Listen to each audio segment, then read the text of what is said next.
Chapter 13:24. The Great Qin's imperial capital was built on the foundation of Tianning country's former imperial capital. Only the Chongqing Palace, where Long Feiyi had lived when he was young, was preserved. Everything else had been razed. Not only was the Chongqing Palace preserved, but it had also been expanded into a sizable residence. Even Tang Zijin, who was in charge of building the capital, didn't know why the emperor had left the Chongqing Palace behind. Before Princess Yan was born, the commoners in the imperial city said that the emperor had left this palace for the second prince. After all, apart from the crown prince, the other princes couldn't live in the palace after reaching adulthood. However, once Princess Yan was born, the commoners' rumors changed. They said that the emperor had left this palace for the princess, and that it would become a shrewd princess residence in the future. The Great Qin Imperial Palace was built on the old site of the Duke of Qin's residence. The new palace took up much of the old palace's land. The entire palace was oriented from north to south, with the Yonghe Gate in the middle dividing the palace into two. North of the Yonghe Gate was the inner palace, while south of the Yonghe Gate was the outer court. In the center of the outer court was the Tianxian Hall, where the emperor held court and dealt with state affairs. On either side of the Tianxian Hall were the Internal Affairs Department, which was in charge of internal affairs, the Imperial Library, which was in charge of the Imperial Library, and so on. The inner palace was where the imperial family lived. The old site of the Duke of Qin's residence was located in the inner palace, and it had been rebuilt into the leisurely Cloud Palace. Other places in the Duke of Qin's residence had been renovated, but Long Feiyi and Han Yunxi's hibiscus garden hadn't been touched. Long Feiyi's sleeping quarters and Han Yunxi's leisurely cloud pavilion were still the same. Even the poisonous plants that Han Yunxi had planted in the courtyard were still alive and well. Apart from the leisurely Cloud Palace, there were a few other palaces in the inner palace, all of which were currently empty. There were many rumors about the future owners of these palaces. However, the smart ones knew that these palaces were basically empty. In the early years, there were still people who would advise Long Feiyi to select concubines so that the imperial family could procreate as soon as possible. However, in the past 2 years, no one dared to mention this matter. That was because most of the people who tried to persuade him didn't end up well. The smarter ones had already given up on the position of Gui Fei and started to think about the crown princess and the emperor's son-in-law. However, this matter seemed to be more difficult than having the emperor take a concubine. The crown prince was almost 5 years old. Under the guidance of the emperor and empress, and the assistance of Grand Tutor Gu Beiwei, his intelligence was far superior to his peers. Most importantly, he had inherited his father emperor's temperament, steady and taciturn. Not to mention understanding his thoughts, it was difficult to even talk to him face to face. Thus, the common people of the imperial city, who didn't care about state affairs but loved to care about the gossip of the imperial family, had a new guess.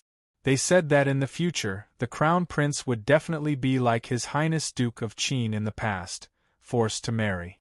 Otherwise, no family's daughter would be able to enter his eyes. As a result, the group of nobles, civil and military officials all set their sights on the position of Prince Consort. Helpless, they quickly gave up. The emperor's protection of the princess was simply to the point of making people speechless. Until now, the number of people who had seen the princess's true face could be counted on one hand. As a result, whether it was the crown princess or the emperor's son-in-law, the final decision was still in the hands of the emperor. Everyone busied themselves and circled around before finally discovering that the most effective method was to curry favor with the emperor. The harem was very large, but until now only 4 masters lived in it. Even the number of servants and eunuchs were not many, and the number of imperial bodyguards were also uncommon. However, everyone knew that intruders would only have one path, death. The imperial city was divided into the inner city and the outer city. Those who lived in the inner city were the nobles and high-ranking officials. Gu's Prince Yu residence, Gu Beiyue's Grand Tutor's residence, Tang Li's residence and Jin Zi's residence were all in the inner city. Those who lived in the outer city were the common people. Long Fei Yi and Han Yunxi officially entered the imperial palace on the 15th day of the 8th month. However, they had arrived at the imperial city a few days earlier. Before entering the imperial palace, Long Fei Yi and Han Yunxi had to attend many memorial ceremonies. On the morning of the 15th day of the 8th month, Long Fei Yi held his first morning court assembly in the Sky Profound Hall. After the morning court assembly, he immediately headed to the harem after dealing with the government affairs of the day. As for whether he was in a hurry to accompany the Empress or his little princess, only the Empress would know. Gu Beiyue and Qin Min arrived at the imperial city in the afternoon of the same day. Qin Min and Little Shadow were shocked as they did not expect the Grand Tutor's residence to be such a large residence. And when they entered the door, they were shocked again. Although the residence occupied a large area, there were only 2 courtyards in the residence, a large courtyard and a small courtyard. The large courtyard was the living quarters, while the small courtyard was the study and library. The rest of the land was empty. "You two rest, I will make a trip to the palace," Gu Beiyue said faintly. "Dinner is up to you, just don't come back too late," Qin Min said seriously. She knew that his vacation was over and he would be busy in the imperial city. It was not appropriate to restrict him from coming back for 3 meals. However, the medicinal bath could not be interrupted. They could have arrived 10 days ago from Ningzhou, but he insisted on following the route she had chosen. Every day, he was guaranteed to stay overnight at the inn. In this way, Little Shadow would be able to eat a hot meal every day and Gu Beiyue would be able to take a medicinal bath every night. Gu Beiyue did not object and went along with her wishes. The two of them were less polite and distant than before, but they were not close either. They just communicated less than before. However, as long as she asked for something, Gu Beiyue would agree. Gu Beiyue nodded. Just as he was about to leave, he suddenly turned his head to look to the right. Soon, Little Shadow also noticed the movement on the roof to the right. "Daddy, there is someone," Little Shadow said in a low voice. "Go." As soon as Gu Beiyue finished speaking, Little Shadow flew to the roof. These days, under Gu Beiyue's personal guidance, Little Shadow's qigong improved rapidly. Gu Beiyue already knew that Little Shadow was talented, but the talent that Little Shadow continuously displayed still surprised him. The most commendable thing was that Little Shadow was not only talented, but also very diligent and never arrogant. Little Shadow chased after Little Shadow, and the guards who were hiding in the surroundings also followed from all directions. Gu Beiyue stood beside Qin Min and did not move. Seeing Little Shadow's figure disappear into the other side of the roof, Qin Min was worried. "Will it be dangerous?" "Don't worry," Gu Beiyue said seriously. In the residence, and at this distance, no matter who came, he could still guarantee Little Shadow's safety. Although Little Shadow had been practicing martial arts since he was young, he was 5 years old and had not yet competed with others. He did not understand the sinister nature of people's hearts. Gu Beiyue had already decided to send Little Shadow into the Jianghu next year, and let him experience the world on his own. Soon, a guard returned and reported in a low voice, "Master, His Highness the Crown Prince is here." Whether it was the title of His Highness the Crown Prince or the identity of Long Fei Ye's son, it was enough to make people nervous. That child was too honorable. Qin Min was nervous, not for herself, but for Little Shadow. She was afraid that Little Shadow would trouble the Crown Prince. Suddenly, Little Shadow's figure appeared on the roof again, and flew up. Soon, a black figure chased after him. Although his speed was not as fast as Little Shadow, his aura was very impressive. Little Shadow landed on a nearby roof. Before he could steady himself, the black-clothed child chased after him and also landed on the roof. Just as Little Shadow was about to speak, the black-clothed child struck out with a palm. The palm wind was strong, and it blew Little Shadow's hair up. Shadow. From Qin Min's position, she could only see the back of the black clove child. She could only see the black clove child's palm, but not little Shadow's situation. Qin Min was so scared that her heart almost stopped. But who knew that little Ruer tilted his head and smiled at Qin Min. Mother, don't be afraid. His Highness the Crown Prince is merciful. This black clothed child was, of course, the current Crown Prince, Xianyuan Rui. Although he was only 4.5 years old, half a year younger than Little Shadow, he was taller than Little Shadow. His Qinggong was not as good as Little Shadow's, but his martial arts were far superior. Since he was 3 years old, he had been learning martial arts from his grandfather Han Chun every year for about 3 months. So far, he had learned 3 times. He had just rushed back from Feng Mingshan's palace. Little Shadow smiled at his mother and quickly stood up straight. He raised his hands and bowed. Gu Nanshan pays his respects to His Highness the Crown Prince. How do you know who I am? Xianyuan Rui asked. He had just been practicing. When he heard that Tai Fu had returned, he rushed over without changing his clothes. This simple black outfit was a training outfit. Because the guards beside me just now all ran away. Little Shadow answered seriously. Xianyuan Rui looked Little Shadow up and down and praised, Qinggong is excellent. Little Shadow immediately bowed again and smiled, Your Highness is too kind. Xianyuan Rui raised his eyebrows and looked at Little Shadow with surprise. He did not speak again. Little Shadow was not flustered, nor was he curious. He let Xianyuan Rui look him up and down. He maintained his smile, as calm as a little monk. Xianyuan Rui was secretly pondering a question. How can this Little Shadow be a mistress? His personality is so similar to Tai Fu Gu's. Little Shadow kept smiling slightly, warm and beautiful. Xianyuan Rui felt uncomfortable. There had never been a peer who dared to look at him like this, smiling at him for so long. He first avoided Little Shadow's line of sight, and turned around. When Xianyuan Rui turned around, Qin Min, Xiaoyao, and the wet nurse were all shocked. What a celestial face this was! Half of it was like the Emperor, but it had its own edge, spirit, and nobility. Only 4 years old. Although he was still immature, one could see the heroic spirit between his brows.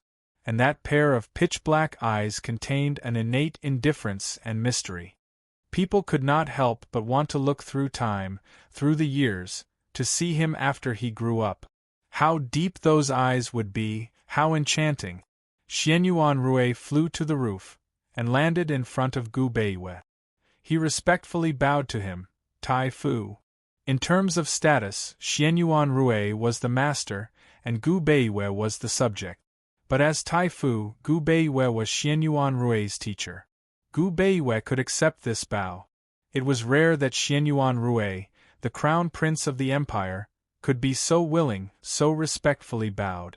Your Highness. Gu Beiwei also bowed. Your Highness was a proper address. In the past, it was given to the emperor, but now it was given to the young master. After the two people bowed, Qin Min was about to bow, but who knew that Xianyuan Rui would look at her and also bow, Mrs. Qin. Qin Min was Tai Fu's wife, his teacher's wife. Strictly speaking, she was his teacher's wife. Xianyuan Rui's bow was not respectful, nor was it polite. Although he had bowed, he still gave people a sense of superiority and nobility. This bow was due to upbringing. Chapter 13:25. Qin Min hurriedly returned the greeting. She didn't know if it was because of his status as the crown prince, but she couldn't treat this child, who wasn't even 5 years old, as a child. She didn't know if it was because there were too many people or because Ruer had grown up. When he was young, he liked to be close to Gu Beiwei. Now, he wasn't clingy. He said, Grand Tutor, Imperial Father and Imperial Mother know that you're back and will host a banquet in the palace tonight to welcome you. Please thank His Majesty and Her Majesty on my behalf, Gu Beiwei said seriously. Ruer hesitated, his gaze drifting to the little shadow at the side. He asked, Grand Tutor, can I borrow that doll? That doll? He was clearly smaller than the little shadow. What did he want to do? Qin Min was nervous again. The little shadow seemed to have heard the Crown Prince talking about him. He flew down with a confused expression. What does your highness want the shadow for? Gu Beiwei asked. Practice with me. If he runs, I'll chase. If I run, he can chase. Ruier said seriously. Qin Min's heart finally settled. At the same time, she noticed that the Crown Prince seemed polite to Gu Beiwei, but was actually very close. Otherwise, he wouldn't have used such a tone of discussion. Gu Beiwei seemed polite to the Crown Prince, but was actually very close. He must have treated the Crown Prince as both a young master and a child. He didn't order the shadow forcefully, but asked gently, Shadow, do you want to practice with His Highness? The shadow grinned. Yes. Your Highness, the shadow's qigong is good, but his martial arts aren't. Before Gu Beiwei could finish, interrupted, Don't worry, I won't hurt him. The little shadow smiled happily. Seeing the Crown Prince turn and leave, he hurriedly pulled his father down and whispered in his ear, Father, don't worry. I was going easy on His Highness just now. I can run faster. If I want to protect His Highness in the future, I have to make sure His Highness can't catch me. Gu Beiwei was a little surprised, but still rubbed his little head and said gently, Go. It was only after the two children had walked far away that Qin Min spoke. Grand Tutor Gu, a few days ago, Shadow asked me what the Shadow Clan's protection meant. I thought you had already told him. Everyone knew that the Shadow Clan's protection was to use their lives to protect their master. She had always thought that Gu Beiwei would tell Little Shadow everything before he started teaching Little Shadow Kung Fu. He would let Little Shadow Kung Fu inherit his heavy responsibility. However, Gu Beiwei had yet to say anything. He should have said it earlier. Why didn't he say it until now? Would he not have the heart to do that? Qin Min faintly said, I told Little Shadow that the Shadow Clan's mission is to protect the imperial family. Am I right? Yes. Gu Beiwei nodded and did not explain further. Qin Min didn't talk about it anymore. Gu Beiwei had originally wanted to go to the palace to report to the emperor, but now that he knew there would be a banquet tonight, he stayed in the residence. Qin Min instructed the servants to brew medicinal soup for Gu Beiwei to soak in. She brought Xiaoyao with her and walked around the residence.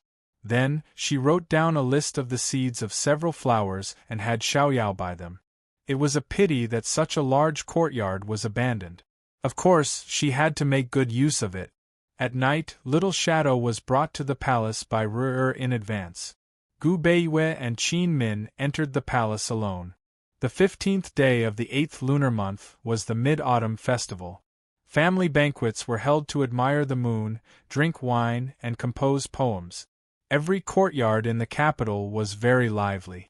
Qin Min alighted from the carriage and looked up to see the bright moon in the sky. The moonlight was so bright that it was enough to illuminate the entire world at night. However, it was precisely because of its brightness that it overshadowed the light of the stars that it was destined to be lonely. Grand Tutor Gu, did you notice that you can't see the stars on the 15th day of the 8th lunar month? Qin Min muttered unconsciously. She still didn't know that Gu Beiwei's birthday was the 15th day of the 8th lunar month. She also didn't know that his real name was Gu Beiwei. Gu Beiwei looked up and didn't comment.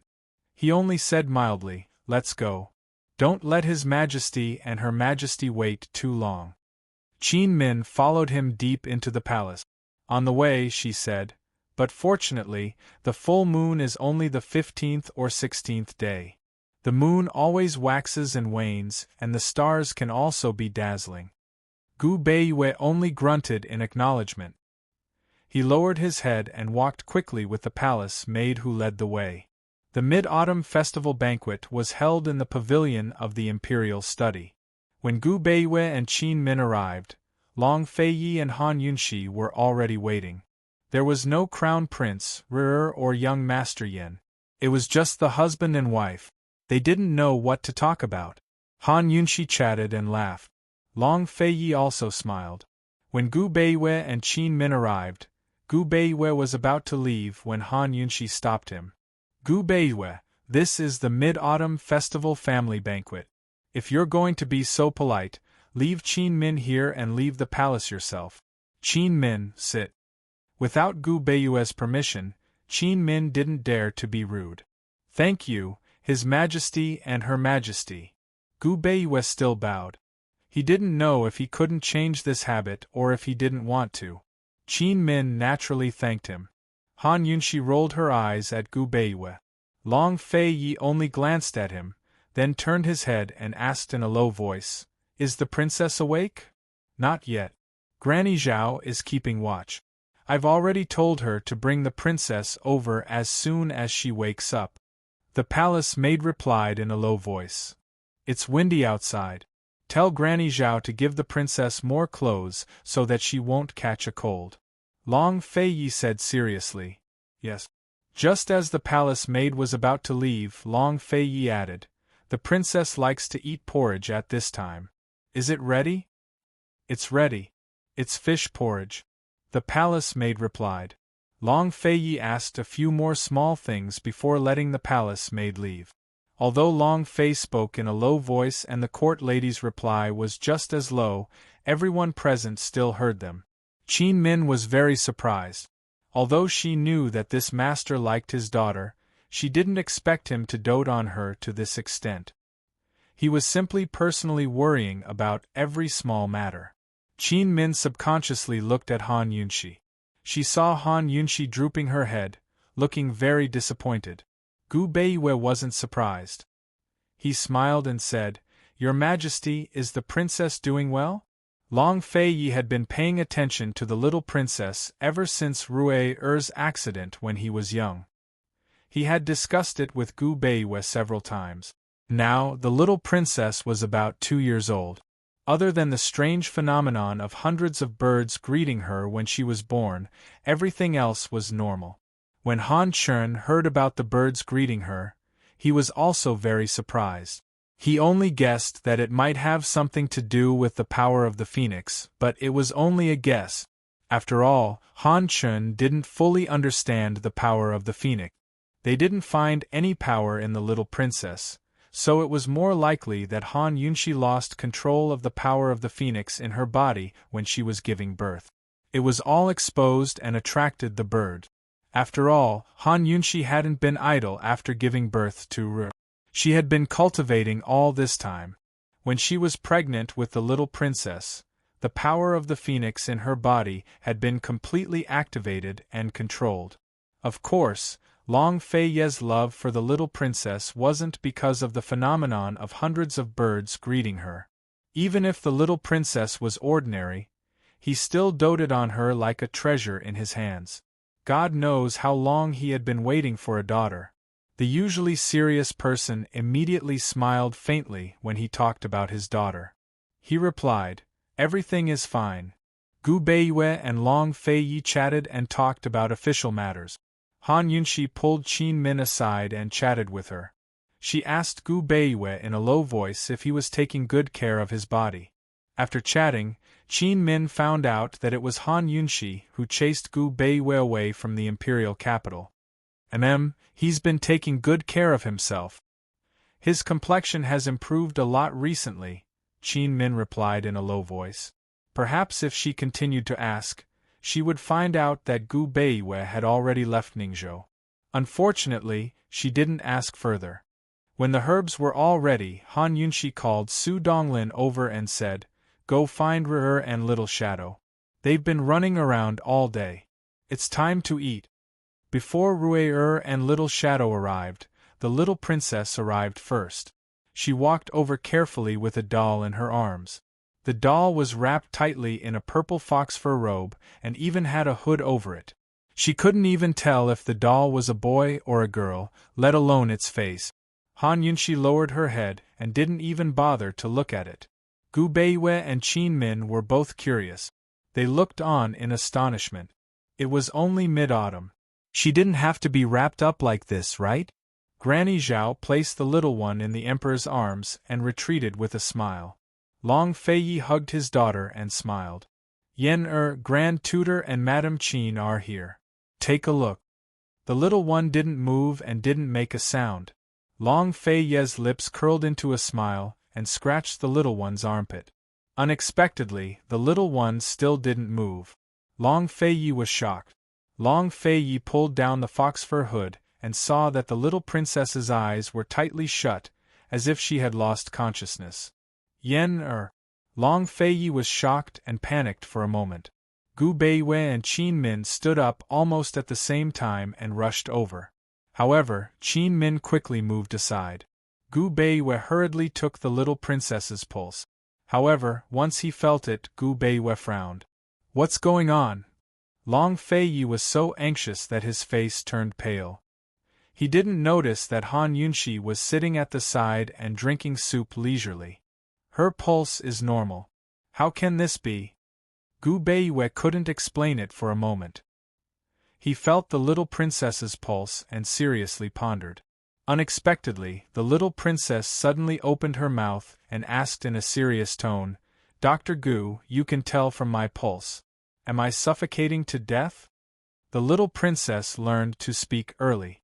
Now that she was 2 years old, she enunciated clearly and her voice was as clear as a bell with a hint of immaturity.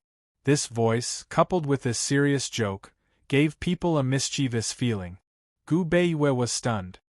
He looked carefully and realized that the little princess was wearing a thick cotton-padded jacket.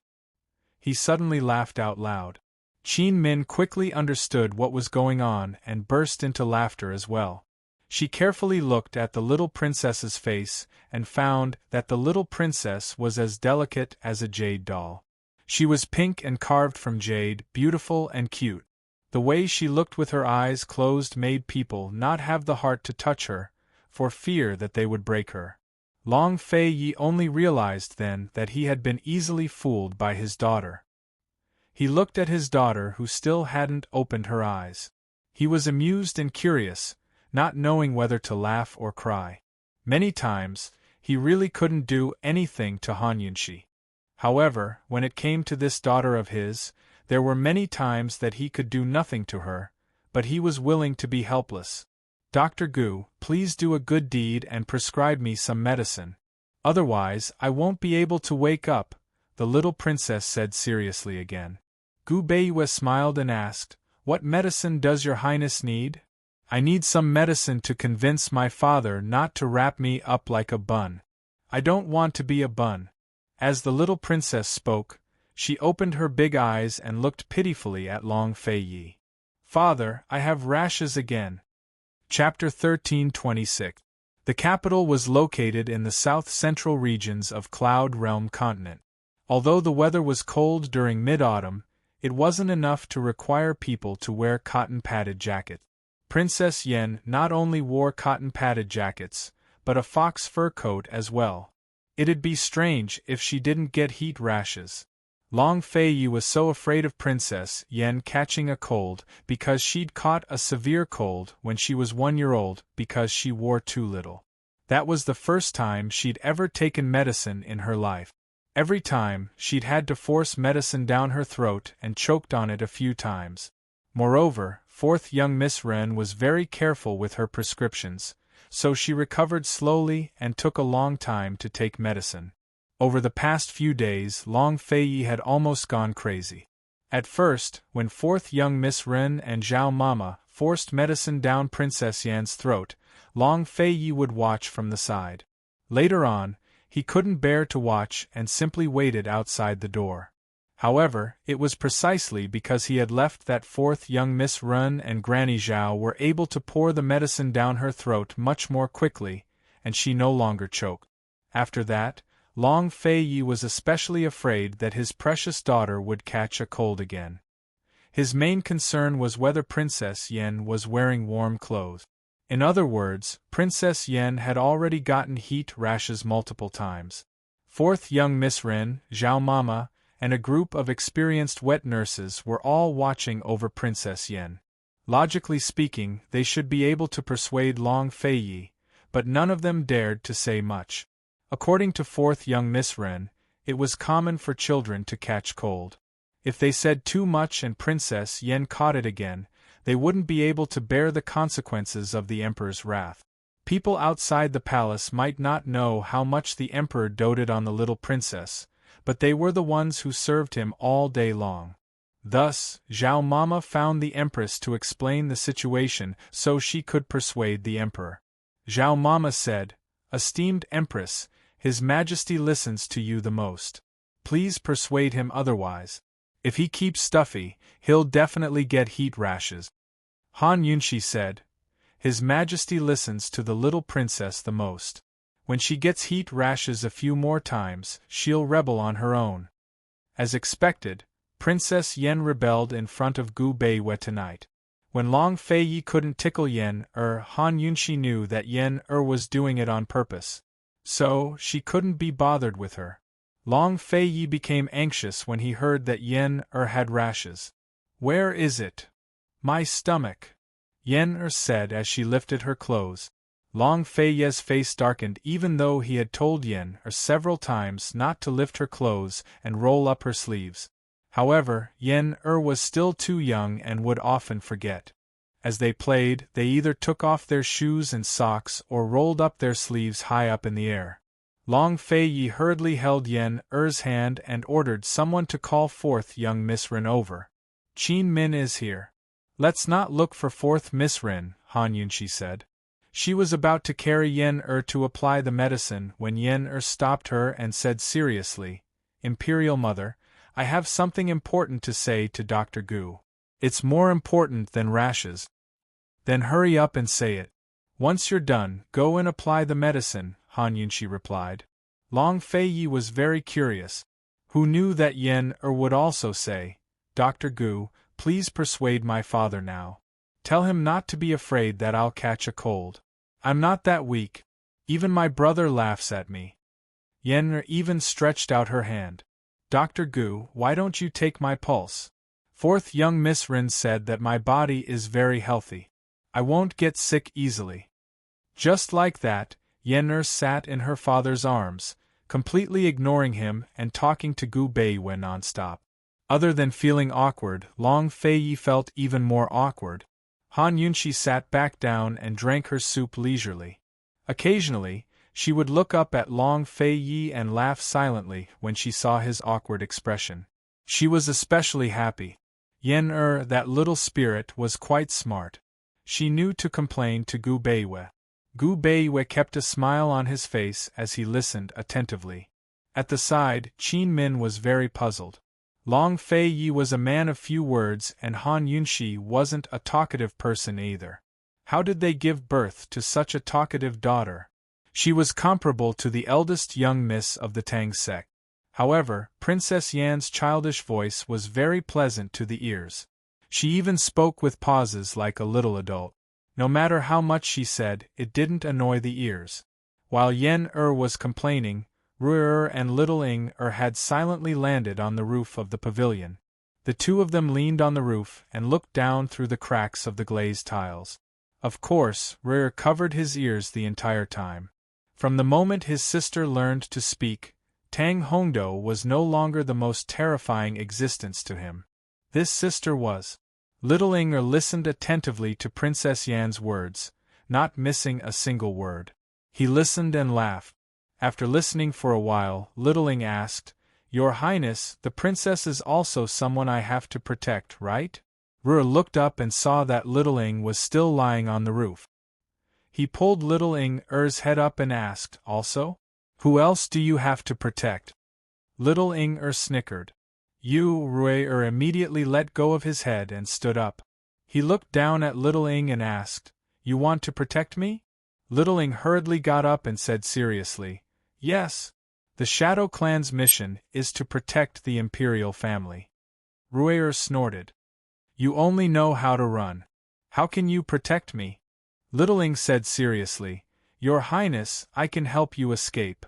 As soon as he said this, Rui immediately fell and almost rolled off the roof. After he got up, he pointed a finger at Little Ying's head and said word by word, "Gu Nanshan, don't tell anyone that I know you."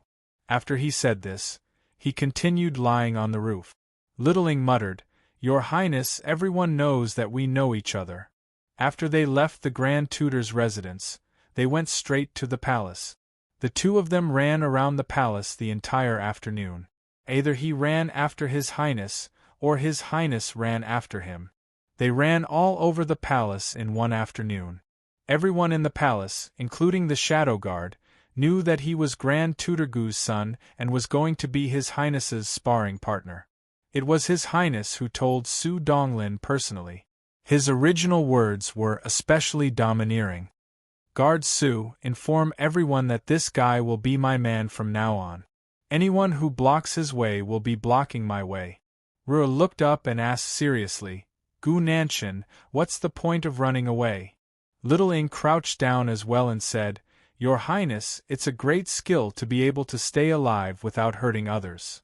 Ruo asked again, "What's the use if you can't deal with the enemy?" Little Ing quickly said, "You can anger the enemy to death.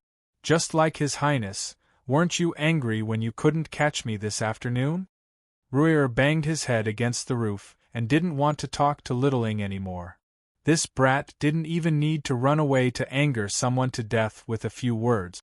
Little Ing smiled faintly and went back to reading the book. Lil Thing curled up on the side and looked at them lazily. Like Ruo, Lil Thing was afraid of the little princess. Ever since the little princess picked it up, His Highness Crown Prince wasn't the most terrifying existence. At most, the little prince chased it around and wanted it to change. But the little princess kept a cat. It wasn't even afraid of tigers, but cats. Every time the little princess held a cat in one hand and beckoned it over with the other, it would feel like it was really a mouse. It had accompanied the gentleman all over Cloud Realm continent until the medical reform ended. Then the gentleman suddenly left a few days after returning to Yuning, leaving Lil Thing nowhere to find him. Because the little princess kept pestering it, it stayed in Yuning until it went back to the capital with Mama Yunshi and the rest. Tonight, it finally saw the gentleman. Lil Thing waited quietly until the banquet ended before sneaking back home with the gentleman. Inside the pavilion, Yen had just finished complaining. Long Fei felt awkward, but allowed his daughter to talk and talk. He didn't like to talk, nor did he like noisy people, but he loved to listen to his daughter talk non-stop. The awkwardness only lasted for a moment. As he listened, not only did he not feel awkward, he even laughed. Long Fei was still worried about Yen rash, so he cut her off. Alright. Imperial Father won't make you wear so many clothes in the future, alright? Hurry and apply some medicine. Pinky swear. Yen said seriously. Long Fei extended his pinky without hesitation, but Yen only said, "Imperial Father, pinky swear with Dr. Gu." Qin Min covered her mouth in time, or else she would have spat out the soup in her mouth. Long Fei's expression stiffened, while Gu Beiyue's smile froze as well. Only Han Yunshi didn't have much of a reaction. She knew her daughter's temper and thoughts better than Long Fei. Why? Long Fei didn't know whether to laugh or cry. Yen replied seriously, "Pinky swear between adults and children is a lie. Pinky swear between adults is a contract that can't be broken." Long Fei thought it over, then said, "I'll pinky swear with your imperial mother, alright?" Yen shook her head. Pinky swear between men and women is also a lie. Pinky swear between men is a contract between men that can't be broken easily. As soon as she said this, Han Yunshi spat out the soup in her mouth. She really didn't expect her daughter to say something like this. This girl had been doing this since she was 2 years old. "Who taught you that?" Han Yunshi asked. Yen was very serious. "Imperial Mother, I can't betray Master." Han Yunshi wanted to ask more, but Yen urged her Imperial Father. "Imperial Father, I knew you were lying." Long Fei felt helpless. He looked at Gu Beiyue, but Gu Beiyue also shook his head helplessly. In the end, it was Gu Beiyue who extended his pinky first. Long Fei also extended his pinky. The two touched and immediately let go. Yen was very satisfied. Before her imperial mother could come over to hug her, she slipped out of her imperial father's arms and rushed to the room at the side. It was so itchy. When Han Yunxi and Qin Min chased into the room, they both burst out laughing when they saw the scene in front of them. They saw Yen leaning against the pillar and rubbing against it with all her might. Han Yunxi carried her to the couch and lifted her clothes to see a small red rash on her back. Qin Min took a look and said, "Your Imperial Majesty, it's not a problem. Is the medicine that you applied before still here?" Granny Zhao had already rushed over with the medicine. Anyone with experience would know that this was just a small matter. It was just that Long Fei Yi was making a fuss about nothing and wanted to call a doctor. Han Yunxi asked Qin Min to come over with her to reassure Long Fei Yi. Qin Min sniffed the medicine and said, "Your Imperial Majesty, this is tea oil, right?" "Yes, fourth young Miss Rin gave it to me previously," Han Yunxi replied. Chapter 13:27. Qin Min took out a small medicine bottle and smiled. "Your Majesty, this is coconut oil. It's more effective and tastes better than tea oil. Apply this." Han Yunxi naturally knew about coconut oil. She was very surprised. "Where did you get this?" "From the south. I got it when I was living in Jiangnan. Children have delicate skin and are prone to rashes and eczema. Little Shadow is also afraid of heat, so I brought it with me." Qin Min explained as she personally applied it for Yen. Her technique was like a massage, making Yen so comfortable that she calmed down. As Qin Min applied the oil, she inadvertently saw a phoenix birthmark on Yen's tailbone. What a beautiful birthmark! Qin Min couldn't help but sigh. She had never seen such a beautiful birthmark. All the daughters of the imperial family will have one. Han Yunxi directly said imperial family, and didn't say Western Qin imperial family. When Bai Yanqing announced the phoenix birthmark to the public, it was no longer a secret. However, Qin Min didn't care about the affairs of the world, so she didn't know about it. After applying the coconut oil, it felt cool and comfortable. Yen lay on her mother's body and didn't move. "Yen did Zhao Mama teach you that sentence just now?" Han Yunxi asked seriously. Yen looked up at her and pouted. "Imperial Mother, can you pretend not to know?" Han Yunxi was amused. "Then what benefits do you want to give Imperial Mother?" Yen thought for a moment and said seriously, "I won't pester Daddy tonight and let Daddy have another younger brother with you." When she said this, Qin Min's face turned red. Han Yunxi's face turned even redder. She said angrily, "Did Zhao Mama tell you this too?" Yen subconsciously wanted to nod, but she immediately stopped and shook her head decisively. "No." "Then who told you?" Han Yunxi asked again.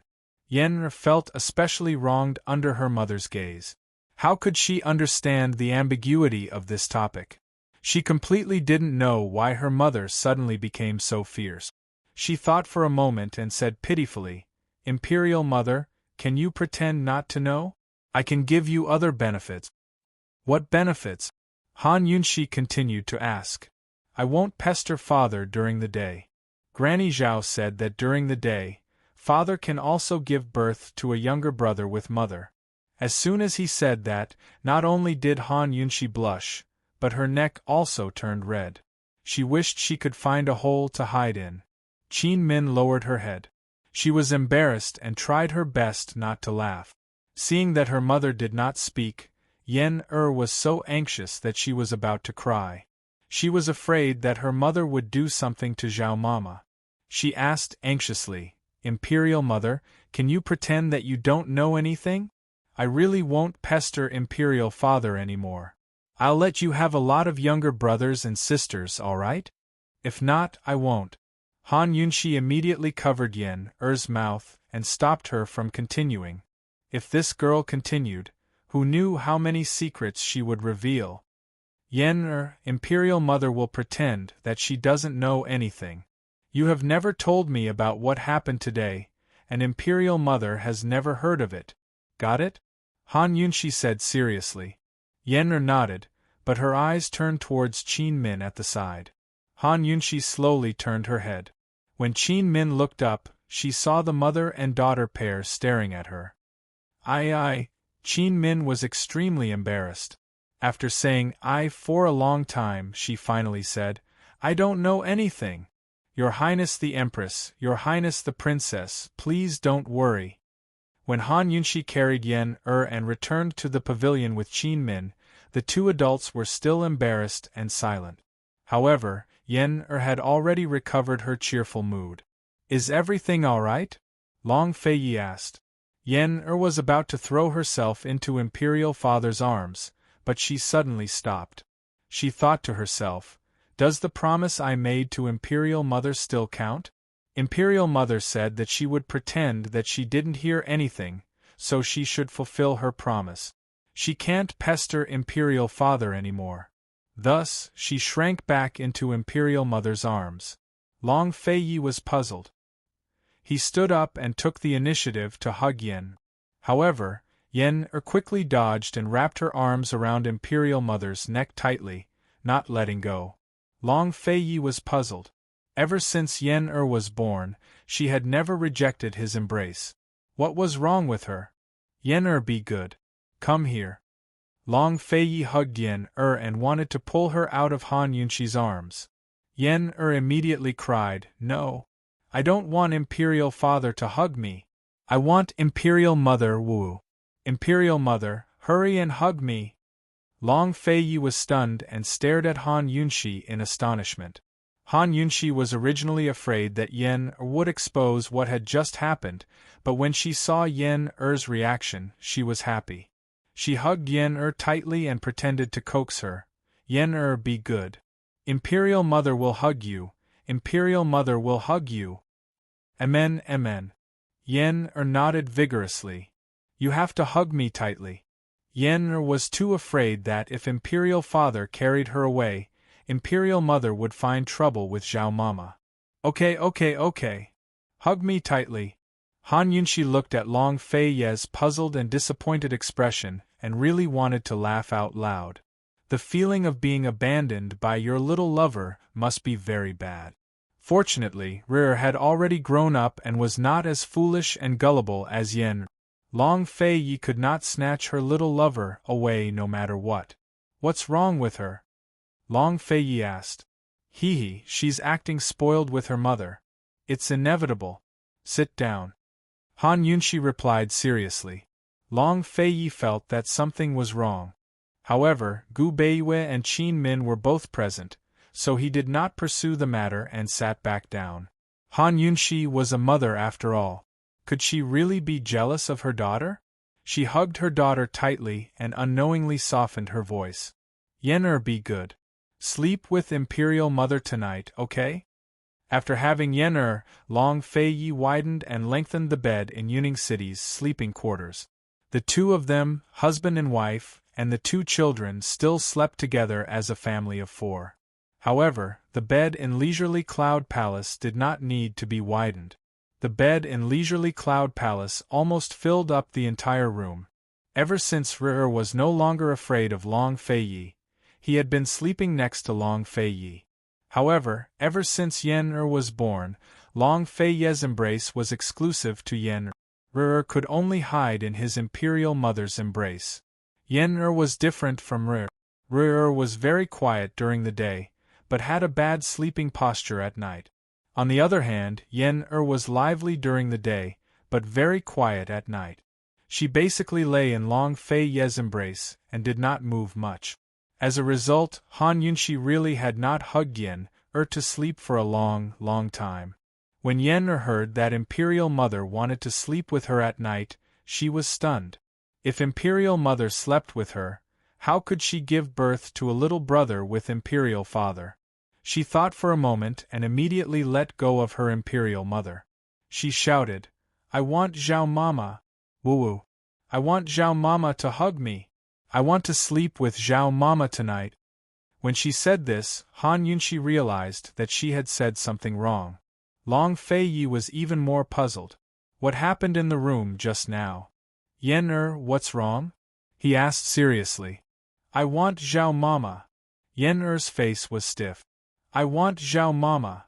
Zhao Mama did not know that the little princess had betrayed her. If it was only the empress, she would have already come over to hug the little princess. However, with the emperor present, she did not dare to move. Long Feiyi stood up. Seeing this, Yen was even more frightened. She was so frightened that her eyes turned red. I want Zhao Mama. Imperial father, don't move. Seeing that his daughter was about to cry, Long Feiyi really did not dare to move. He could only let her have her way for now and wait for her to calm down before asking slowly. He was very sure that something big must have happened in the room. Yen got her wish and nestled into Zhao Mama's arms. Thus, Han Yunxi let Zhao Mama sit beside her, and even gave her a bowl and chopsticks. Zhao Mama was scared silly. She sat there blankly, not daring to move. At this moment, Han Yunxi actually heaved a sigh of relief. Facing Long Feiyi's suspicious gaze, she smiled slightly and said, Little shadow, if you don't come down to eat, I'll punish you. Each of you will have to eat 10 mooncakes. Hearing this, Rui immediately jumped down. He had heard from Imperial Mother and Zhao Mama that he liked sweets when he was young, but he did not believe it. This was because he especially disliked sweet things now, and mooncakes were one of them. When her son arrived, Han Yunxi's smile became even brighter. She waved her hand. Quick, come to Imperial Mother. It was rare that Yen did not dare to pester her Imperial father. Of course, she had to show off her affection with her son. As Rui approached, Han Yunxi hugged him tightly in her arms and hugged him. Rui was embarrassed and helpless. He was already 5 years old and was an adult, okay? Imperial Mother could not leave him some face. It was fine if she wanted to hug and kiss him in private, but how could she hug him in public like this? Although unwilling, Rui did not resist and obediently allowed his Imperial Mother to hug him. He could not bear to see his Imperial Mother unhappy. Long Feiyi glanced over. How could his gaze be so complicated? Shadow, why aren't you coming down? Gu Beiyue spoke. Qin Min could not help but burst into laughter. She whispered, Shadow loves sweets the most. With her Imperial Majesty's threat, he definitely won't come down. Gu Beiyue was slightly taken aback. Only then did he realize that he knew nothing about Little Shadow's preferences. He stood up and flew soundlessly to the roof in a flash. Coincidentally, he landed behind Little Shadow. Little Shadow was sitting cross-legged, looking up at the moon. He coughed lightly. Rui immediately turned around. Daddy. Come down with Daddy to eat mooncakes, Gu Beiyue said gently. Little Shadow immediately stood up. Daddy, the moon is so beautiful. Gu Beiyue also looked up. It was the 15th of the month, his birthday. He did not even have the chance to look at the moon properly. Little Shadow walked over and stretched out his arms. Daddy carry. Gu Beiyue carried Little Shadow up. Little Shadow said, Daddy, when Shadow grows up, I'll protect you too, okay? Gu Beiyue was startled. His heart suddenly softened and warmed. He said, Okay. Daddy, wait for me. After Gu Beiyue carried Little Shadow down, he did not let go. Instead, he kept Little Shadow in his arms. Rui watched for a long time. Seeing that Little Shadow had no intention of coming down, his heart finally relaxed. He was most afraid of being mocked by Little Shadow. Yen had been sleeping in the afternoon and did not see Little Shadow. She nestled in Granny Zhao's arms and curiously sized up Little Shadow. She whispered, Granny Zhao, is he the Grand Tutor's son? He's Little Shadow. His name is Gu Nanshan, Granny Zhao answered truthfully. Granny Zhao, he's really good-looking, Yen said. Chapter 13:28. Little Shadow was indeed very good-looking. He had delicate features and was very handsome. Most importantly, this child loved to smile. Looking at his gentle and tender smile, it seemed that all troubles would disappear instantly. Granny Zhao acknowledged Princess Yan's judgment with a grunt of acknowledgement. Unexpectedly, Princess Yan added, Granny Zhao, he's the most good-looking boy I've ever seen. Well, Granny Zhao didn't know whether to laugh or cry. Due to the Emperor's excessive protection, the little princess had only seen His Highness the Crown Prince. Granny Zhao thought for a moment and said, "Princess, you must not let His Highness know about this." Yen looked up and answered, "Understood." Granny Zhao didn't know whether Princess Yen understood or not. She didn't dare to explain because the more she explained to Princess Yen, the more mistakes she would make. Princess Yen was nestled in Granny Zhao's arms. Long Fei Yi was the most depressed. From time to time, he would look at Han Yunxi in his arms and then at his little lover in Granny Zhao's arms. He really felt like he had been abandoned by the whole world. Although depressed, he didn't forget to pick up food for Han Yunxi, and Yen. Not to mention Gu Beiyue and Qin Min. He wouldn't even feed Han Yunxi in front of and Yen. Feeding could only be done in private. He wanted to feed Yen but Yen avoided him. He fed but Rui was too used to it and ate immediately. However, before he could swallow the food, Rui regretted it. He was almost 5 years old, but he still had to be fed by his father. It was so embarrassing. He glanced at Gu Nanshan from the corner of his eye, afraid of being mocked. However, he saw Gu Nanshan eating the mooncake that his father fed him. Rui was finally relieved. Qin Min was so happy that she forgot to eat when she saw Gu Beiyue personally feeding Little Shadow. Gu Beiyue thought that she was nervous to eat on the same stage as the Emperor and Empress, so he whispered to her, "You're welcome." As he spoke, he personally scooped a bowl of soup for Qin Min and picked up a large bowl of food for her. Thus, a bowl of soup, a bowl of rice, and a bowl of food were placed in front of Qin Min. Qin Min had mixed feelings. This was the first time he had taken care of her. There was bitterness, but more than that, he wanted to laugh. When picking up food for a woman, one had to slowly add more food to her bowl, and then pick up more food after she was done eating. His bowl of soup, a bowl of vegetables, and a bowl of rice were clearly the standard for bringing children out for a banquet. This idiot! Han Yunxi could not help but laugh. "North Moon, do you think Qin Min is a child? You're just short of feeding her." Qin Min was about to start eating, but when she heard that, she stopped and felt a little embarrassed. Gu Beiyue, on the other hand, didn't have much of a reaction and just laughed it off. Who knew that the little shadow would push away the food that was about to be fed to his mouth and say, "I don't eat lettuce. I'll give it to Nyangqin. Nyangqin likes it." Gu Beiyue's hand froze. Qin Min was clearly a little surprised, but she quickly picked up the lettuce on Gu Beiyue's chopsticks and placed it in her bowl. Then, she gave the potato to Little Shadow. "How about this? Do you want it?" Little Shadow seemed gentle on the surface, but he was very cunning inside. He knew his mother was unhappy with him doing this, so he took a bite out of the potato ball. Delicious! Just like that, Qin Min resolved the seemingly heartwarming awkwardness. Qin Min even paid great attention to what she said. She did not pick up Little Shadow's favorite dish, but the potato ball instead. She asked, "How about this? Do you want it?" And not, "This is your favorite. Go ahead and eat it." As parents, how could they not know what their children like to eat and what they dislike to eat? However, Gu Beiyue just happened to be unaware of this. By doing this, she was helping Gu Beiyue cover up for him.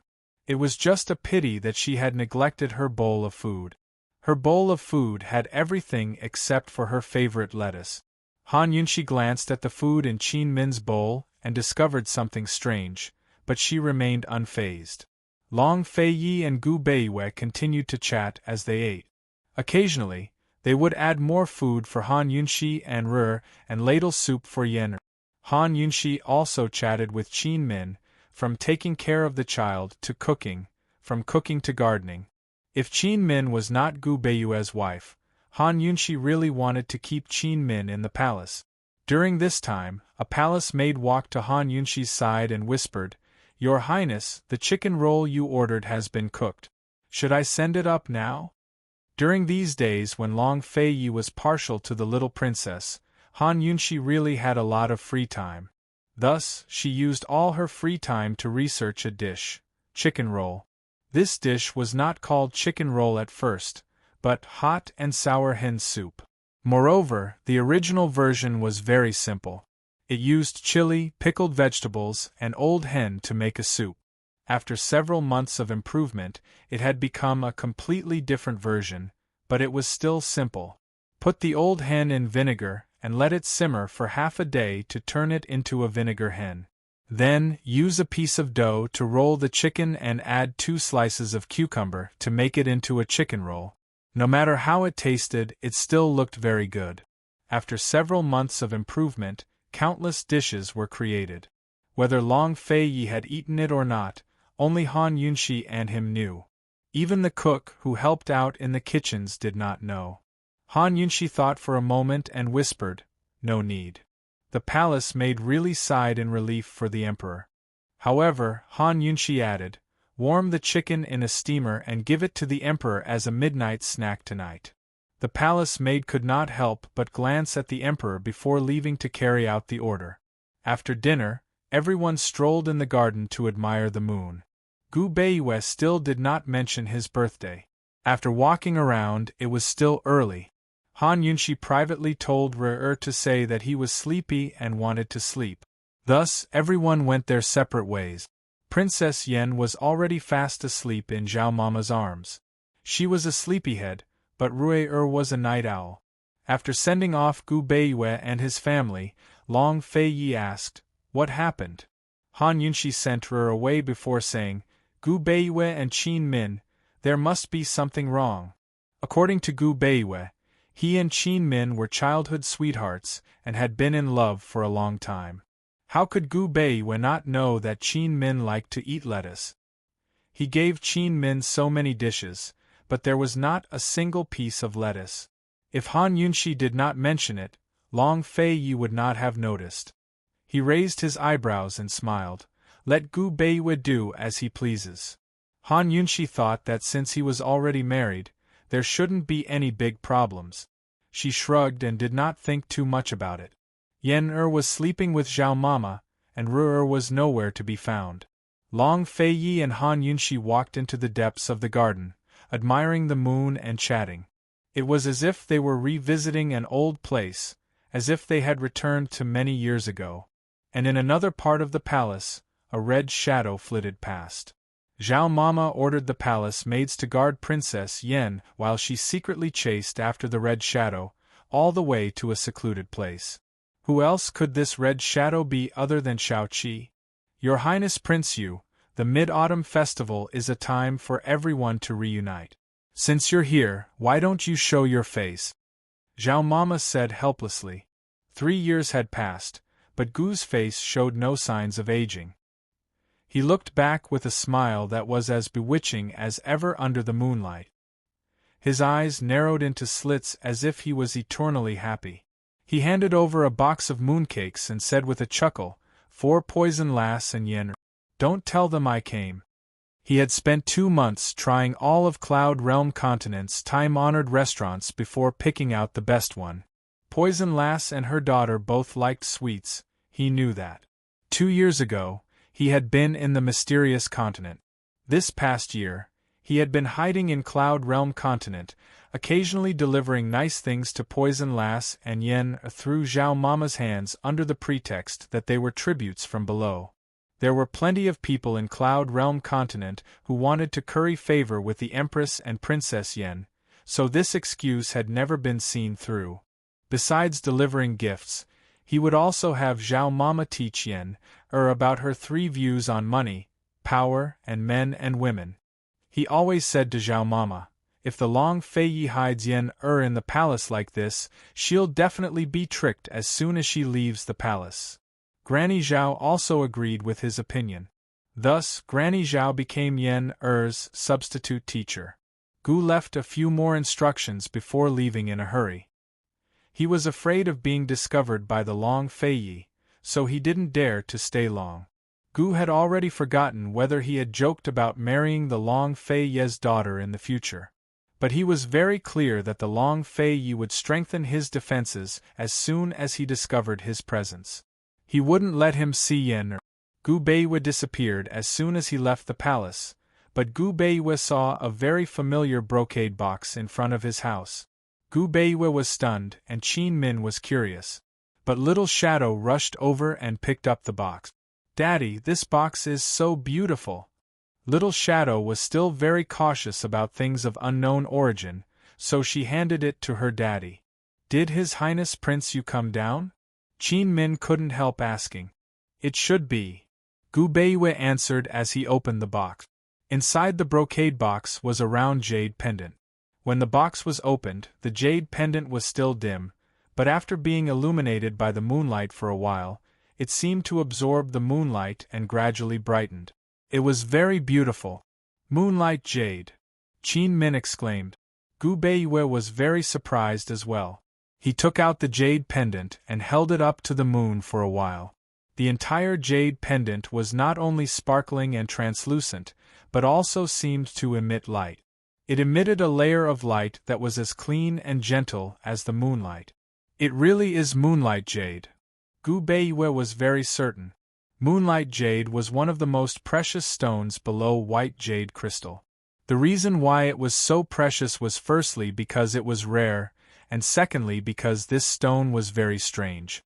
It was usually very dim, but as long as it was illuminated by the moonlight, it would absorb the moonlight and become transparent and bright. It would even emit light. "Why did you suddenly give such a big gift?" Qin Min asked curiously. Gu Beiwe seemed to have thought of something, but Little Shadow suddenly shouted, "Daddy, Mommy, look, there are words at the bottom of the box." Gu Beiwe turned the box over, and only then did he discover 4 large golden words at the bottom of the box: "Birthday gift." Qin Min suddenly realized and asked Gu Beiwe in surprise, "Today is your birthday?" Gu Beiwe was stunned, and after a while, he smiled and admitted generously, "Yes." "How did Gu Qishao know my birthday?" Could it be that when he was young in Medical City, when his grandfather celebrated his birthday, Gu bumped into him? Gu Beiwe thought about it, and this was the only possibility. Chapter 1329. Today is Daddy's birthday? Little Shadow was also very shocked. He raised his head and looked at his mother. "Mother, you didn't know either?" Qin Min was startled. She looked at Gu Beiwe, not knowing how to answer. Gu Beiwe also didn't know how to answer Little Shadow. The family of 3 stood at the door in silence. In the end, it was Little Shadow who spoke first.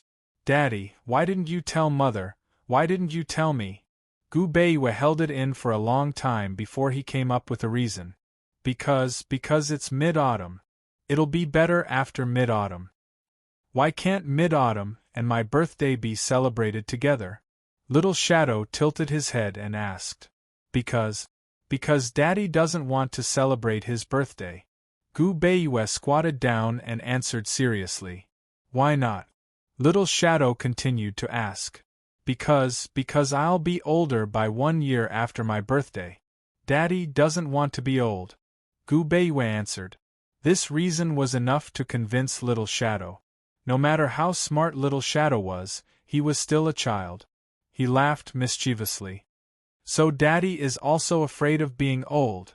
Gu Beiwe pulled Little Shadow and smiled without saying a word. Little Shadow suddenly retreated and respectfully bowed to Gu Beiwe. He said loudly, "Nanshan wishes Daddy to never be old and live as long as the southern mountains." Live as long as the southern mountains. In an instant, Qin Min's eyes turned red. She turned her head away, not letting Gu Beiwe and Little Shadow see her. She tried to calm herself down. Gu Beiwe was greatly startled. Looking at such an obedient and sensible Little Shadow, his heart slowly tightened. He knew that he had wronged this child, but he had never felt so uncomfortable when facing this child. He had never interacted with children before, so he always thought that it was easy to hide from a child's eyes. However, after personally teaching Little Shadow Qigong in Ningzhou, he realized that children were the easiest to deceive. At first, he only wanted a child to inherit the Shadow Clan's Qigong and inherit the Shadow Clan's protection. Thus, he made an agreement with Qin Min to marry her. Only now did he realize how absurd the path he had taken was. He would be able to control everything in his life, including his own heart. He would be able to control it well. He was very clear about what he should do and what he shouldn't do. He never crossed his bottom line. Towards Han Yunshi, even if it was admiration and admiration, he was dutiful and never had any improper thoughts or actions. After his identity was exposed, he even very rationally assisted Long Feiyi. When it came to Qin Min, he was also rational, even if he could not bear to part with her. His words and actions had always been ruthless, always willing to part with his life. She was trying. However, he was very clear about the outcome of the 5-year agreement. He didn't say anything and let her work hard. He knew that only after trying his best would he have no regret. Only then would he be relieved. But today, in front of Little Shadow, he realized that it was really hard to keep up the act. The older the child was, the more out of control everything would be. He smiled and didn't say anything. He just picked up Little Shadow. Little Shadow was the same as Yen. He was a baby who loved to sleep.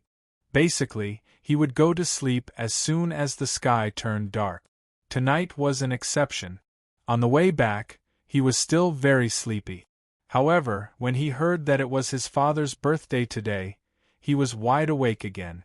As soon as he entered the door, he struggled out of his father's embrace and ran into the house to find a fiery red air pineapple. "Father, here you go." This air pineapple was given to him by his mother. He raised it from a seedling and took a year to bloom. Gu Beiwei accepted it with a smile. Little Shadow pestered him and told him a bunch of details about the air pineapple. He repeatedly reminded him not to spray too much water or it would rot. In the end, Little Shadow was too sleepy and asked, "Father, it's late. Are you going to sleep?" Gu Beiwei carried him to the couch and lay down with him. Little Shadow waved to Qin Min, who had followed them in. "Mother, it's time to sleep." When they were in Ningzhou, Little Shadow always went to bed early. It was always Qin Min who coaxed him to sleep. Qin Min always told him that his father still had to read medical books and would sleep at night. Little Shadow didn't wake up early either. Every time he woke up, Qin Min would have already made breakfast and would always tell him that his father had woken up early. As a result, Little Shadow got used to it after so many times. He didn't expect that on their first night back at the Grand Tutor's residence, they would face the problem of sleeping.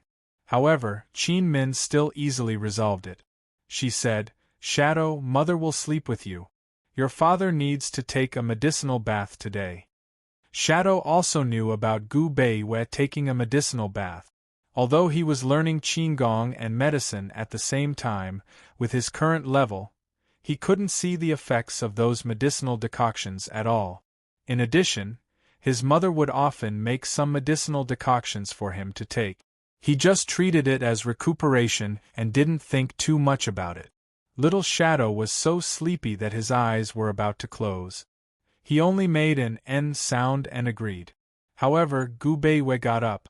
Before Qin Min could lie down, Little Shadow had already fallen asleep. Qin Min helped Little Shadow change his clothes and wash his face and feet, but Little Shadow didn't wake up.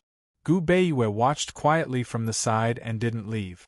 After Qin Min was done, she saw that Gu Beiwei hadn't left. She asked in a low voice, "Aren't you going to take a medicinal bath?" Gu Beiwei said, "Maybe. I shouldn't have lied to him back then." Qin Min didn't know if everything would be different if she knew about Gu Beiwei's condition earlier. She said indifferently, "There's no turning back. You promised to lie to him for a lifetime." Gu Beiwei was speechless. He turned and left. After he took a medicinal bath, it was already late at night. When he opened the door, he saw Qin Min standing at the door with a bowl of birthday noodles. She must have just arrived. The noodles were still steaming. She said, "Grand Tutor Gu, the Mid-Autumn Festival is your birthday. Why don't you treat me as a family member for the time being and eat this bowl of noodles?" After his grandfather passed away, no family member made birthday noodles for him. Gu Beiwa didn't say anything, but he nodded. He finished the bowl of noodles cleanly. Qin Min sat at the side and watched. The more she watched, the more upset she felt. Gu Beiwa, oh Gu Beiwa, I can be cruel and not love you, but I can't be cruel and not protect you and not take care of you. Gu Beiwa finished the bowl of noodles. Qin Min cleaned up the dishes and left. After Qin Min left, Little Thing came down from the roof. It hugged its arms and bowed to Gu Beiwa. It was also when it saw the bowl of birthday noodles that Little Thing knew that it was young Master's birthday today. It wanted to wish young Master a happy birthday, but it couldn't, so it could only bow. Gu Beiwa understood. He smiled and hugged Little Thing in his arms. He stroked it gently. Little Thing, long time no see. Little Thing rubbed against his palm affectionately. Finally, it jumped onto his shoulder and pointed at the moon in the sky. Gu Beiwa looked up and faintly said, Little Thing, in the future, help me protect Qin Min and Nanchen, okay? Little Thing didn't understand. It thought that young Master was asking if the moon was beautiful or not. It nodded seriously. That night, Little Shadow slept peacefully. Gu Beiwa and Qin Min looked at the moon for the whole night. The next day, Little Shadow just finished practicing and wanted to return to his room. He bumped into Xianyuan Rui standing at his door. His figure flashed and arrived in front of Xianyuan Rui. He bowed respectfully. Crown Prince, good morning. It's not early, Xianyuan Rui said coldly. Crown Prince, what advice do you have? Little Shadow asked with a smile.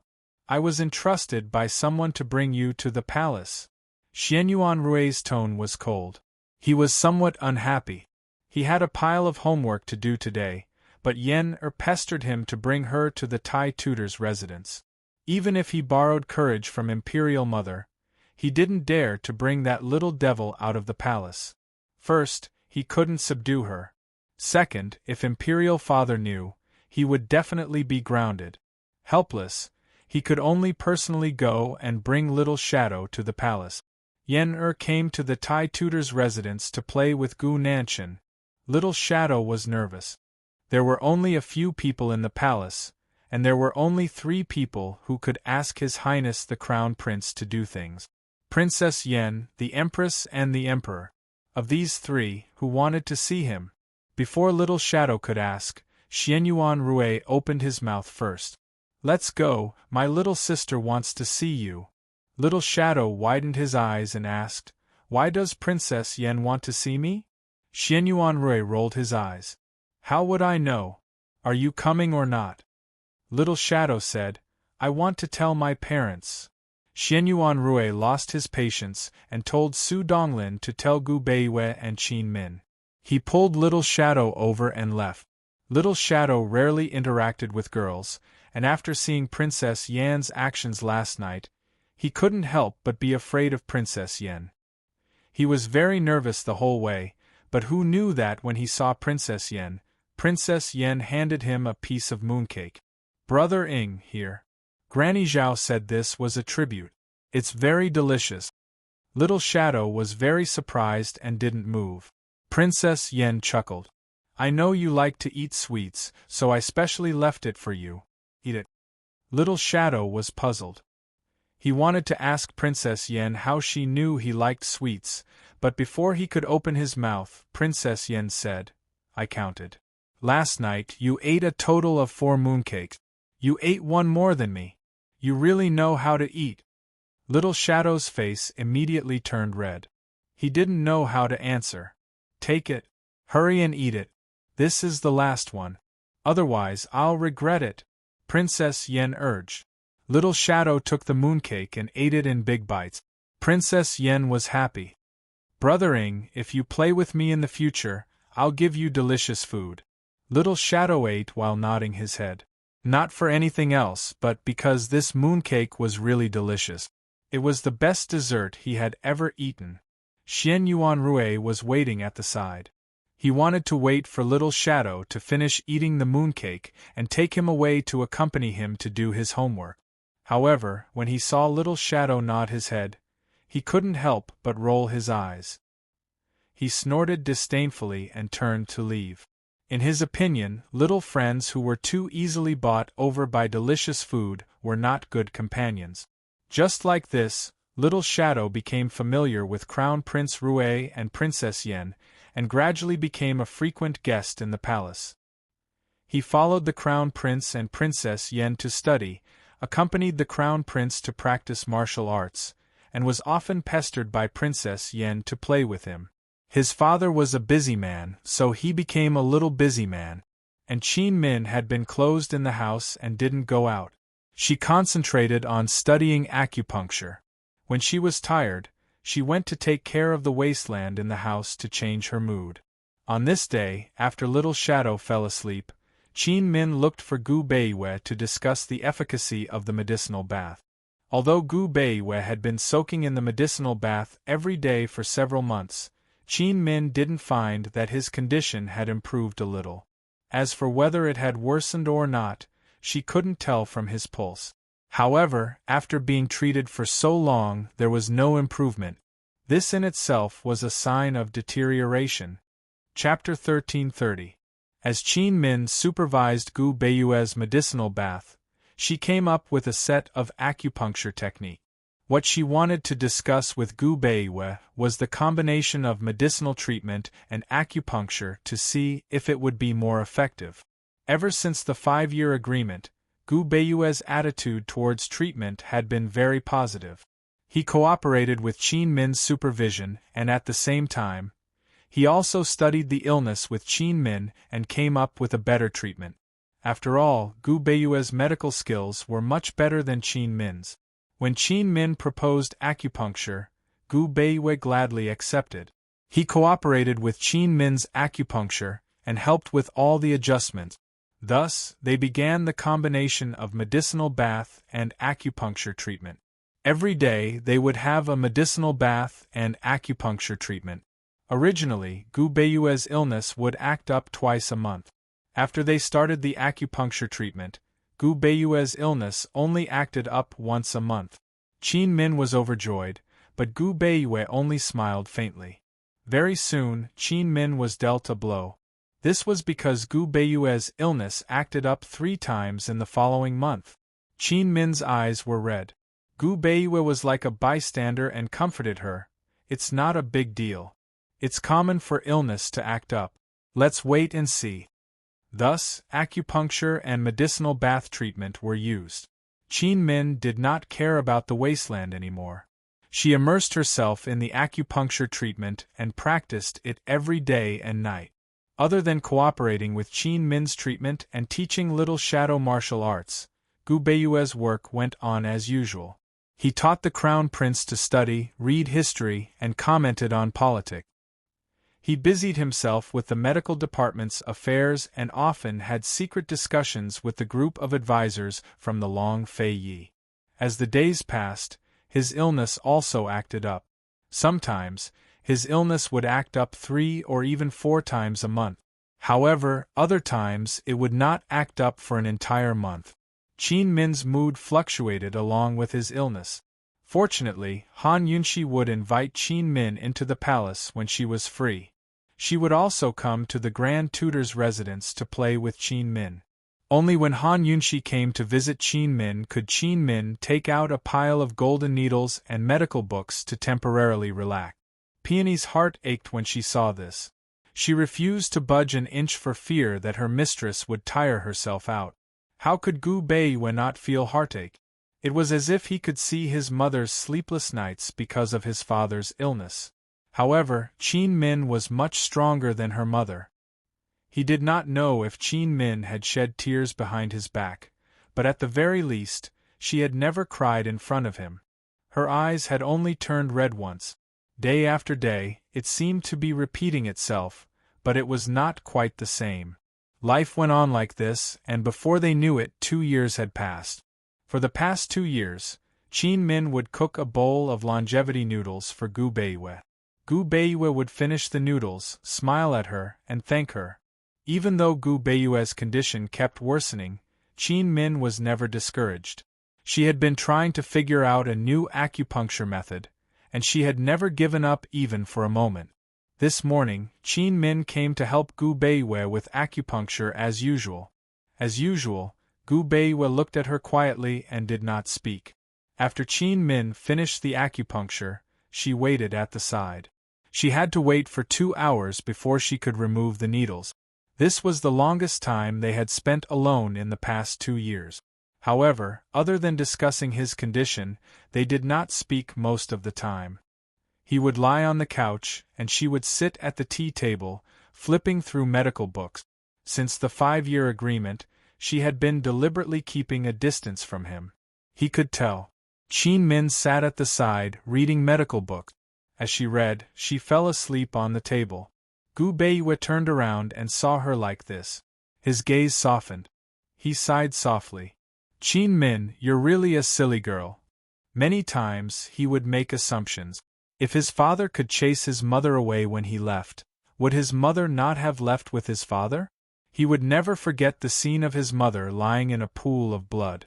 When he was young, he would dream of that scene 2 or 3 times a year. Later on, when he grew up, he never dreamed of it again. Gu Beiwei looked at her. When it was time to remove the needles, he did not wake Qin Min up.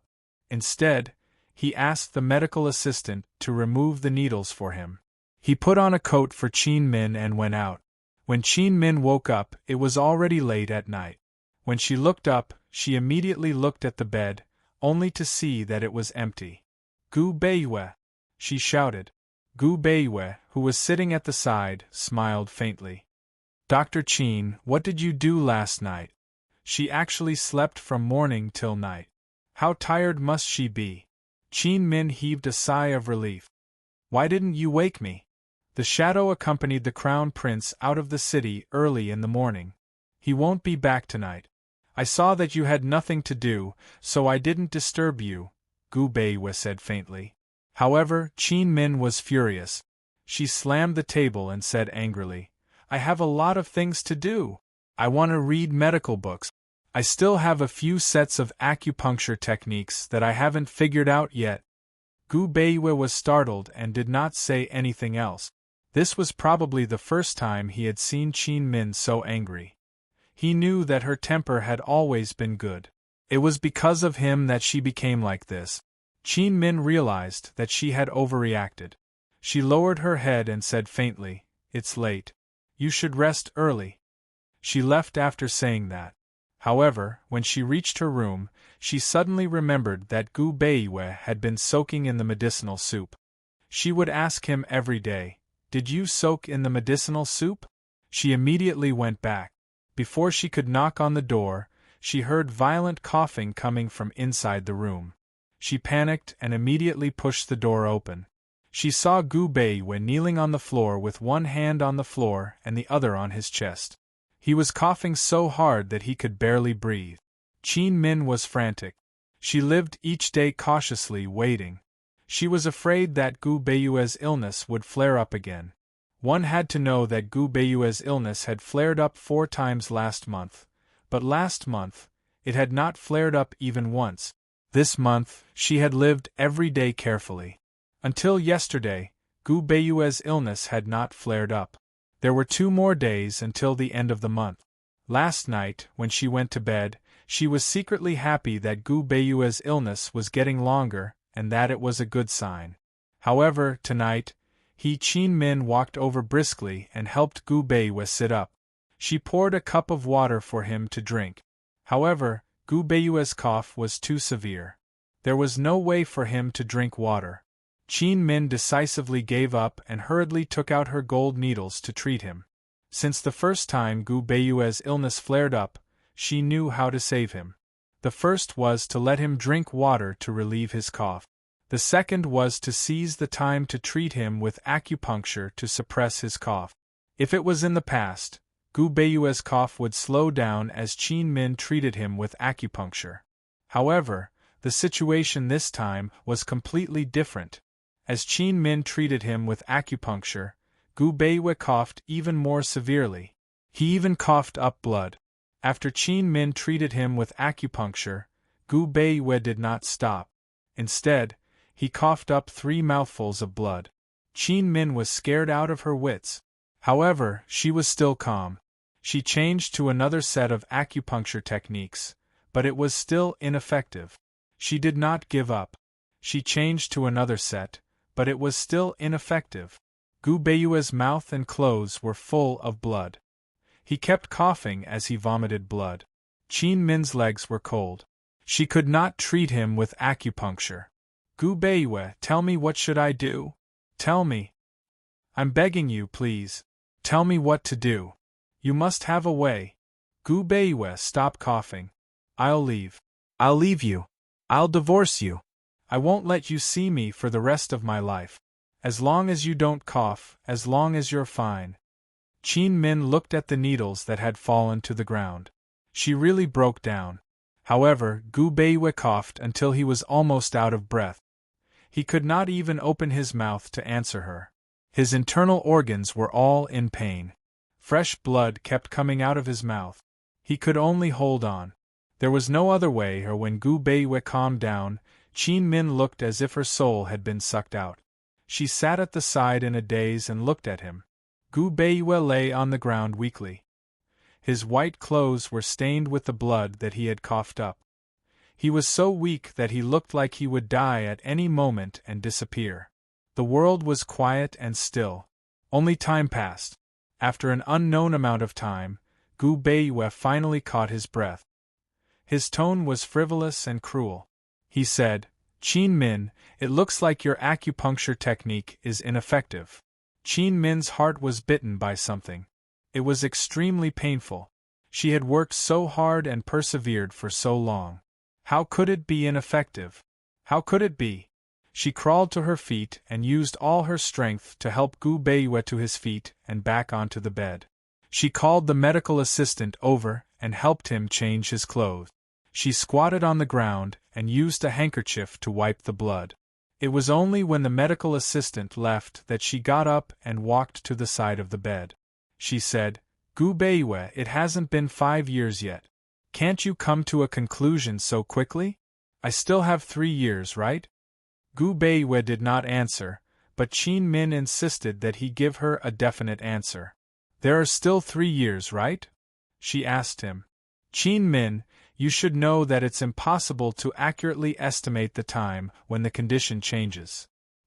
He looked into her eyes when he said this. He was calm and cruel. In other words, she still had 3 years to cure him. However, he might not have 3 years. She pretended not to hear him and did not pursue this issue with him. She pulled his hand out and took his pulse. However, Qin Min panicked when she took his pulse. How could this be? When she checked his pulse this morning, his pulse was still fine and there wasn't much difference from before. But this time, it was only 1 day.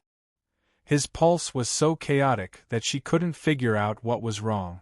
She couldn't believe it and tried again, but it was just as chaotic. She tried a few more times, but it was the same. Gu Beiyue, you. She choked with sobs. Gu Beiyue withdrew his hand and sighed softly. After a long time, he said, Qin Min, I've already explained everything to the medical department. I've asked for leave from His Majesty and want to travel around Cloud Realm continent to see the situation of the various medical centers. I'll leave in a few days. You, accompany me. Don't worry, Shadow will stay with esteemed Empress. Gu Beiyue paused for a while before continuing. In the last 2 to 3 years of my father's life, he spent most of his time soaking in medicinal decoctions. In the last year, he spent almost the entire day soaking in them. That prescription was something my grandfather came up with. It can only stop coughing, not save his life. One day, even that decoction won't stop coughing. Don't say it.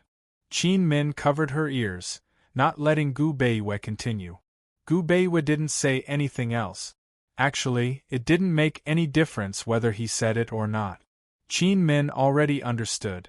She didn't just understand. She was suddenly enlightened. Doctors didn't treat themselves, but doctors knew themselves. Chapter 1331. Gu Beiyue had always been clear about his condition and knew that her acupuncture skills wouldn't be able to save him. Qin Min suddenly felt that she'd been a fool. Wasn't she just a little better at acupuncture? How could she possibly defeat Gu Beiwei? He was Cloud Realm Continent's only sovereign doctor and its #1 medical practitioner. How was she supposed to do something that even he couldn't do? As it turned out, the 5-year agreement and his cooperation over the past 2 years were all part of his plan. He wanted her to experience it herself and see it with her own eyes. He wanted her to be convinced and give up. Qin Min stared at Gu Beiyue's pale, gentle face and suddenly couldn't remember how they'd made it through the past 2 years. She clenched her blood-stained handkerchief tightly in her hand as her lips pursed. No one would ever know how much she wanted to throw herself into his arms and cry her heart out. But she couldn't. She didn't. Like was unbridled, while love was restraint. Like often disturbed a person, but love didn't. Rest well, she said mildly. I'll have the medical assistant stand guard outside. Call me immediately if anything happens. Then she left without any lingering thoughts or entanglement. Qin Min returned to her rooms, just in time to see Xiaoyao coming out. Young miss, where did you go so late at night? Xiaoyao asked with concern. When Qin Min looked up, Xiaoyao froze, because she saw her young miss's eyes redden again. She couldn't even remember how long it had been since she last saw her. Since her young miss said she wasn't crying, Xiaoyao didn't dare to say she was. Carefully, she asked, Young miss, did the son-in-law bully you again? Qin Min looked at her for a long time before she said word by word, Xiaoyao, I definitely won't give up. But Qin Min didn't give up. A few days later, she personally brought Little Shadow to the palace and entrusted her to Han Yunxi's care. Then she left the capital with Gu Beiwei. Gu Beiwei had already spent 3 years traveling to every county in Cloud Realm Continent to check on the progress of medical research. Now, Long Feiyi and Han Yunxi naturally didn't have any doubts. Long Feiyi originally planned to send people to patrol. Since Gu Beiwei mentioned it, Long Feiyi allowed it. The Little Shadow was reluctant to part with her father and mother, so she really wanted to go with them. However, his father and mother were on official business, so he didn't dare to say anything. A few days ago, his father had given him a Qin Gong secret manual and promised him that as long as he learned it, he could go find them. Therefore, after Daddy and Mommy left, Little Shadow practiced even more diligently. Before long, summer arrived. Ru'er had gone to the Poison Sect's forbidden grounds to learn martial arts from grandfather Han Qin. Princess Yen was bored alone in the palace and couldn't help but harass Little Shadow. Little Shadow said to her seriously, Your Royal Highness, I have to master Qin Gong before I can catch up to my father and mother. You go play by yourself, all right? Yen rolled her eyes a few times and immediately ran to grab the sleeping Lil Thing. She said seriously, Let Lil Thing practice with you. Lil Thing runs really fast. Lil Thing wanted to go with the gentleman, but he wouldn't let it. It secretly followed him for an entire day before he glared at it. That was the first time he'd ever been so fierce to it. It felt like the world was crumbling around it. Even now, it was still listless and did nothing but sleep. Lil Thing was too lazy to pay attention to Princess Yen and allowed her to grab it. Unexpectedly, the princess suddenly tossed it into the air and forced it to wake up. It had no idea why Princess Yen had called it here, but it ran as fast as it could as soon as it landed. Seeing this, Little Shadow was amused and immediately chased after her. After all, no one had been able to practice martial arts with him ever since his father left. The shadow guards in the palace were fast, but they were not as fast as him. Yen saw how Little Shadow was happy, so she was happy too. She called over Su Donglin and sat on Su Donglin's neck. She called out, Chase them! Chase them! All shadow guards will be heavily rewarded if you catch them. After that, the quiet imperial palace became lively. Little Shadow could often be seen chasing after Lil Thing. A group of people accompanied Princess Yen as they chased after Little Shadow. Gu Beiwei obviously did not patrol the various medical centers. He sent a few people to secretly patrol the medical centers for him and write letters to the medical department from time to time. He brought a servant with him, while Qin Min brought Xiaoyao. The two of them went to Boundless Mountain. Boundless Mountain was to the north of Medical City. It was not too far away from Medical City. It was a very steep mountain. Back then, Northman's father had spent the last few years of his life on this mountain. When Qin Min and Gu Beiwei arrived at the waist of the mountain, they discovered quite a lot of medicinal herbs there. They were all on Gu Beiwei's medicinal bath recipe. They passed through a forest and saw a waterfall. There was a small courtyard beside the waterfall. It seemed very much like a place of seclusion. For a moment, Qin Min even mistakenly believed they were going to live here in seclusion, living a carefree life. Approaching the courtyard, Qin Min discovered various wild herbs growing inside and outside the courtyard. These herbs were all on the medicinal bath recipe. She purposefully searched through the recipes one by one, and she really did find them all. Without a doubt, someone had purposefully planted these wild herbs and allowed them to grow wild. Qin Min smiled and asked, "So Grand Tutor Gu, you've already prepared everything?" Gu Beiwei only smiled and did not answer. After his father and mother passed away, he and his grandfather had left this courtyard. However, his grandfather would bring him back once or twice every year to clean up, repair, and take a look at how these herbs were growing. Grandfather didn't spend the last few years of his life here. Grandfather ended his life in the Gu residence. He had never even seen his grandfather's illness act up before. Although his grandfather did not say it, he knew that this courtyard was left for him, and these herbs were also left for him. Gu Beiwei walked into the house and brought out a chair for Qin Min to sit on. He said, "You haven't been here for a year. Clean up first before you go in." Qin Min rolled her eyes at him. She rolled up her sleeves and strode into the house. Gu Beiwei was slightly stunned. If he had not seen it with his own eyes, he would not have been able to imagine Qin Min rolling her eyes. Throughout their journey from the capital to here, Qin Min had stopped calling him Grand Tutor Gu. She called him by his name and did not exchange pleasantries with him. It was as if she had become a different person. However, he did not find it unfamiliar. He still maintained this courtesy. Peony followed in, and so did the servant. Qin Min did not chase them away, and ordered them to do this and that. However, when Gu Beiwei wanted to go in, Qin Min glared at him. Gu Beiwei had no choice but to sit down and rest. After Qin Min explained everything in the house, she cleaned up the two large bathtubs outside the house.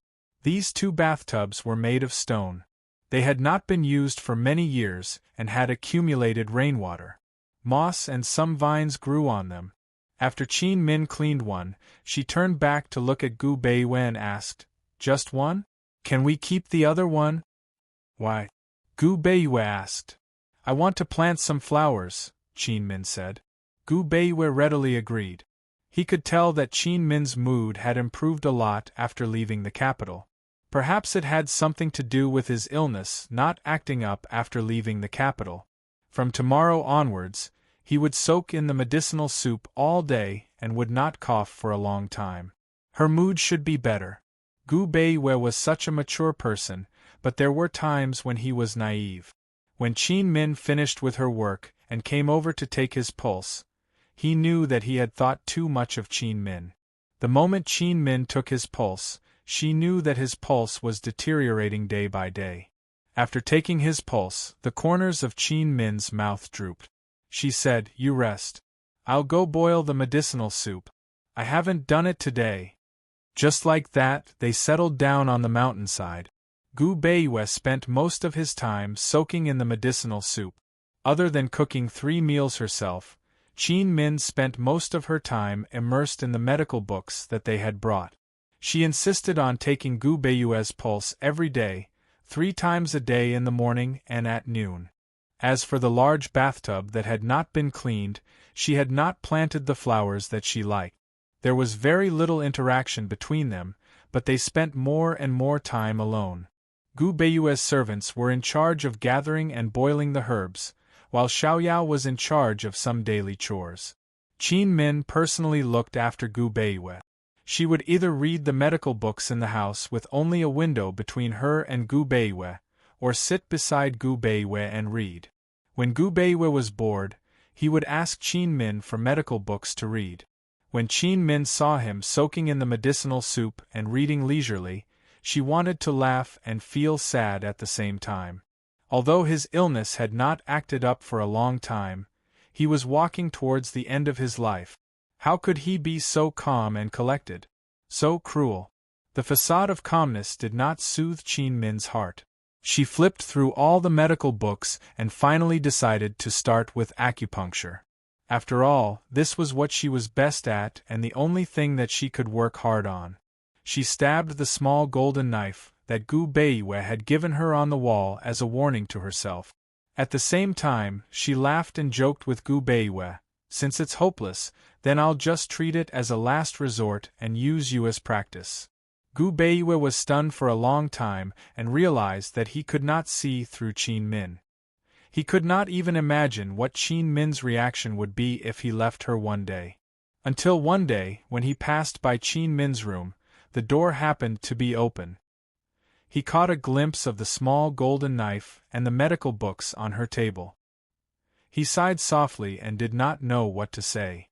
He could only pretend that he did not see it. Day by day time passed by. Only time would know how long Gu Beiyue would live. In the past few years, the great Qin Empire's national strength had gradually increased. Its treasury was filled, and its industries were very developed. Long Fei Yi gradually had the desire to conquer the mysterious continent again. Of course, his desire to conquer the mysterious continent was just an ambition. He did not want to conquer it immediately. He knew very well that it was a continent where martial strength was king. If he wanted to conquer that continent, an army was useless. Wealth was also useless. Only powerful martial strength was needed. In the past few years, under Han Chen's guidance, he and Han Yunxi had not stopped cultivating. After they had completely mastered the Lustbite power and Phoenix power, these two powers still had room to improve and become stronger. However, it was also more difficult to cultivate. He and Han Yunxi were waiting. They were waiting for the promise of 10 years and the competition for the position of Wolf Sect Master. They believed that that would be their first step into the mysterious continent. Apart from national affairs and martial cultivation, Long Fei Yi had not given up on one thing, and that was to find Ning Qing. However, Ning Qing had already gone to the mysterious continent with Lu Zheng a few years ago. Chapter 1332. It was the middle of autumn now, so even the northern regions of Cloud Realm Continent weren't cold yet. But to the north of Cloud Realm Continent, the mysterious continent was already snowing by the ice sea. Although the mysterious continent had 4 seasons, its winters were especially long. In some ways, winter had long begun here. Ning Qing was a winter lover. Besides his addiction to alcohol, he had another secret hobby. He liked to sleep in the sun on winter afternoons. If he couldn't be found anywhere in winter, he'd definitely be found in the sunniest places. Unfortunately, no one knew where he was now. Every winter, he would be in a good mood. He followed Lu Zheng to the mysterious continent and stayed there for one winter before deciding never to go back.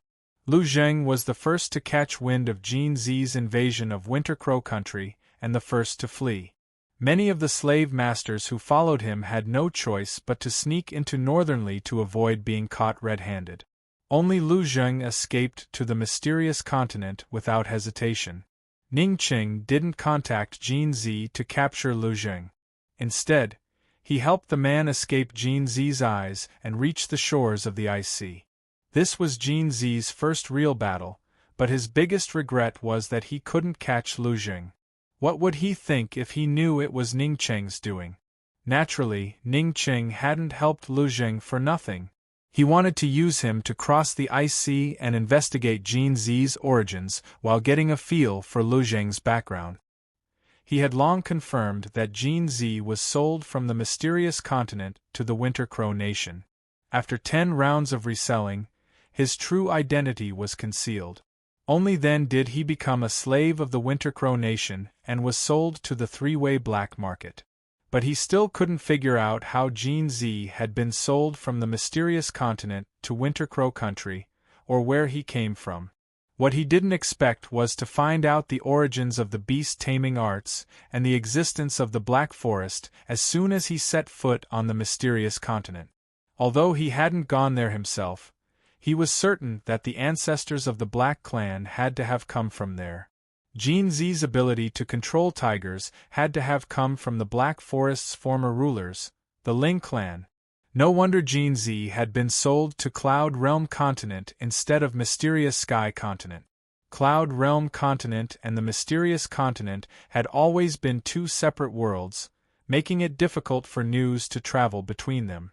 Everyone in the Mysterious Continent knew about this, but it was a huge secret in Cloud Realm Continent. Ning Qing did not know that Goldie had already met the people in the Black Forest. He was anxious to tell Goldie everything. Unfortunately, he'd just arrived at the mysterious Void Continent and was unfamiliar with the place, so he was truly unable to find a way to send the news to the other side of the ice sea. There was a rumor on the mysterious continent that the divine bird, the phoenix, had once appeared on the ice sea. Only the phoenix could fly across the ice sea. Of course, it was impossible to use eagles and pigeons to deliver letters, and if one was not capable enough, they would not be able to leave either. The ice sea was a very unique existence. Although it was located between Cloud Realm Continent and the Mysterious Continent, its temperature was much lower than the north and south shores. Within the ice sea region, there had never been any rain or snow. It was always sunny.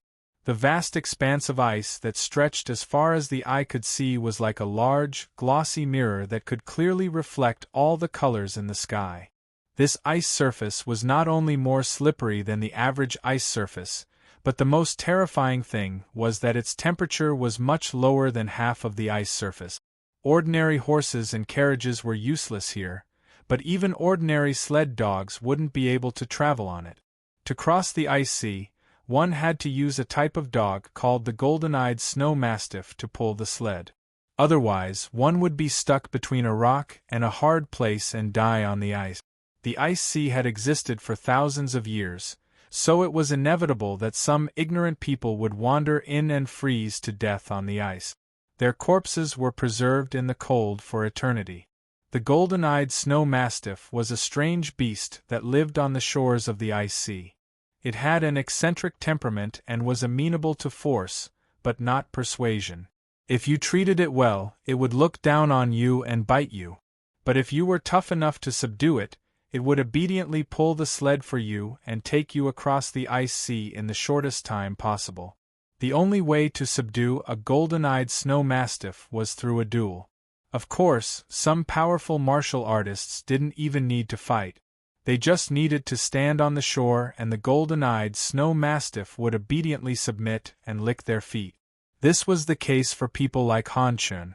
As for martial artists like Long Fei Yi and Han Yunxi, no one knew what the situation was like. They had always wanted to come to the ice sea to take a look, but they never had the time.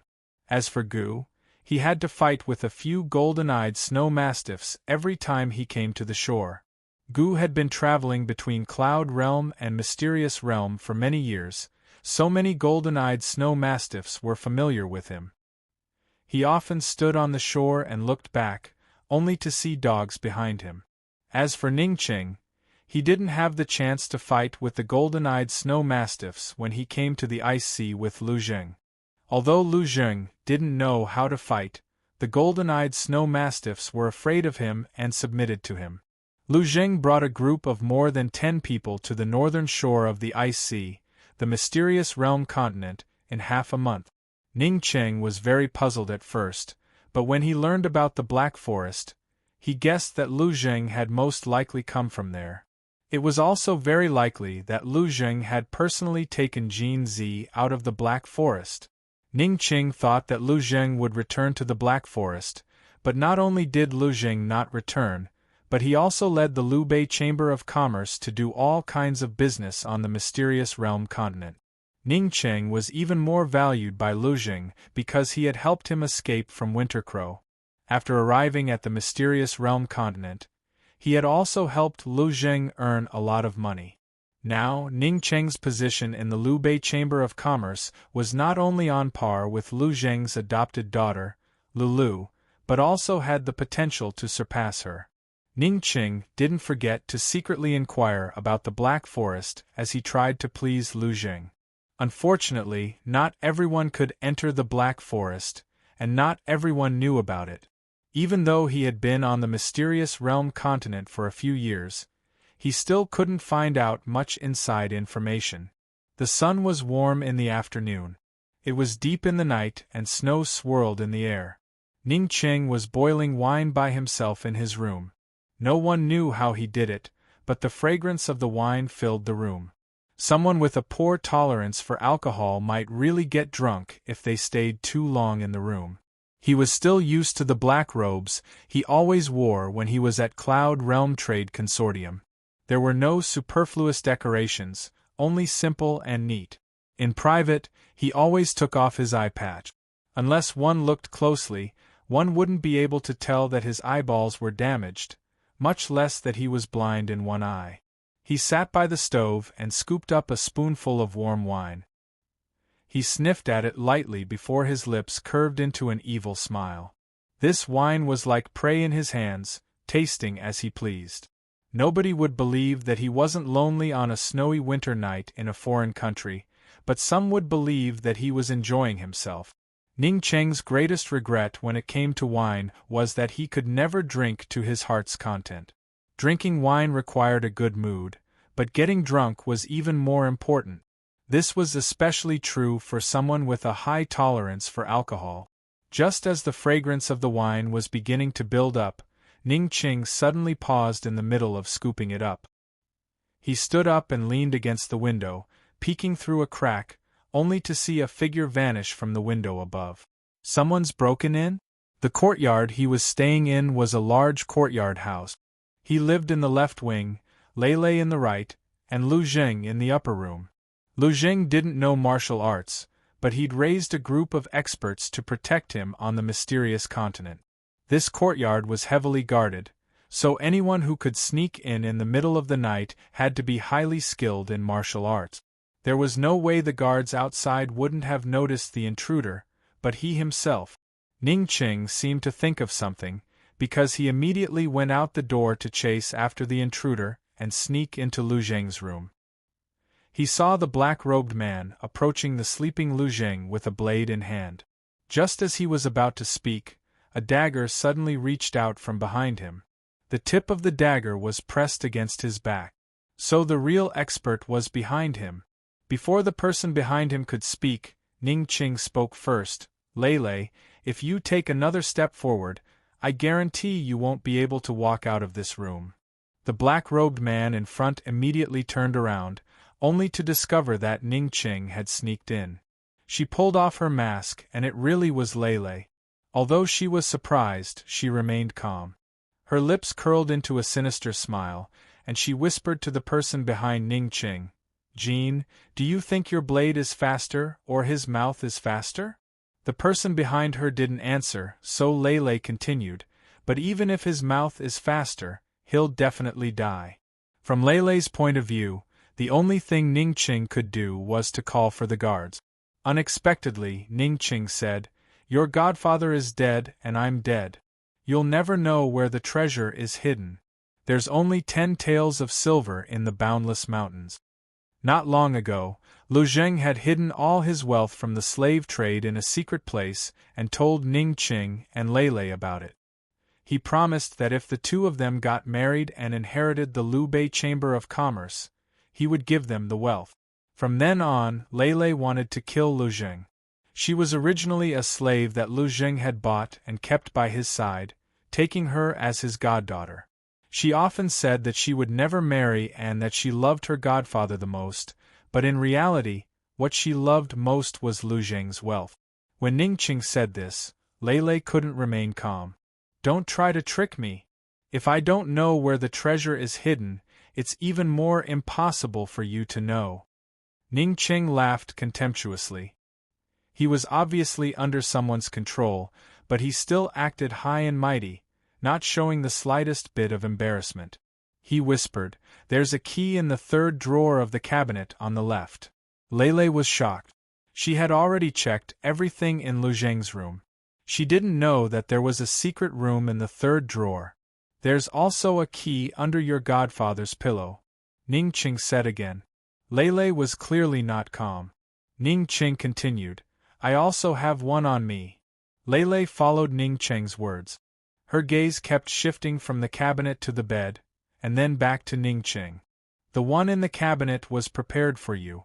You need to use all 3 keys to open the lock of the treasure," Ning Qing said again. Lei was a greedy person. After hesitating for a moment, she walked towards the cabinet and decisively opened it. Who knew that as soon as the cabinet opened, an arrow would shoot out? Lei was stunned. The person behind Ning Qing was also surprised.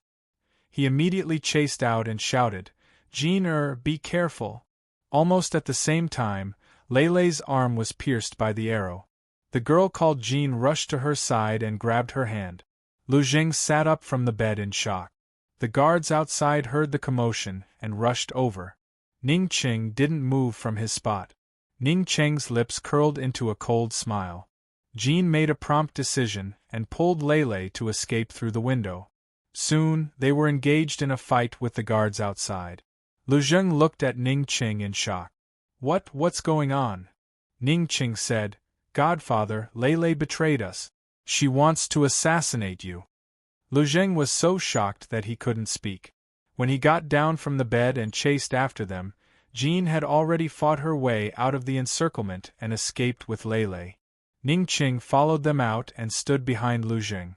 He said calmly, "Godfather, this kind of traitor should be killed without mercy." Chapter 1333. Godfather? This title made Lu Zheng laugh coldly. As he laughed, tears welled up in his eyes. After all, this child was not his own. He treated Lei like his own daughter. Not only did he want to hand over the Lubei Chamber of Commerce to her, he even found a good son-in-law like Qing for her. He did not expect Lei to want his life. Lu Zheng laughed coldly for a long time before turning to look at Ning Qing. He asked, "Qing, when are you going to betray me?" For the past 2 to 3 years, he had been trying to matchmake Lei and Ning Qing. He always said to Qing, "You can call me godfather like your wife. Don't call me boss Lu. In the future, when you and Lei have a child, I will hand Liu Bei over to you. I will take care of the child for you." Qing did not agree to the marriage, but had long changed his way of addressing him as godfather like Lei. Qing's attitude towards marriage had always been difficult for him to understand. After all, compared to Qing, he had always trusted Lei more. He wanted to hand over the Lubei Chamber of Commerce to Lei, not Qing. He only wanted to use the marriage to help Lei keep Ning Qing and restrain Qing. After all, Qing's business skills were much better than Lei's. Everything that had happened tonight, including the scene he had seen when he woke up in bed, had made him despair. Faced with Lu Zheng's question, Ning Qing was very calm. He said, "Godfather, if I wanted to betray you, you would already be dead." Although this was the truth, Lu Zheng did not seem to believe it. Ning Qing added, "Liu Bei has long been mine." These words made Lu Zheng believe him. All these years, Liu Bei's big business had been done by Ning Qing. Although Qing could not control the wealth he had hidden, it was still easy for him to control the Lubei Chamber of Commerce. Ning Qing explained everything that had just happened, including how he had tricked Lei. Lu Zheng remained silent. After a while, the guards who had chased after Lei returned. "Boss Lo, the people with the young miss are very skilled. They ran away." Lu Zheng suddenly turned around and punched the door. He said, "Lei, don't blame your father for being heartless. I'm not righteous." Ning Qing said, "Godfather, cut off her source of income immediately. She won't get far. All right. Lu Zheng went into the house and took out a key. He said, "The treasure is still hidden in a measurable mountain, but the lock has been changed. I'll give you this key first. If you bring Lei back, her key will belong to you." Ning Qing did not take the key. He said indifferently, "There's no hurry. Keep the key safe. When I catch her, I'll give it to her." "Very good. I hope Godfather didn't misjudge you." After Lu Jing finished speaking, he turned around and entered the room. But he fiercely slammed the door. Although Ning Qing saw the tears in Lu Zheng's eyes, after Lu Jing turned around and entered the house, the corners of his mouth still curled up into a mocking smile, without the slightest bit of sympathy. Lu Zheng was a slave trader, and even more so, a trafficker. He was betrayed by Lei, so what? That night, Ning Qing did 3 things.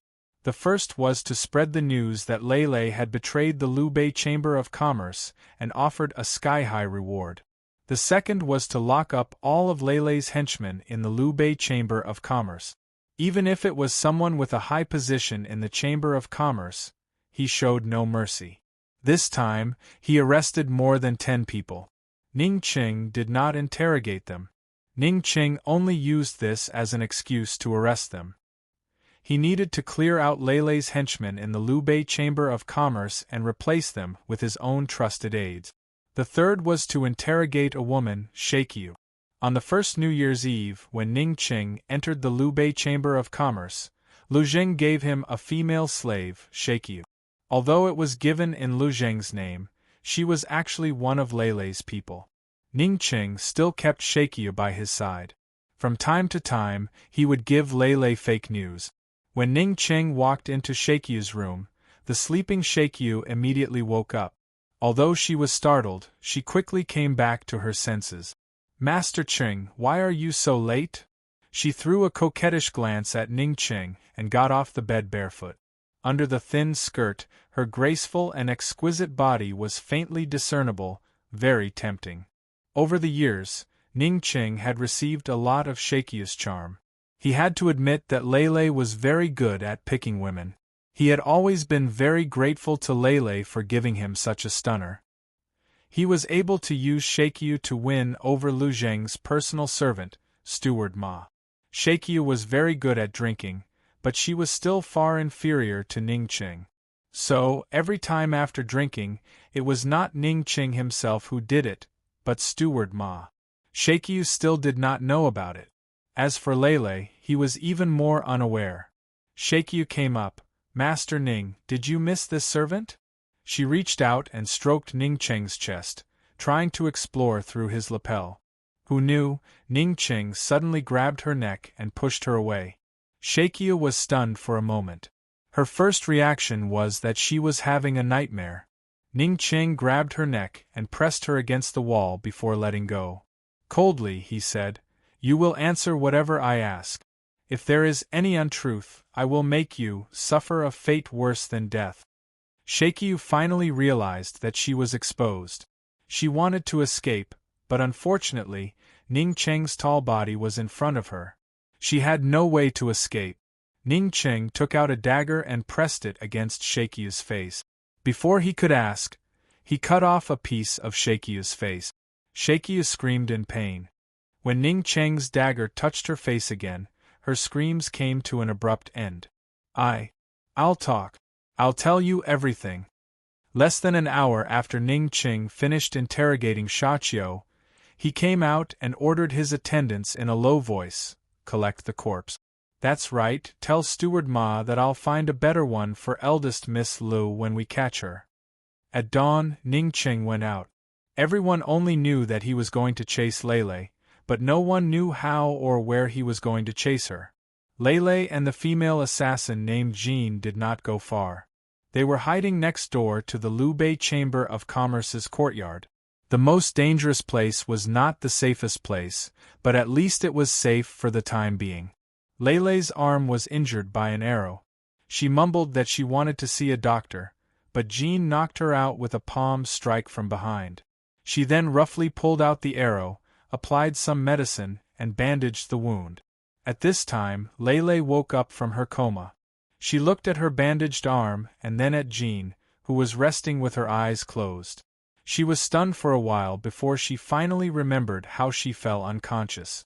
She quietly moved closer to Jin's ear and snarled, "Hua Jin, how dare you plot against me? Do you want to die?" Hua Jin was about to go deaf, but she was very calm.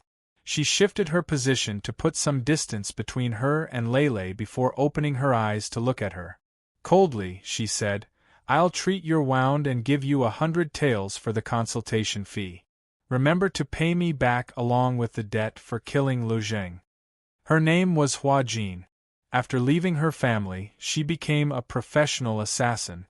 Her first business deal was with Lele, who had just arrived on the mysterious continent. Lele offered a sky-high price to hire Hua Jin as her personal assassin, but Hua Jin refused. Thus, Lele began to default on her debt. According to Lele, there was no relationship in the world that was more reliable than a debt relationship. As long as she owed Hua Jin money, Hua Jin would never cut ties with her. In order to show her sincerity, Lele took the initiative to tell Hua Jin about her background. Hua Jin, who had never been good at socializing with others, did not know what was wrong with her head. She actually told Lele about her background 2 hours after Lele revealed her identity. As a result, the friendship between the two of them, who knew each other very well, was built and stabilized as Lele went into debt again and again. 100 taels for the consultation fee. Lele's face was full of disbelief. Hua Jin, you've gone astray. Hua Jin had indeed gone astray. Even the most ignorant person would easily be led astray by Lele. When Lele asked Hua Jin to kill the first person, Hua Jin's price was 10 taels, which was 1,000 times lower than other assassins of the same level. Yesterday, when Lele asked Hua Jin to kill someone, Hua Jin did not ask for a price, but a condition. She wanted Lele to give her 100,000 taels every year. Hua Jin answered seriously, "Jin, I learned it from you." Lele rolled her eyes and stood up with a sigh. 100 taels it is. Anyway, I'll never be able to repay my debt to you. If I'd known this would happen, I would have paid all my debts back then. She had originally wanted to assassinate Lu Zheng and frame Ah Cheng. Now that her plan had failed, she knew very well that Lu Zheng would cut off all her sources of income. Hua Jin looked at Lele's dejected expression and wanted to comfort her, but Lele recovered quickly. She said, "That's fine too. From today onwards I'm no longer Lele." Lu Zheng had given her the name Lele. Her real name was Hua Jin, and she had a very noble surname in the mysterious continent. She had secretly found out all this from the information in Lu Zheng's study. She had never wanted to go home and acknowledge her family. She only wanted to be free and do what she liked to do, earn money. She had planned well. She would kill Lu Zheng and frame Ah Cheng. Not only would she obtain Lu Zheng's wealth, but she would also be in charge of the Liu Bei Chamber of Commerce. Unfortunately, everything had gone down the drain. She turned to look at Hua Jin and said seriously, "Jin, seeing that I've been reborn and want to be a new person, let's call it quits, okay?" All these years, Hua Jin had owed more than 100 million yuan. If anyone else heard this, they would definitely fly into a rage. However, Hua Jin was incomparably calm. She said, "Hua Jin, you still have Lu Xiaoyao. If you don't pay up, I'll kill Lu Xiaoyao's courtesan." Lu Xiaoyao was a brothel that Lele had privately opened, and Lu Xiaoyao's courtesan was Hua Jin herself. Hua Jin was very clear about this. Hua Jin's expression froze. After a while, she forced a smile.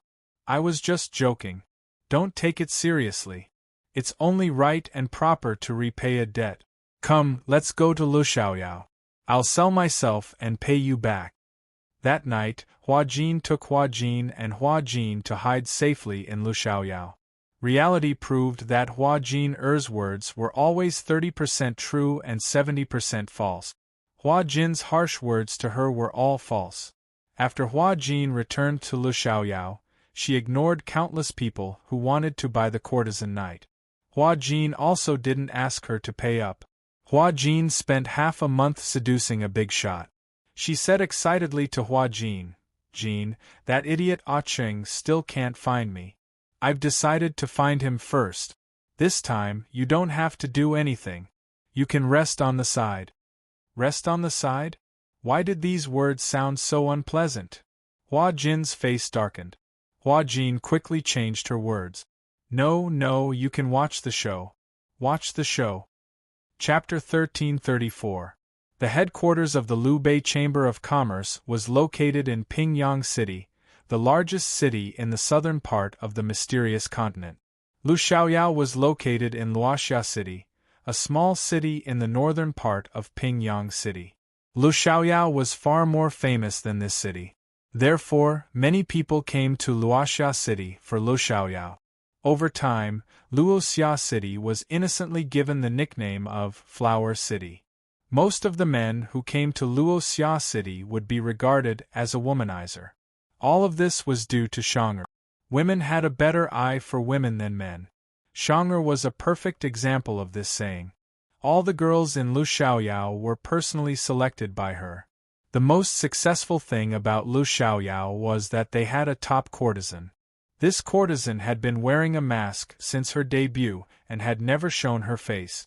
However, she had successfully attracted countless men to go crazy for her and spend a lot of money for her.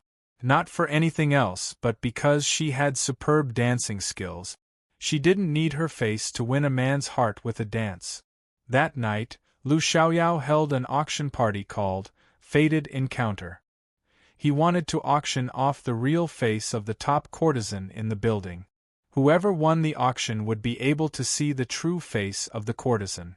At this time, Lu Xiaoyao's round hall was full of people. It was hard to get a ticket for the 10 rows, and the seats at the back also cost money. Shang'er had already made a lot of money before the auction of the courtesan's night started. After a song and dance, the singers and dancers dispersed. The high stage was empty. The noisy audience quieted down immediately. Everyone was nervous and excited, waiting for the courtesan to appear. Sure enough, after a short while, a woman with an extremely good figure slowly flew down from the roof, while holding a long silk satin hanging from the ceiling. She was wearing a pink gauze dress, and her figure was enchanting and graceful.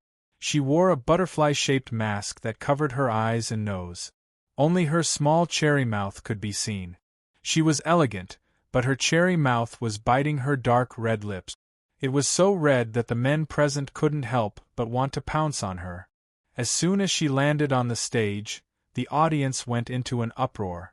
Whistles rose and fell one after another, and many men even directly shouted out their love. Since they had come to a brothel, there would naturally be no men hiding their true colors.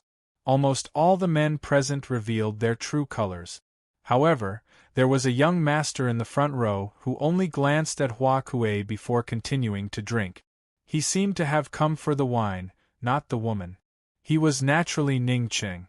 Hua Kuei didn't say anything.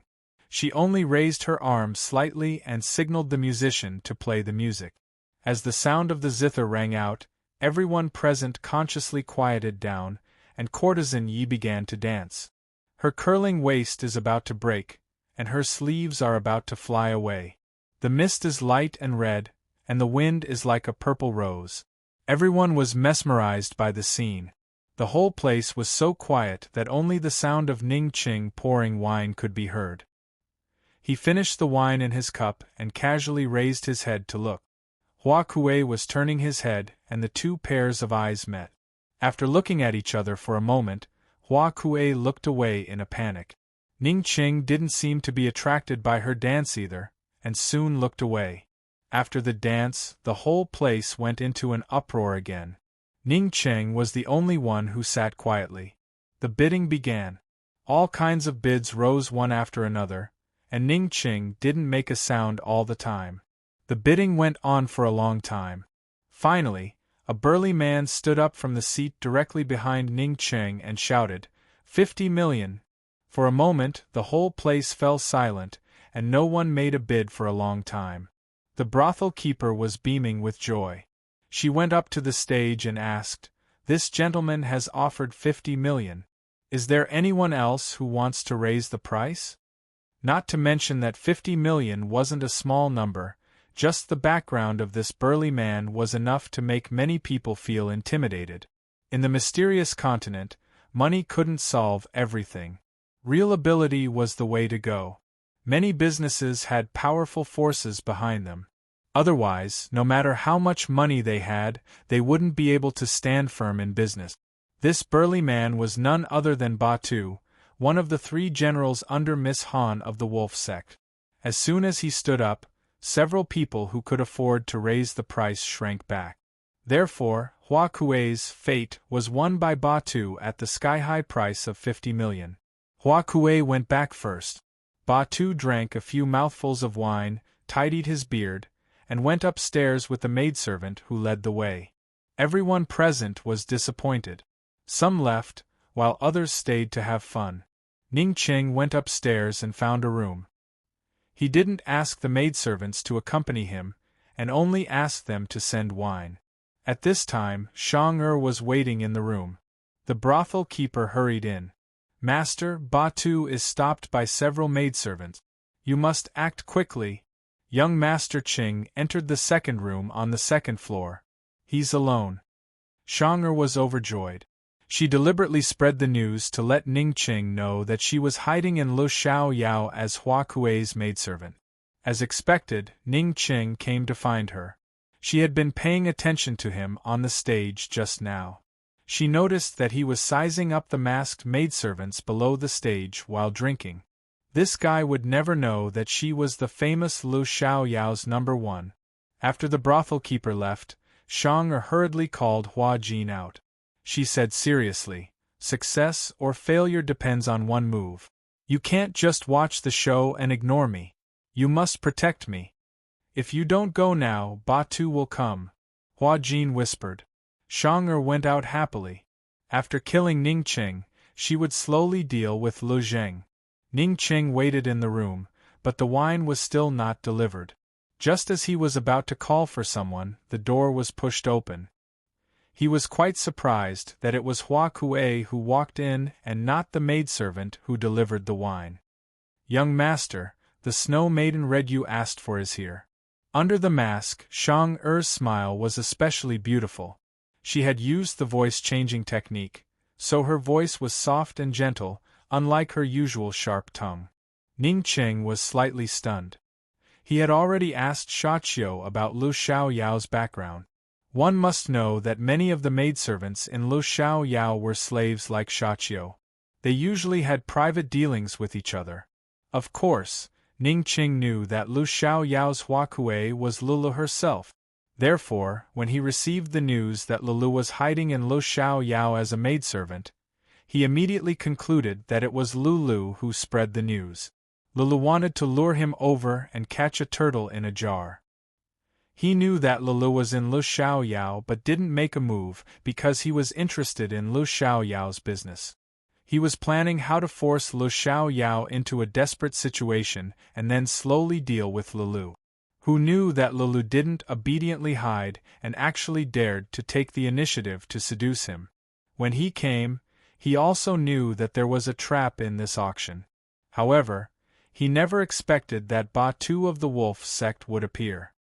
He also didn't expect that Batu would be infatuated with Lulu and bid for the fate of one time. He still couldn't figure out whether Batu's appearance was an accident or Lulu had already arranged it. He naturally wouldn't find someone to deal with Batu's day. After all, Batu was a follower of the Wolf sect's Miss Han. His strength was not ordinary. Even if he brought 3 people with him today, they might not be able to defeat this guy. Moreover, if he offended the Wolf clan because of Lulu, the Lubei Merchant Guild would also be in trouble. He had already given up. He just wanted to sit for a while and observe the situation. He wanted to find out what the relationship between Batu and Lulu was. He didn't expect that Lulu would come to him at this time. At this time, she should be serving Batu's day. Ning Qing seemed to understand something and suddenly laughed. Shang was puzzled.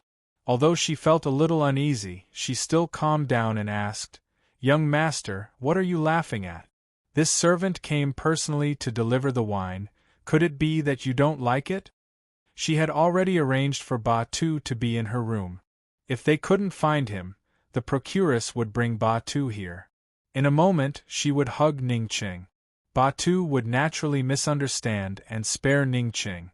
She dared to guarantee that with Batu's fiery temper, Ningqing would undoubtedly die.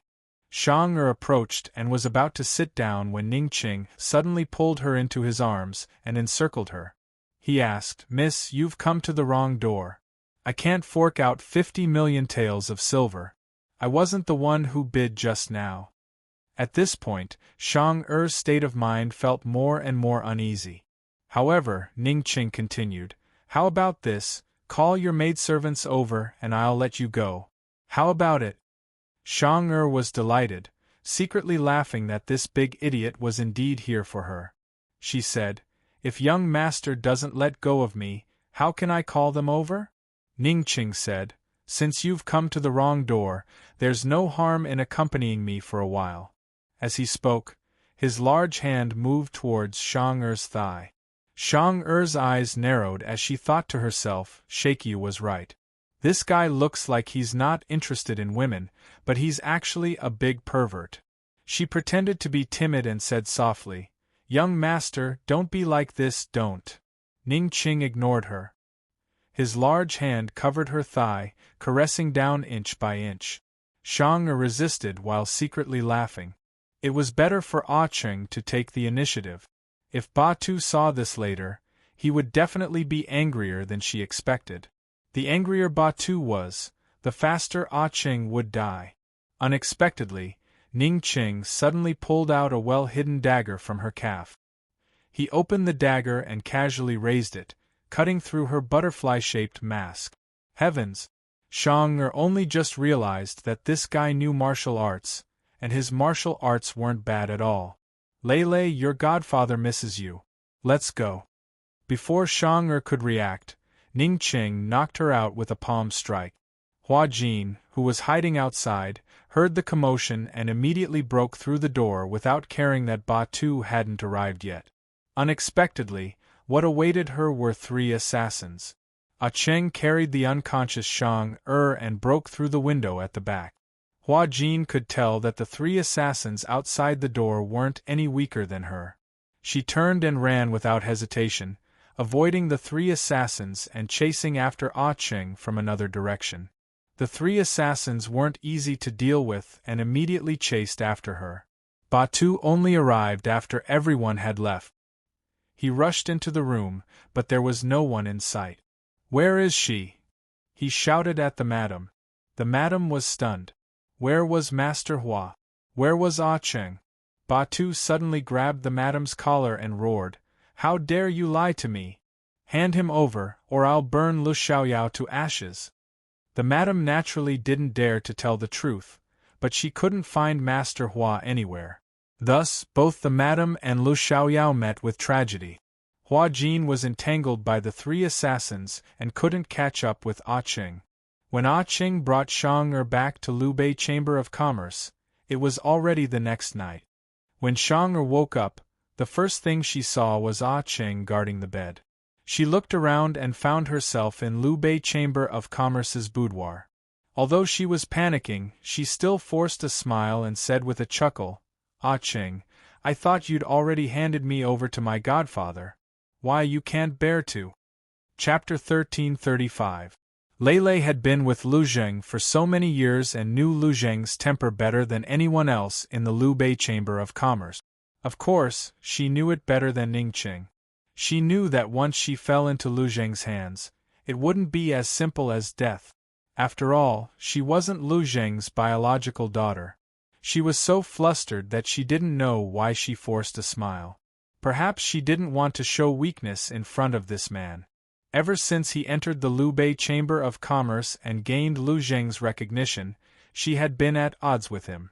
And from the moment Lu Zheng wanted her to marry him, she had officially started fighting with him. Although she was a woman, she had never lost to any man. Lubei Chamber of Commerce was full of men and many of them wanted to marry her, but she had trampled them all. Only this man in front of her didn't trample her back, but had trampled her several times. This time, he had really trampled her underfoot. She admitted that she had lost, but so what? She didn't want him to see her as a joke. If you can't bear to, then marry me. Let's kill Lu Jing together and divide his treasures. How about that? Xiang'er asked with a smile. Ning Qing said, "It'll be more interesting to see your godfather when you wake up." These words were like a lynching sentence for Xiang'er. She was completely flustered and froze on the bed, unable to move. Ning Qing got up and called for the guards. "Cold," he instructed, "tie her up and send her to the boss's courtyard." He had already walked to the door, but turned back to look. It had to be said that at this moment Xiang'er, who had always been clear-headed, had an illusion that Ah Qing seemed to be regretting it and was going to let her go. Who knew that Ning Qing would only say cold, "Oh right, I forgot to tell you. Lu Xiaoyao was burned by Ba Tuesday. Your assassin is surrounded by many people and probably won't be able to make it." After Ning Qing finished speaking, he turned and left without hesitation. Xiang'er was stunned and lost all her strength. When Xiang'er was escorted to Lu Zheng's room by the guards, she saw Ah Qing standing by the door, playing with two specially shaped keys in his hands. She had already lost all her strength, but seeing this scene, she burned with anger and all her strength came back. She wanted to pounce on Ah Qing and bite him. Despicable! Damn it! The guards threw her to the ground. After a while, Lu Jing finally walked out. Xiang'er lowered her head, not daring to look at him. She knew that at this time she could only be obedient. Otherwise, she would die even more miserably. Lu Zheng was as silent as he had been that night. The only difference was that there were no more tears in his eyes. He looked down at Xiang'er and asked coldly, "Why?" Xiang'er remained silent. "Lei, hasn't old man treated you well enough? Old man can give you everything you want. Why are you doing this?" Lu Jing said angrily. Xiang'er remained silent. Lu Jing suddenly walked over and ruthlessly kicked her shoulder, causing her to fall to the ground. Ungrateful bastard! After so many years, the old man might as well raise a dog. Finally, this guy completely infuriated Xiang'er. She raised her head and said word by word, "Boss Lu, adopting a child that you abducted is not called kindness, it's called hypocrisy." Lu Zheng was shocked. "Lei, you..." "I'm not called Lei. I'm called Xiang'er." Xiang'er said angrily, "I've seen all your slave contracts." Lu Zheng looked at Xiang'er, his eyes ferocious. He was silent for a long time before he finally said, "Then, you deserve to die." A complicated look flashed past Ning Qing's eyes. Just as he was about to speak, Lu Zheng said, "Steward Ma, I'll leave it to you." Xiang'er was shocked. In an instant, cold sweat broke out and drenched her back. Steward Ma was a notorious lecher in Liu Bei Chamber of Commerce. Any female death row prisoner who fell into his hands would be humiliated. No, Xiang'er subconsciously looked at Ning Qing. Her beautiful phoenix eyes were filled with fear and pleading. Yes, she hated him the most. But at this moment she was begging him. She was begging him silently. She could only beg him. Ning Qing looked at her for a moment before he heartlessly looked away. Xiang'er's eyes immediately turned red. She didn't know why, but she suddenly didn't panic. Instead, she felt terrible. Her heart felt like it was being pressed down by something. It was so uncomfortable that she couldn't breathe. It was as if she couldn't accept it, and as if she was disappointed. Steward Ma was overjoyed. If not for Lu Zheng's emotions, he would have laughed out loud. Never in his wildest dreams did he think that he would one day get Miss Lu. He could laugh even in his wildest dreams. "Master, don't worry.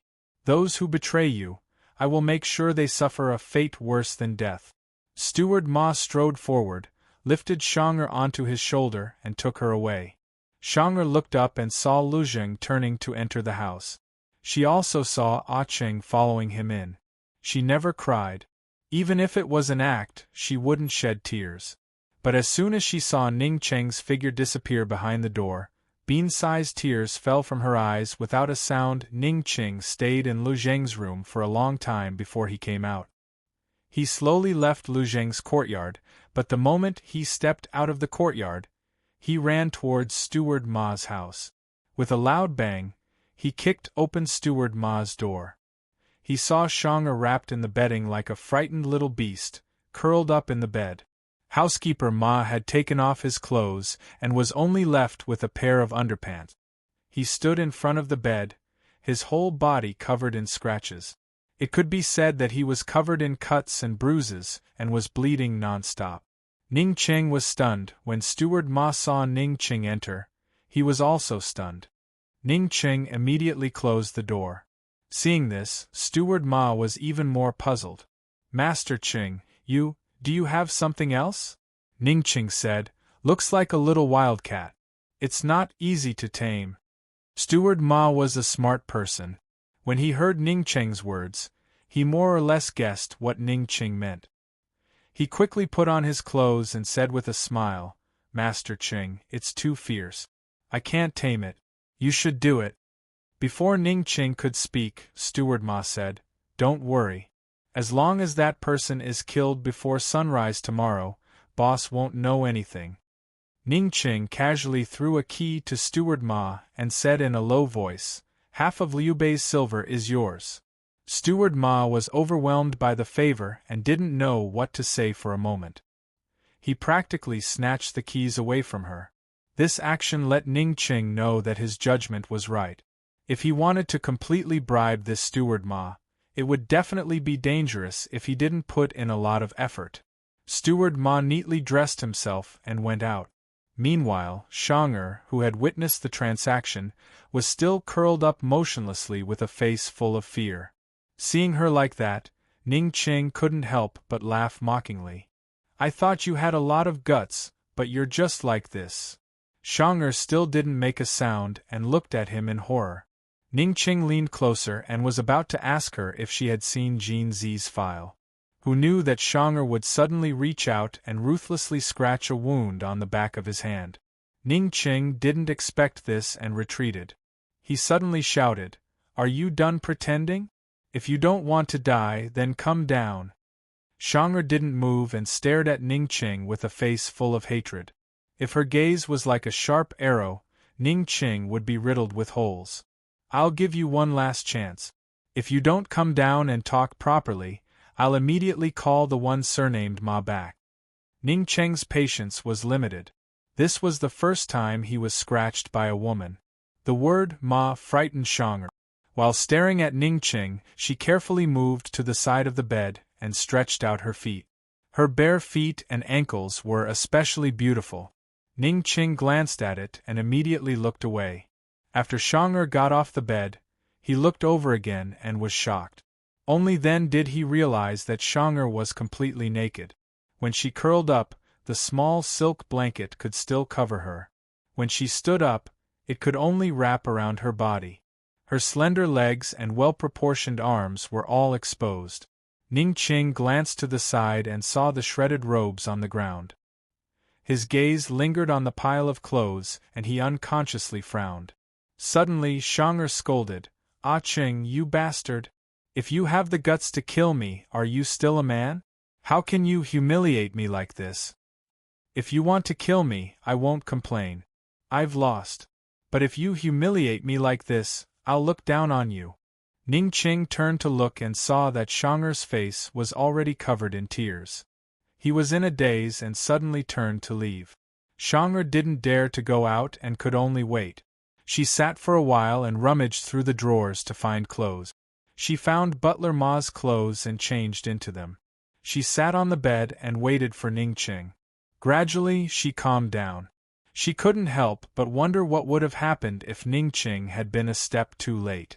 After a while, Ning Cheng came back with a bag of things and threw it at Shang'er's feet. Shang'er glanced at him and asked, "What is it?" Ning Cheng didn't say anything, so Shang'er kicked it open. When she saw what was inside, she almost screamed. That was Butler Ma's head. Ning Cheng lowered his head and was silent. He said mildly, "Sorry, I'm late. You can go." Xiang'er stood up and looked at Ning Qing, and then at the head on the ground. She suddenly understood and exclaimed, "Hey! You.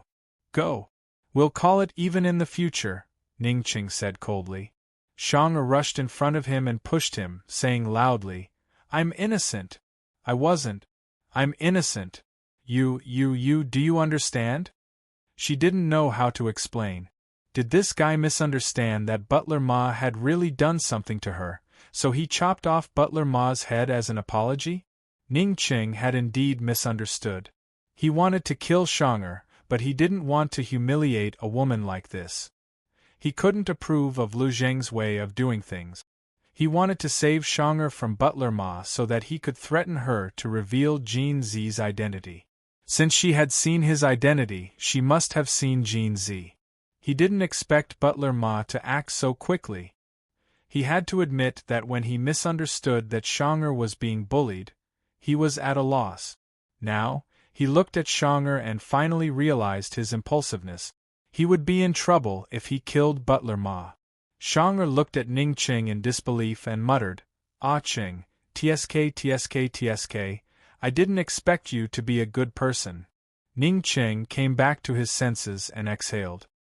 He couldn't be bothered to explain further and said coldly, "Let me ask you a question." Xiang'er smiled. Her tears were still wet, but she smiled brightly and said, "I'll answer you if you promise to let me go." Chapter 1336.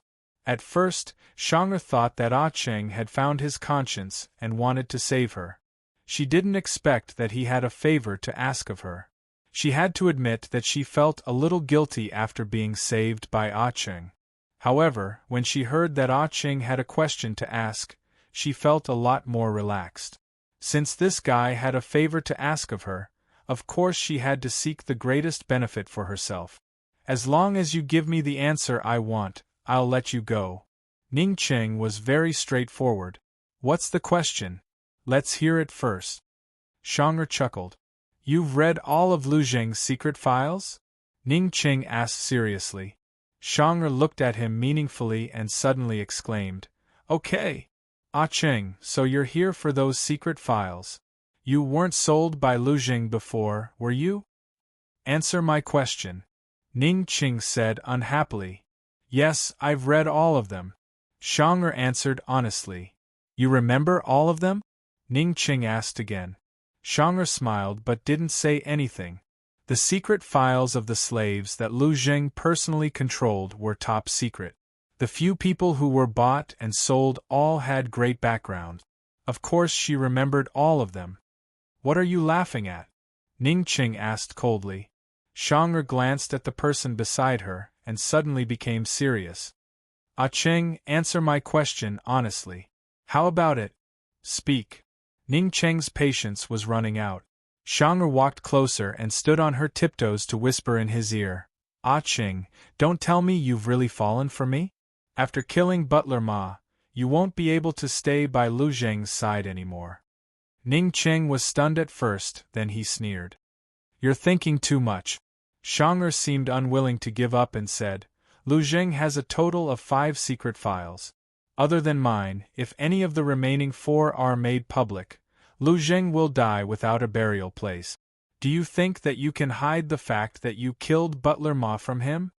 This should be the reason why Lu Zheng wanted to kill her so quickly. Otherwise, with Lu Zheng's personality, he would have at least asked Butler Ma to torture her for a while before killing her. If she guessed correctly, Lu Zheng would definitely ask Steward Ma to personally deliver her corpse tomorrow. Xiang'er originally thought that Ning Qing would be very shocked, but Ning Qing was not. He was still cold and stern as he asked, "You're Jin? What's your surname? Where is your family?" He had long known that gold came from the Black Forest. Therefore, he had long guessed that the secret files in Lu Zheng's hands were not simple. It was troublesome to kill Steward Ma, but it was not as serious as Xiang'er said. The years he spent in Liu Bei Chamber of Commerce were not for nothing. Xiang'er avoided Ning Cheng's question and asked again, "Are you really not afraid of the consequences? Are you going to answer my question or not?" Ning Qing lowered his voice. Answer my question first. Xiang'er chuckled, not looking serious at all. Unexpectedly, Ning Qing suddenly pulled out a dagger and pressed it against her face. Coldly, he said, either you die or answer me. Since you want to kill me, why save me? Xiang'er was not afraid. Ning Qing snorted lightly. It seems that you've misunderstood. I save you from Steward Ma and you answer my question. This is a business deal. Whether I kill you or not is another business deal. These are two different things, understand?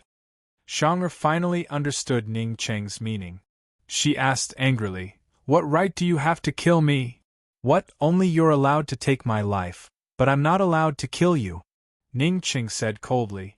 Only the two of them could treat life and death as a business deal. There were reasons and conditions. You spoiled my plans, so it's only right that I kill you. Xiang'er said angrily. If you didn't sneak in, Lu Zheng would be in Great Qin's prison by now. I don't need to follow him to Mysterious Sky either. I hate this place. Seeing that Ning Qing did not speak, Xiang'er continued. I've been a slave since I was 3 and have followed Lu Zheng for more than 20 years. I'm about to kill him, so what right do you have to sneak in? What right do you have to take away Liu Bei Chamber of Commerce? Do you know how much money Lu Zheng has in his treasury that I helped him earn by showing up in public? Xiang'er glared at Ning Qing angrily. There were many things that she did not plan to say. Even to Hua Jin, she would not say them. Lu Zheng was able to have so much power in Wintercrow Kingdom because she had suffered countless losses and grievances to curry favor with the Wintercrow royal family. Women were always more suited to business deals than men because there were many men who wanted to take advantage of women in the business world. In the end, women would always take advantage of them. What kind of person was Lu Zheng? If she did not have true ability, how could she have won Lu Zheng's favor? No one knew that Lu Zheng had wanted her to marry Wintercrow Kingdom's king for business. He had also wanted her to marry Wintercrow Kingdom's slave nobles. She had paid a heavy price to clinch the business deal and protect herself. Lu Zheng saw her true ability and saw that he had no successor, so he gradually doted on and protected her like his own daughter. Perhaps Lu Zheng was old and had forgotten the past. However, she had grown up and understood more, so her hatred had deepened. She did not want to be pitiful. She would rather be a heinous villain with the crime of being ungrateful and killing her foster father than be pitied by others. She did not know why she suddenly told Ning Qing the truth. Seeing that Ning Qing was still staring at her without speaking, she was a little embarrassed. Why are you looking at me? Don't look. She hated other people's sympathy, especially him, her opponent. But Ning Qing didn't pity her at all. Instead, he gave her a disdainful look and said, I don't care what grudges you have with Yu Jing. If you don't have the skills, then admit defeat obediently. I'll ask you one last time. Do you want to die, or do you want to answer my question? Xiang'er narrowed her eyes and answered without hesitation, I choose to die. She refused to believe that Ning Qing wouldn't realize that he'd lost the negotiation from the start with such a lucrative business deal. Since he wanted to know the answer, he was destined to be controlled by her. If she died, who was going to answer his question? She lifted her chin and looked up, looking as if she was unafraid of death. She was much shorter than Ning Qing. No matter how high she lifted her chin, Ning Qing would still look down on her. Ning Qing looked at her disdainfully and snorted contemptuously. He said, Xiang'er, do you think I have to ask you? Since I dared to kill Butler Ma, I'm not afraid of trouble. If you don't answer me, I'll ask Lu Zheng. Xiang'er was stunned. What did this guy mean? Although she was a little uneasy, she still maintained a righteous and fearless attitude. She continued to close her eyes and look up. However, she heard Ning Qing sigh softly. I originally planned to wait a few days and figure out Lu Zheng's background before making a move. But now it doesn't matter. It doesn't make much of a difference whether I kill him now or later. As soon as he said this, Xiang'er immediately opened her eyes and exclaimed, You have a way to kill Lu Zheng? Ning Qing did not answer. Instead, he held the dagger in his hand and stabbed at Shang'er. "Ah! Spare me!" Shang'er was scared out of her wits and cried out. Ning Cheng's dagger barely grazed her ear before landing right next to it. It didn't hurt her at all. Shang'er was still scared out of her wits. She closed her eyes and screamed non-stop. Ning Cheng was helpless. He could only cover her mouth and say in a low voice, "Enough. I know how afraid you are of death." Shang'er secretly opened her eyes to look at his cold and handsome face. She wished she could find a hole to hide in. How embarrassing! Ning Cheng let go of her mouth and asked straightforwardly, "Is there anyone from the Black Forest in the secret files?" "You." Shang'er was incomparably shocked. You're actually Ling Ge. It's really the Ling family?" Ning Cheng was also shocked. He had heard that the Ling family in the Black Forest was the only family that could tame tigers. However, this was only hearsay. When it came to Jin Zi's background, he would not easily believe it unless there was certain information. More than 20 years ago, the Ling family, the master of the Black Forest, lost a baby boy. It was Lu Zheng who personally stole him. Shang'er said seriously. Ning Cheng was deeply moved. No wonder when he saw Jin Zi for the first time at the three-way black market, he felt that the kid was not simple.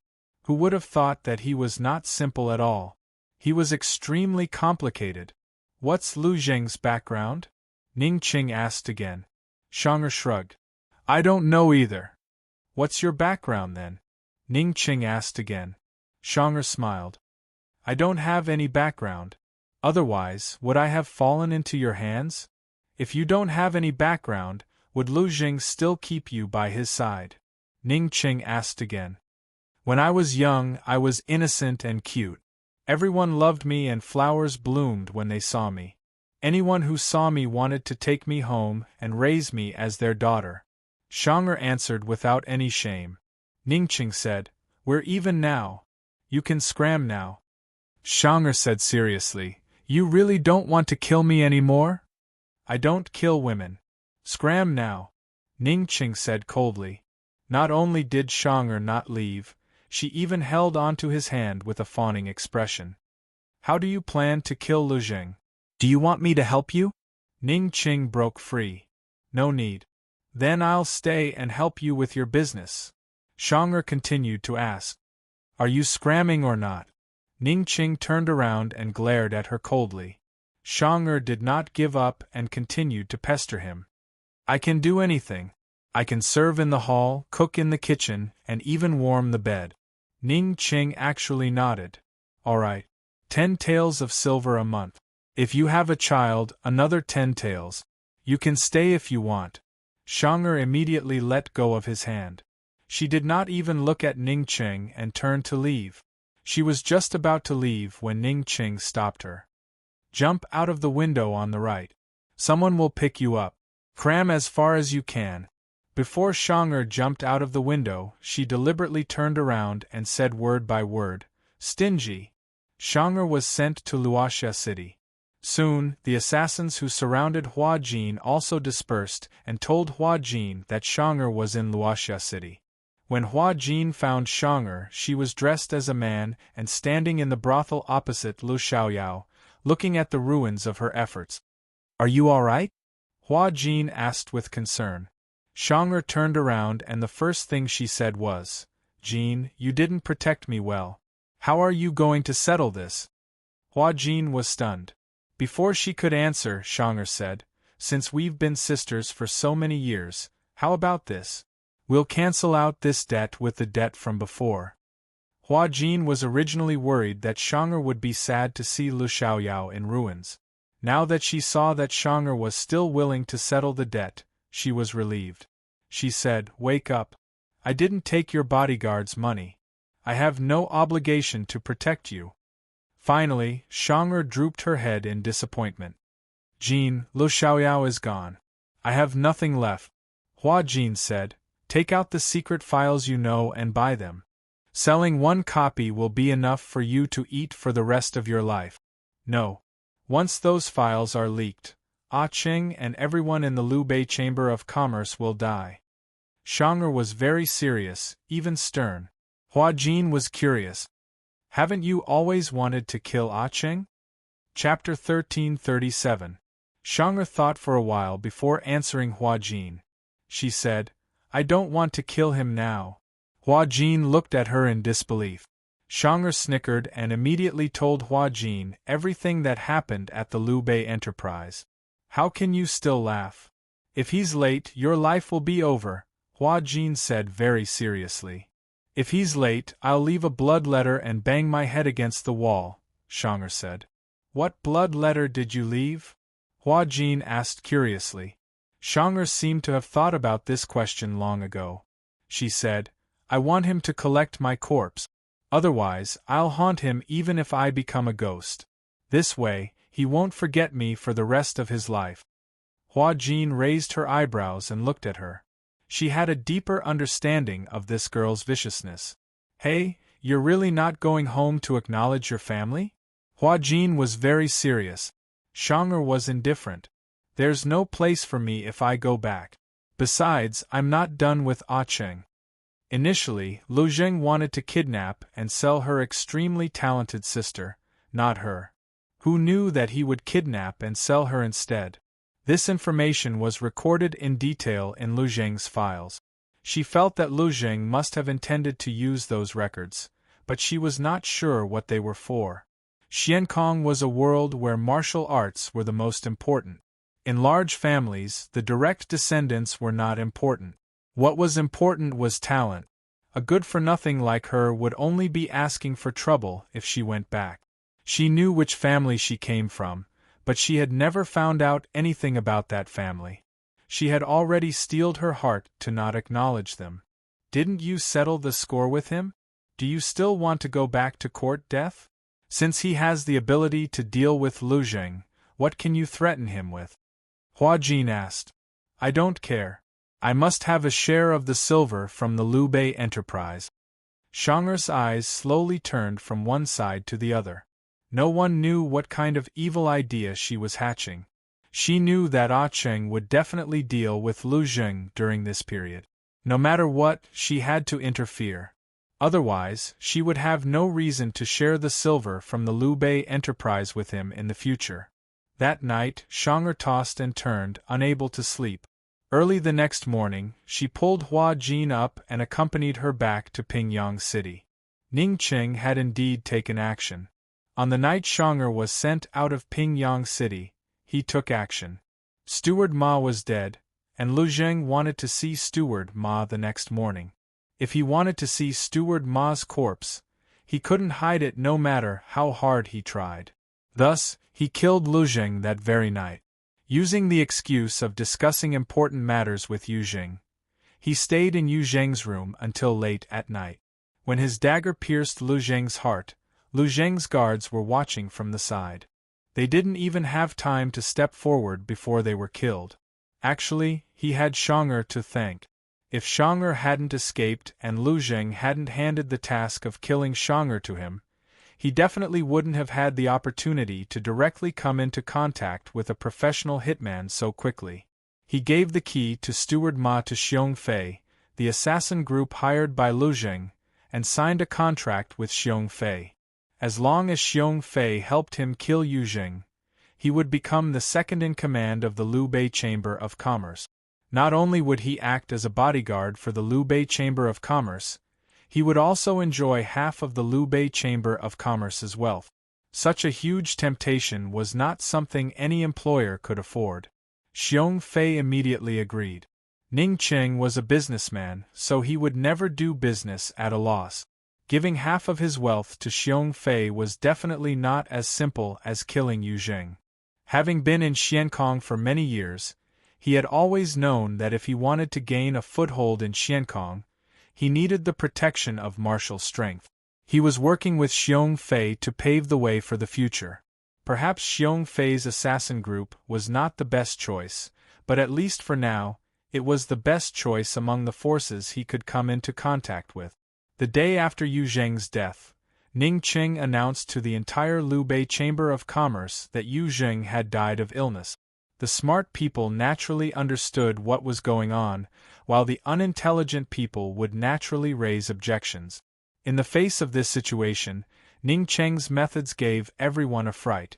One had to know that he had used the matter of finding Shang'er to get rid of Shang'er's henchmen.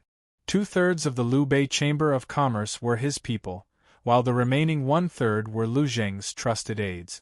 Among this 1/3 of the trusted aides, excluding those who were smart enough to surrender, there were only 10 or so people who did not know how to adapt to the circumstances. Ning Cheng actually used another day to lay out all the evidence of corruption since the 10 or so people had entered the Liu Bei Chamber of Commerce. This move not only prevented the 10 or so people from taking any money, but they also had to fill in the evidence of corruption before they could leave. If they could not fill in the evidence, they could only continue to earn money for the Liu Bei Chamber of Commerce. This move not only dealt with the 10 or so people who objected, but also sounded a particularly loud alarm to the others. All along, the people in the Liu Bei Chamber of Commerce knew that Ning Cheng was powerful and respected him greatly. However, after this incident, everyone not only respected him, but also revered him. The Liu Bei Chamber of Commerce changed owners in less than 3 days. From an outsider's point of view, it was as if nothing had happened and everything was calm. So much so that Shang'er only heard the news of Yu Zheng's death when she returned to Pingyang City. She looked at the tightly shut door of the Liu Bei Chamber of Commerce and was stunned. After a while, she muttered, "His actions are too fast." Hua Jin walked out from the shadows and reminded her seriously, "Shang'er, don't provoke that man." Shang'er said, "If I don't provoke him, I'll feel uncomfortable all over." In the past, this feeling was not so strong. Now that she knew that Ah Cheng had hidden it so well, she wanted to provoke him even more. Why was it like this? Shang'er could not explain it. She turned back to look at Hua Jin and asked, "Jin, am I courting death?" Hua Jin answered her expressionlessly, "You're asking for it." Shang'er was not angry at all. She even nodded seriously. "That's right." With that, she suddenly quieted down. Her usual foppish expression also softened. After a while, she spoke again. "Jin, I've heard a saying before." Hua Jin was curious. There were not many words that Shang'er approved of. Unexpectedly, Shang'er said, "Liking someone is asking for it." The corner of Hua Jin's mouth twitched. She did not know how to answer. She did not understand love at all. She looked at Shang'er for a long time before asking a particularly profound question. "Shang'er, you can't get the money, so you want the person?" Shang'er thought for a while and laughed. "I've given the best time to Liu Bei Trade Union. I can't lose both the person and the money, right? Hua Jin, bring me in. If I succeed, I'll be able to pay you back."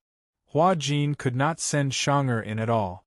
After Ning Cheng took over Liu Bei Trade Union, the first thing he did was to get Xiong Fei to find a group of top assassins to guard the headquarters of Liu Bei Trade Union. Xiong Fei himself was to protect him. Hua Jin escaped, but Shang'er was thrown out. She fell at the door and was in so much pain that she could not straighten her back. At this moment, Ning Cheng was doing a final search of Lu Zheng's room. He had already found the secret files Shang'er had mentioned, but found that there were only 4 of them. Shang'er's files were gone. He guessed that Shang'er must have taken his files when she snuck in to kill Lu Zheng that night. Of the other 4 files, one was indeed Jin Zi's. Ning Cheng kept Jin Zi's file close to his body and destroyed the other 3. He could not afford to provoke those powers. Once those files were leaked, the Liu Bei Trade Union and he would disappear from the mysterious continent overnight.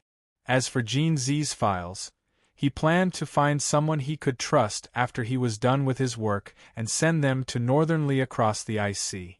After a final search, Ning Cheng still could not find any information about Lu Zheng's origins. He had always hoped that Lu Zheng would contact his original family so that he could find some clues.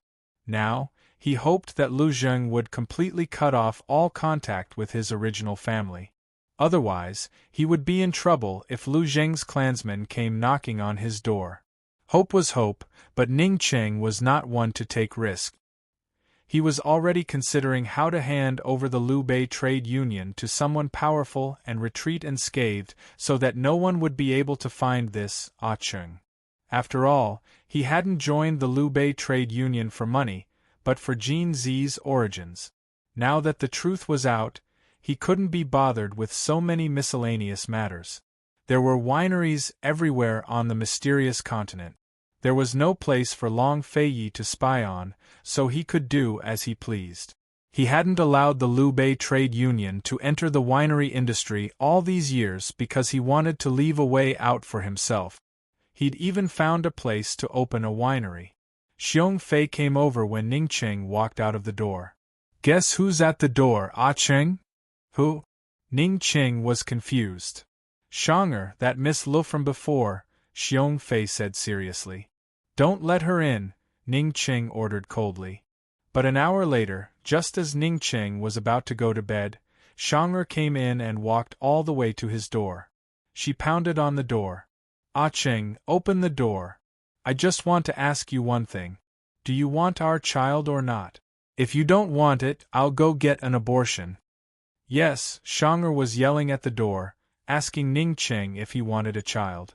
Whether it was the guards at the door or those in the dark, they were all frightened.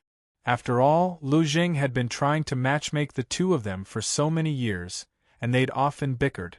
No one knew the real relationship between them. Some people said that they were only at peace on the surface, but fought to the death in private. Some said that they were only at peace on the surface, but fought fiercely in private. Others said that Cheng wanted to marry her, but Lulu didn't, so they became enemies. Some even said that Lulu had delivered herself to Cheng's door, so she was already Cheng's woman. In short, there were many different opinions. Even Xiong Fei and his assassins didn't know the truth.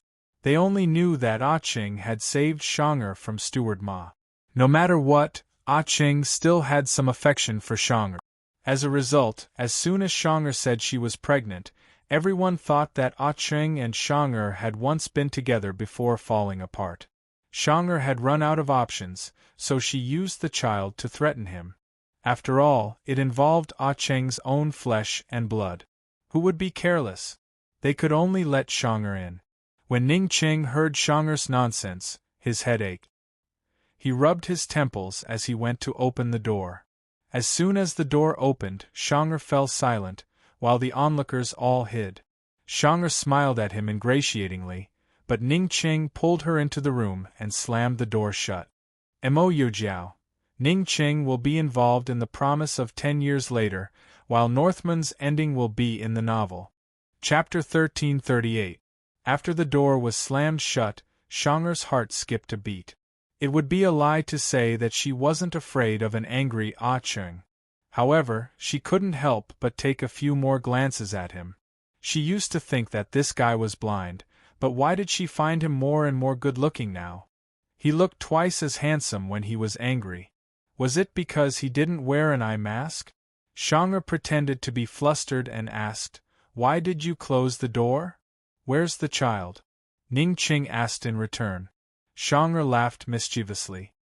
"I'm just," before she could finish, Ning Cheng interrupted her. "Since you're pregnant, get rid of it." Shonger didn't understand what he meant and was confused. He opened the door and shouted outside, "Someone, get a female doctor here." Shonger finally realized the danger. She turned and wanted to escape, but Ning Cheng closed the door again and leaned his tall body against the door, blocking her. "I was just joking. I have something important to discuss with you." "Really? Cheng, we've known each other for so many years. Just give me a chance." The more Shonger looked at Ning Cheng's gloomy face, the more flustered she became. She felt guilty and couldn't continue. Ning Cheng just stared at her and didn't say a word. She lowered her head and said resentfully, "I'll leave. I'll leave now, okay?" "No," Ning Cheng said coldly. Shonger looked up suddenly. "I'll never be able to see you again, okay?" "No," Ning Cheng said again. "What do you want?" Shonger asked loudly.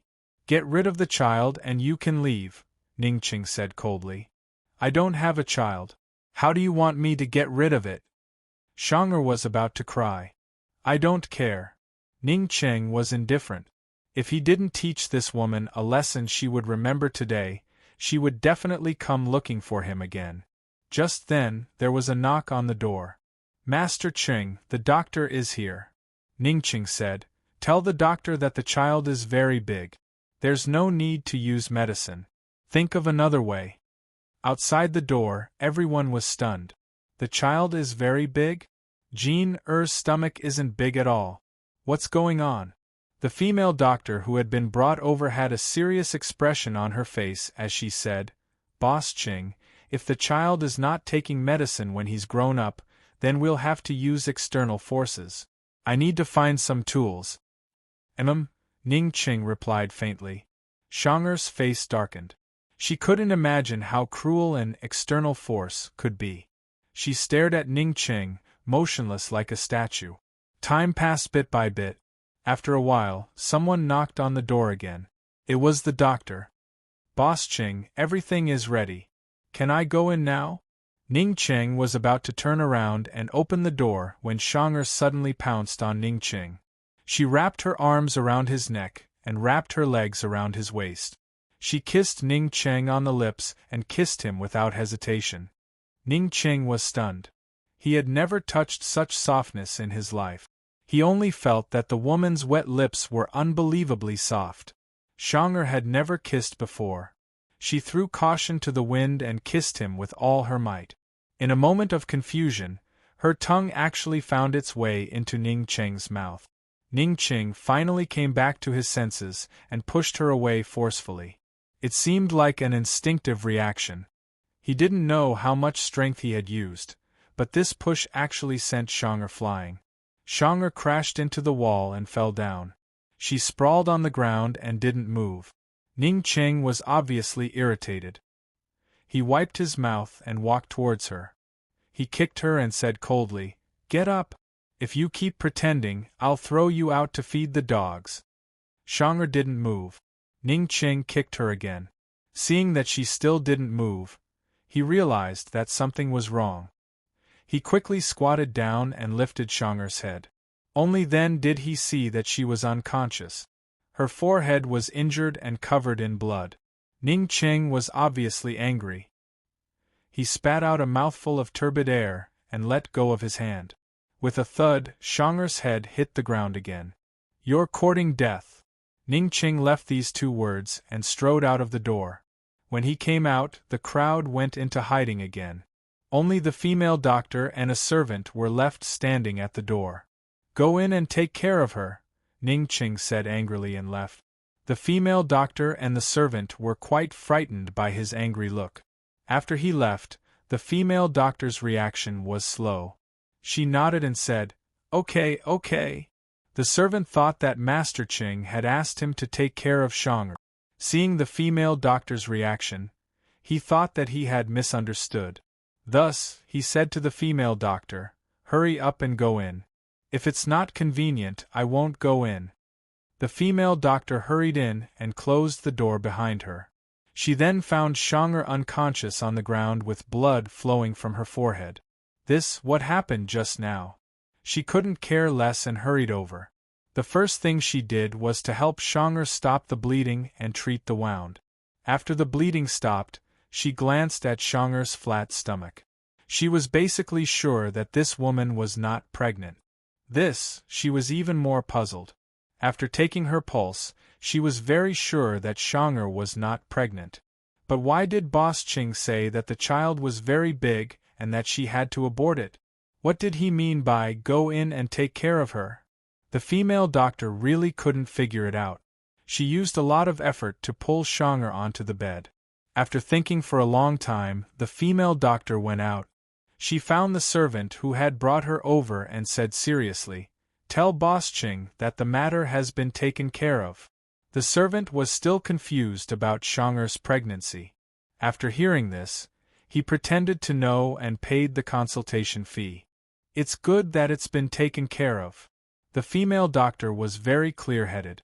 The servant didn't ask further. Otherwise, she wouldn't know how to explain it.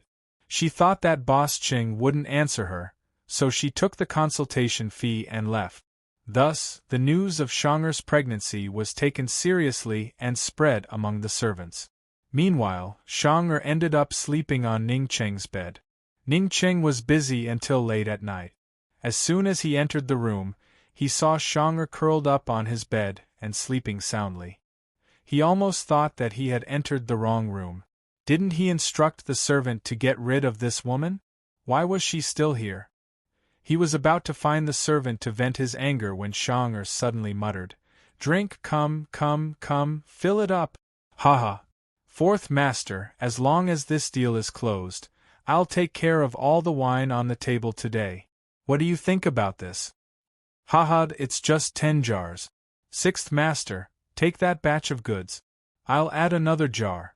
If I get drunk, you can do whatever you want with me." She talked in her sleep for a long time. All of it was related to wine, and it was all talk about business at the wine table. Ning Ching listened quietly and unknowingly sat down at the side. "Come drink. We're not going home until we're drunk," Shang'er suddenly shouted. Ning Cheng's mouth twitched. He seemed to want to do something but was hesitating. "Are you drinking or not?" It's you," Shang'er shouted again. She even stretched her hand out of the blanket as if she was holding it. Ning Ching finally couldn't take it anymore and replied, "Drink." Shang'er even raised her hand and asked loudly, "How much?" Ning Cheng's lips unconsciously curled into a faint smile. He asked, "How much do you want to drink?"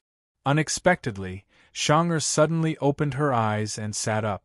She said excitedly, "Ah Cheng, have you forgiven me?" At this moment, Ning Cheng was stunned. He remembered that Ning Nua would also talk in her sleep when she was young. After he was woken up, he could converse with Ning Nua a few times. When he asked Ning Nua the next morning, Ning Nua didn't remember anything. Thus, he couldn't help but want to talk to her about Shang'er.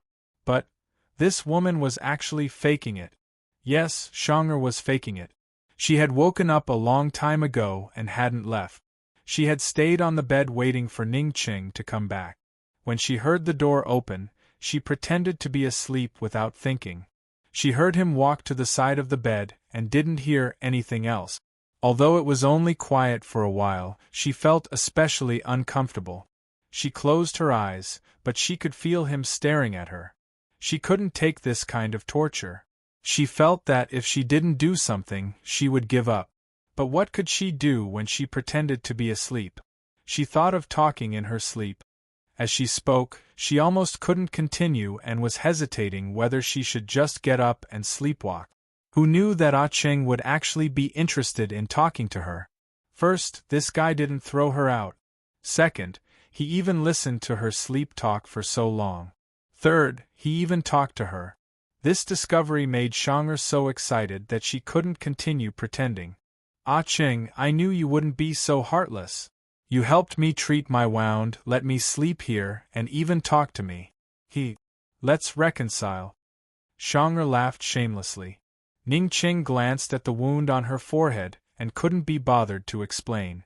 He said, "Okay, we've reconciled. You can scram now." "Then aren't you responsible for me?" Shang'er asked seriously. "Why should I be responsible for you?" Ning Ching looked incredulous. He had never seen such a thick-skinned woman in his life. "We kissed," Shang'er replied. Ning Ching couldn't help but frown. After fighting with this woman for so many years, this was the first time he realized that she was such a casual woman. He replied rudely, "You forced it. I won't admit it." "A forced kiss is still a kiss," Shang'er said innocently. Ning Cheng was so angry that his face turned green. Shang'er hurriedly changed her words and said seriously, "Now the entire Liu Bei enterprise knows that I'm your woman. If you don't take responsibility for me, how am I going to live in the future? Who else can I marry?" Ning Ching suddenly leaned forward. Shang'er was actually afraid, but she held on and didn't move, allowing him to close in. Ning Ching said, The entire Liu Bei enterprise also knows that Shakyu is my woman. Do you know how she died? Xiang'er finally retreated. She had to distance herself from this man or she wouldn't be able to talk calmly. Ning Qing knew that Shakyu had betrayed her when Lu Xiaoyao recognized her as Hua Kuei. Xiang'er didn't know how to answer, but Ning Qing asked again, "What's the difference between you and Shakyu?" "I'm prettier than her," Xiang'er replied immediately. Ning Qing's gaze fell unceremoniously on Xiang'er's chest and snorted. Xiang'er subconsciously covered her breasts with both hands and was about to scold him. But seeing his contemptuous smile, she decisively let go. Although her ears were burning, she still puffed out her chest and allowed her to look. Ning Qing only took a glance and wasn't interested. Xiang'er knew that her figure wasn't as good as Shakyu's. She thought for a moment and said seriously, "Ah Qing, I can help you find a better woman than Shakyu. I guarantee you'll be satisfied." Looking at her face, at this moment, Ning Qing was really speechless. Chapter 1339. Seeing that things were going well, Xiang'er hurriedly added, "Ah Qing, I can help you make money, and I can help you pick a woman. Most importantly, I'm most familiar with the Liu Bei Chamber of Commerce. Just let me come back. 10 taels of silver it is. I don't think it's too little." She had already thought it through. As long as she could return to the Liu Bei Chamber of Commerce, she could casually make a deal and eat a lot of money. Ning Qing originally didn't want to say anything, but after hearing her say this, he couldn't help it. "You can make money? All the money you've embezzled from the Liu Bei Chamber of Commerce over the years, you've spent it all on Lu Xiaoyao, right? You can make money. You can use the Liu Bei Chamber of Commerce's money to make a lot of private money." As Ning Qing spoke, he immediately explained in detail how Xiang'er had made use of several big deals to make money over the years. He even taught Xiang'er a few better methods. "If you did that, it would be perfect, but, unfortunately," Ning Qing said, gently patting her head, "unfortunately, you can't do it here." This was a great humiliation, but Xiang'er was convinced. Ah Qing had used a short 3 days to become the real master of the Liu Bei Chamber of Commerce. She was already very impressed, but what Ah Qing said just now made her admire him even more. She was quiet for a long time, then said seriously, "Ah Qing, I want to worship you as my master." Ning Qing heard this and finally broke down, roaring, "Are you going to scram or not?" He had been hurt and humiliated. How thick was this woman's skin? What was her heart made of? She was so shameless, wouldn't she get hurt? Xiang'er was determined to cling to this man. She lay back down and pulled the quilt. "I'm sleepy, I can't scram." "How much do you want? Name a price." Ning Qing said coldly. "If you let me stay, I promise I won't be greedy for money. I don't want the 10 taels of silver every month. You just have to make sure I have enough to eat and wear," Xiang'er said. In that moment, Ning Qing almost threw the Liu Bei Chamber of Commerce's token to her. After all, besides him, she was the one who could control the Liu Bei Chamber of Commerce the most. However, Ning Qing still didn't do so. Since he didn't kill her before, why would he push her into the fire pit now? One had to know that the person who had the most control over Liu Bei did not mean that he could protect Liu Bei Chamber of Commerce. He had to find someone with a strong military background who was familiar with the ways of business to take over Liu Bei. If not, once Liu Zheng's family came to seek revenge, no one would be able to resist. Ning Qing sat down and let out a long sigh. Xiang'er looked at him and sat up unconsciously. She had to admit that Ah Qing was so quiet and serious that it scared her. She would rather he yell at her and be fierce to her. Seeing Ah Qing look up, she immediately lowered her head. Ning Qing took out 2 keys and said lightly, "These are the keys to Immeasurable Mountain's treasury. There are a total of 3 keys, and one is with Xiong Fei. Xiong Fei killed Yu Jing, so he should be given a share. The rest is all yours." The key was what Xiang'er wanted the most, but she didn't take it. She asked warily, "What are the conditions?" Ning Qing said word by word, "Don't even think about the Liu Bei Chamber of Commerce. Get out of here." Shang'er refused. I don't want it. Ning Qing was surprised. Don't you want money? You should know that the Lubei Chamber of Commerce might not be able to earn that much money even if they spend another 3 years. I want you, Shang'er replied without hesitation. I don't want money, I want you. Ning Qing was stunned for a moment, then he burst out laughing as if he had heard the funniest joke in the world.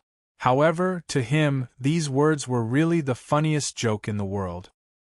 He knew better than anyone else how greedy Shang'er was for money. She actually didn't want money, but wanted him? He leaned over and placed his hands on the couch, closing in on her. Shang'er, I don't want to play anymore. Even if you give me 10 years, I won't be able to help you earn more money. He patted her face and sneered. Wake up. He didn't pat her hard at all, and her face didn't hurt, but she didn't know why, but her heart ached. It was as if every time he patted her, her heart would ache. So unbearable, she still ignored it and laughed. She said, I don't care. Anyway, I want you. Ning Qing finally lost his patience. He carried her in his arms and strode out of the door. He took a shortcut to the back door and threw her out without any mercy. The door slammed shut with a bang. Xiong Fei! He shouted angrily. Xiong Fei hurried over. Boss Qing, what happened? Why are you so angry? Coldly, he said, pass down the order. No matter who it is, if they let Shang'er in again, they'll get lost with her. Outside the door, Hua Jin helped Shang'er up. When she saw the wound on her forehead, she panicked. Did he hurt you? Shang'er shrugged and said, No, I asked for it. Hua Jin then realized that Shang'er seemed to be in a good mood. She asked suspiciously, What happened? Shang'er burst out laughing. Jin, he really didn't want to kill me. She had already angered him, but he still didn't want to kill her. This was really beyond her expectations. Hua Jin was still confused. Confused, Shang'er pulled her away. Let's find a place to stay nearby. I don't believe that he won't go out. Shang'er smiled slyly. Shang'er really did stay nearby. She watched the main entrance of the Lubei Merchant Guild and let Hua Jin guard the back door. Hua Jin was an assassin, but she didn't feel aggrieved that she had fallen to this state. She was just bored to death. These 2 days, Cheng didn't go out, but someone from the Lubei Merchant Guild came. Ba Tu. When Shang'er saw Ba Tu standing at the entrance, she was so angry that she wanted to rush over and bite him.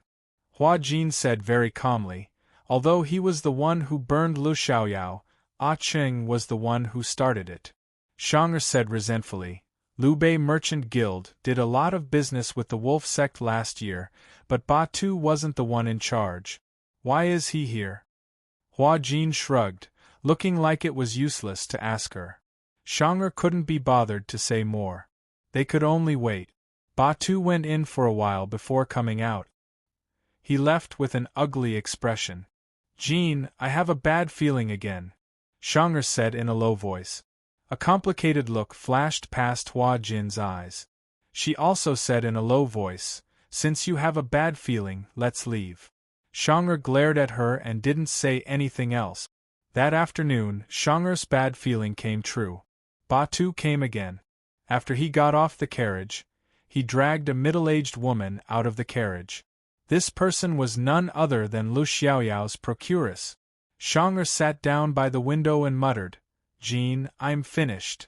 She thought that Ba Tu would kill the procuress, but she didn't expect him to take her away. He brought the procuress to her door.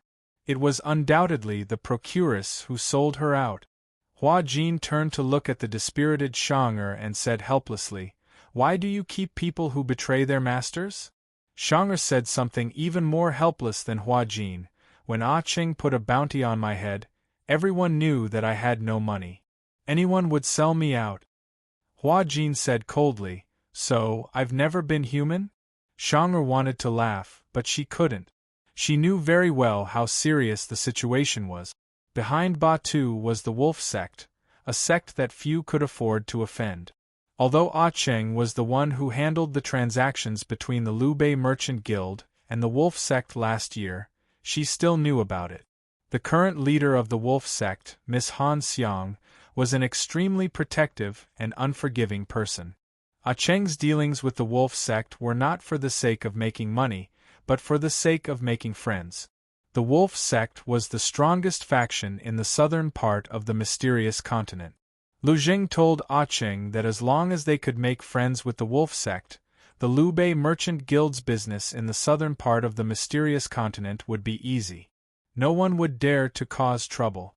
However, according to her understanding, Miss Han was very ambitious and had always wanted to be a partner of the Liu Bei Merchant Guild. Lu Jing had refused, and so had Ah Cheng. Not for anything else, but because once Han Xiang entered the Liu Bei Chamber of Commerce, Lu Zheng and Ah Cheng would lose their right to speak and become servants. Shang'er was silent for a while before suddenly standing up. "I want to go take a look." Hua Jin hurriedly pulled her back. "Do you want to die? Do you think Ba Tu will forgive you for playing him like this? I'll take responsibility for my own actions. I can't implicate Ah Cheng and the Liu Bei Merchant Guild," Shang'er said seriously. "That guy is quite capable. Maybe he can help you." Hua Jin comforted her. "Ba Tu can squash him to death with a single finger.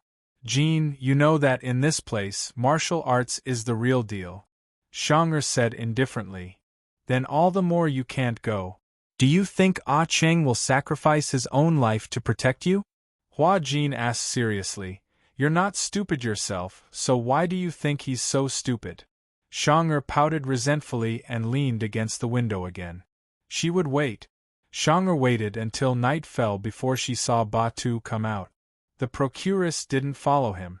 Shang'er didn't understand the situation and wanted to barge in to ask what was going on. Unfortunately, she tried a few times, but was blocked by the guards every time. On her last attempt, the back door suddenly opened. It was Ah Cheng who opened the door. She rushed up to him and asked, "What did Ba Tu want from you?" Ning Qing didn't speak and only looked at her cold. Shang'er asked again, "Did he threaten you?" Ning Qing still didn't speak. Shang'er turned around and left. Ning Qing finally spoke, "Where are you going?" "I'm going to look for him. I started this, so I'll deal with it myself," Shang'er answered. Unexpectedly, Ning Qing said, "Shang'er, why are you in such a hurry?" Shang'er turned back with a puzzled expression. "Ba Tu has already killed the procuress. He's rushing to his master to claim credit. I promised to discuss a collaboration with Miss Han tomorrow." Shang'er interrupted Ning Qing and asked seriously, "Ah Cheng, you're protecting me, aren't you?" Ning Qing laughed and said, "You should know that the power behind Lu Jing isn't weak. After killing Lu Jing, we can only work with the wolf sect." "You?" Shang'er was stunned. "I've already planned this. I have to thank you for provoking Ba Tuesday, otherwise, I wouldn't have had the chance to turn back. After all, I've rejected Miss Han before," Ning Qing said cold. Shang'er looked at Ah Cheng. For the first time, she felt scared and unfamiliar. For the first time, she realized that she knew so little about him. But even so, she still didn't believe that he was willing to be a lackey. She still believed that he had his reasons. "You knew that I was nearby. Why didn't you hand me over?" she asked stubbornly. Ah Cheng's answer almost made her despair. Chapter 1340. Ning Qing said to Shang'er, "After tomorrow, Ba Tu will be the head of the guards of the Liu Bei Merchant Guild. If you really have the guts, come and knock on the door again." With that, he turned and entered the house. This time, he did not slam the door but slowly closed it.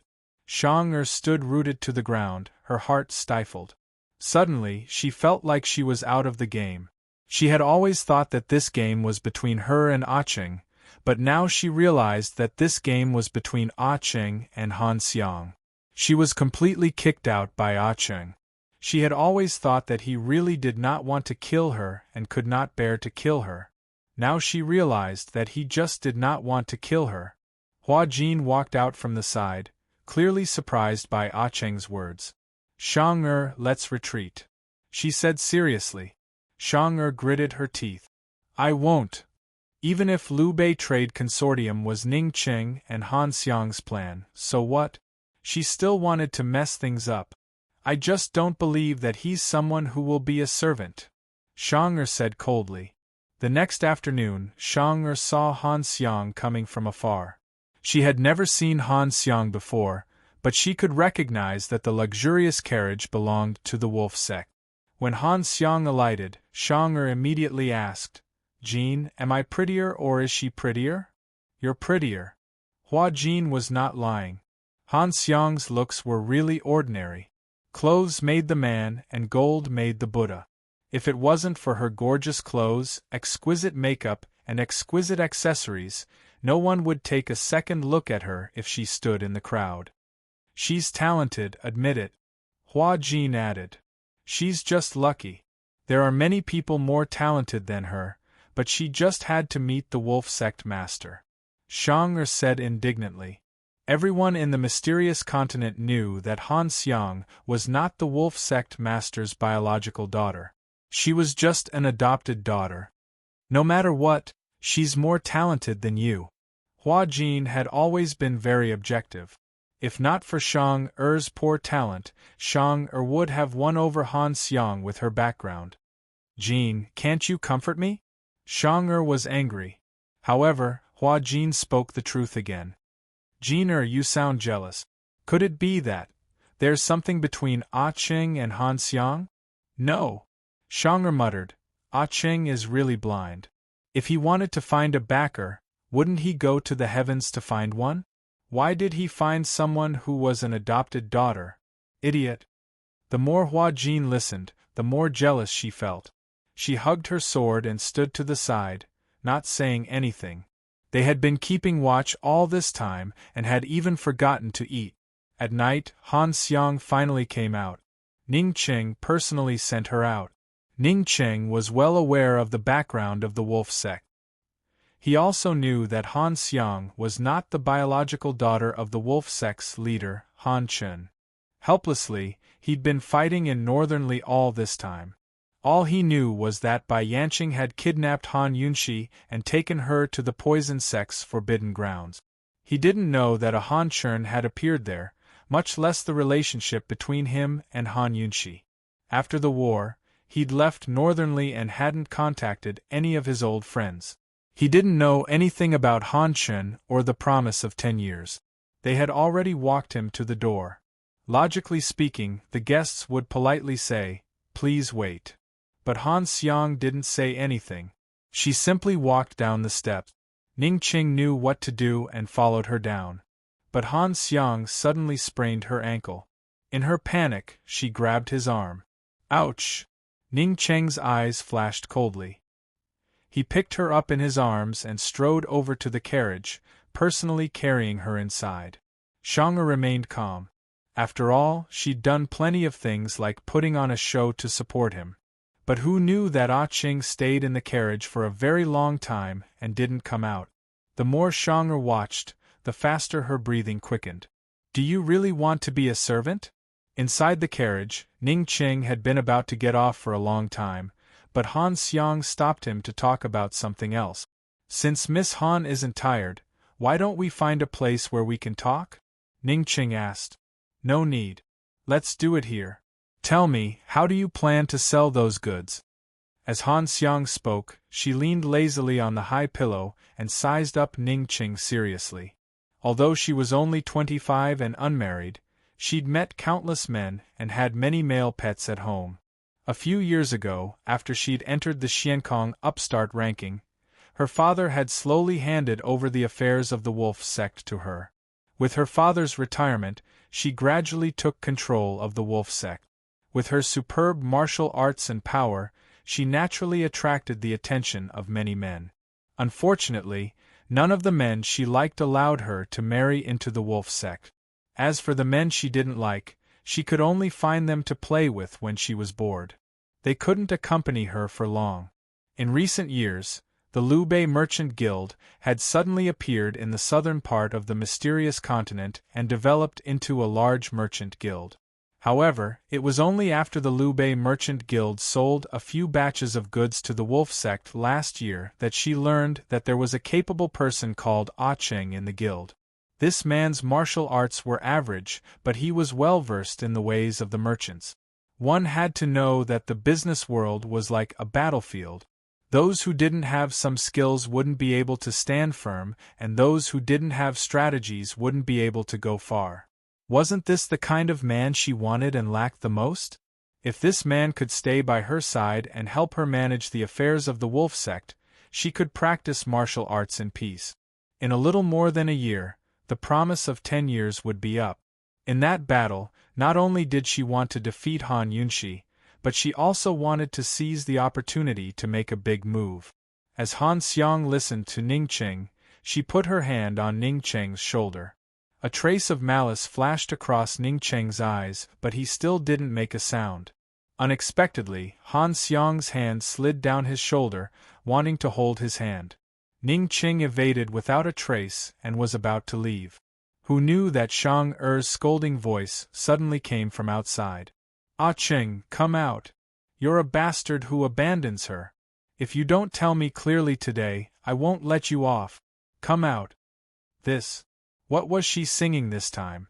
Ning Qing hurriedly alighted from the car and Han Xiang followed suit. Shang Er angrily ran towards them, but unfortunately, before she reached them, she was stopped by Han Xiang's guards. Although Han Xiang was curious, she was very calm as she smiled and asked, Ah Qing, who is she?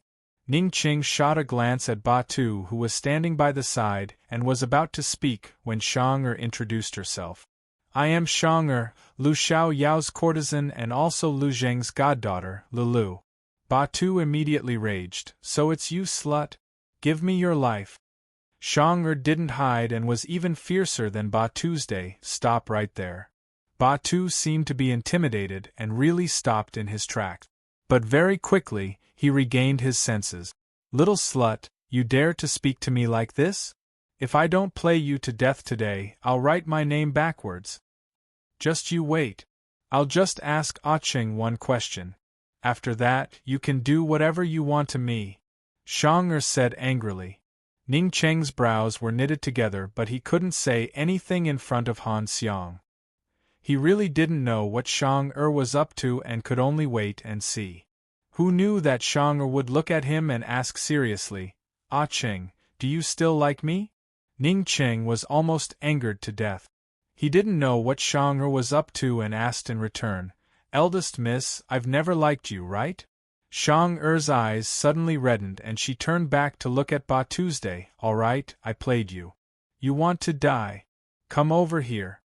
Ning Qing's right hand unconsciously clenched. He then realized that Shang Er was serious. It had only been a few days. How did such a smart person like her become stupid? Did she become stupid or crazy? Did she really want to die? Didn't she know that falling into Ba Tu's hands would be worse than falling into Steward Ma's? Ba Tu laughed lewdly. Little girl, you have guts. No wonder you're the second in command of the Liu Bei Chamber of Commerce. Hee, how could I bear to kill you? I'll definitely dote on you. Shang Er didn't move as she allowed Ba Tu to approach her step by step. She just stared at Ning Qing. Actually, she wasn't crazy at all. She was gambling. Gambling on whether Ning Qing would protect her. Gambling on Ning Qing's heart. She had already made thorough preparations. She took the token she stole from Lu Zheng's secret file and went to rescue him. Although she was trash, she was still the Shangguan family's daughter. No family would allow their own family members to be bullied outside. This was an extremely shameful matter. The Shangguan family's power and status in the southern part of Xiankong continent was not inferior to the wolf sect. Although they didn't surpass them, they were at least on equal footing. She didn't care what Ah Qing and Han Xiang had done before. Ba Tu's matter was caused by her, so she would clean it up herself and not implicate anyone. She just wanted to conveniently test how hard this man's heart was. Watching Ba Tu approach Shang Er step by step, Ning Qing couldn't bear to harden his heart. Perhaps, when he rescued her from Steward Ma's hands, He was destined to never be able to harden his heart again. This little demoness wasn't obedient at all. She was restless and never spoke of benevolence, righteousness, and morality. But she really wasn't bad at all. She had been in the Liubei Chamber of Commerce for so many years. He knew very well how many abducted children she had saved. She had set a rule among her subordinates that any child under the age of 13 must be saved no matter what. Even if they were sold, they must find a way to redeem them and send them home. It was easy to be a good person among good people. It was just a matter of whether one was willing or not. But how difficult was it to be a good person among a bunch of bad people? Ning Cheng had personally experienced it. Just as Ning Cheng was about to speak, Han Xiang suddenly opened her mouth. Her voice was cold and arrogant. Batu backed down. No matter how unbearable Batu's heart was, he immediately retreated obediently, not daring to make a sound. Han Xiang walked towards Shang'er, her arrogant gaze slowly sizing her up from head to toe. Sizing someone up like this was already very impolite. Han Xiang deliberately sized her up very slowly. She didn't need to say anything. Just her gaze was full of contempt. Although Shang'er was Lu Zheng's adopted daughter, she had never been looked at like this since she was young. She said unhappily, "What are you looking at? Haven't you seen a beauty before?" Han Xiang then retracted her gaze and chuckled. "You are indeed quite beautiful. No wonder you can take care of Lu Xiao Yao so well. You even seduced this lady's male dog." Batu lowered his head respectfully, as if he didn't hear that he was being scolded. Shang-Er hated this kind of person who scolded people in a strange way, especially women. This kind of woman was the most hypocritical and dark. She wasn't free and easy at all. Shang-Er was magnanimous and said bluntly, "Miss Han, you haven't fed Batu enough. Of course he would come out to steal food. I really haven't fed him before. Hee, his appetite is quite big, isn't it?" As soon as she said this, Batu's legs turned to jelly. Han Xiang suddenly raised her hand and slapped Shang. Her speed was so fast that Ning Qing couldn't block it. Chapter 1341. Ning Qing did not stop Han Xiang, but in the nick of time, Han Xiang's hand still stopped. To be more precise, her hand was stopped by a stone that was thrown from afar. Han Xiang retracted her hand and looked at it. She found that her wrist had been cut by a stone and was bleeding. "Who is it? Come out. If you have the ability, come out and fight me fair and square. What's the point of a sneak attack?" She immediately looked in the direction where the stone came from. The person who dared to sneak an attack on her had guts. Very quickly, a tall man flew down from the opposite roof. He was born with sharp eyebrows and bright eyes, looking especially handsome. He was dressed in a white brocade robe that was simple but not plain. There were not too many luxurious decorations, but the noble aura that he exuded made it obvious that he had a great background. Shangguan Zhe. Han Xiang was very surprised.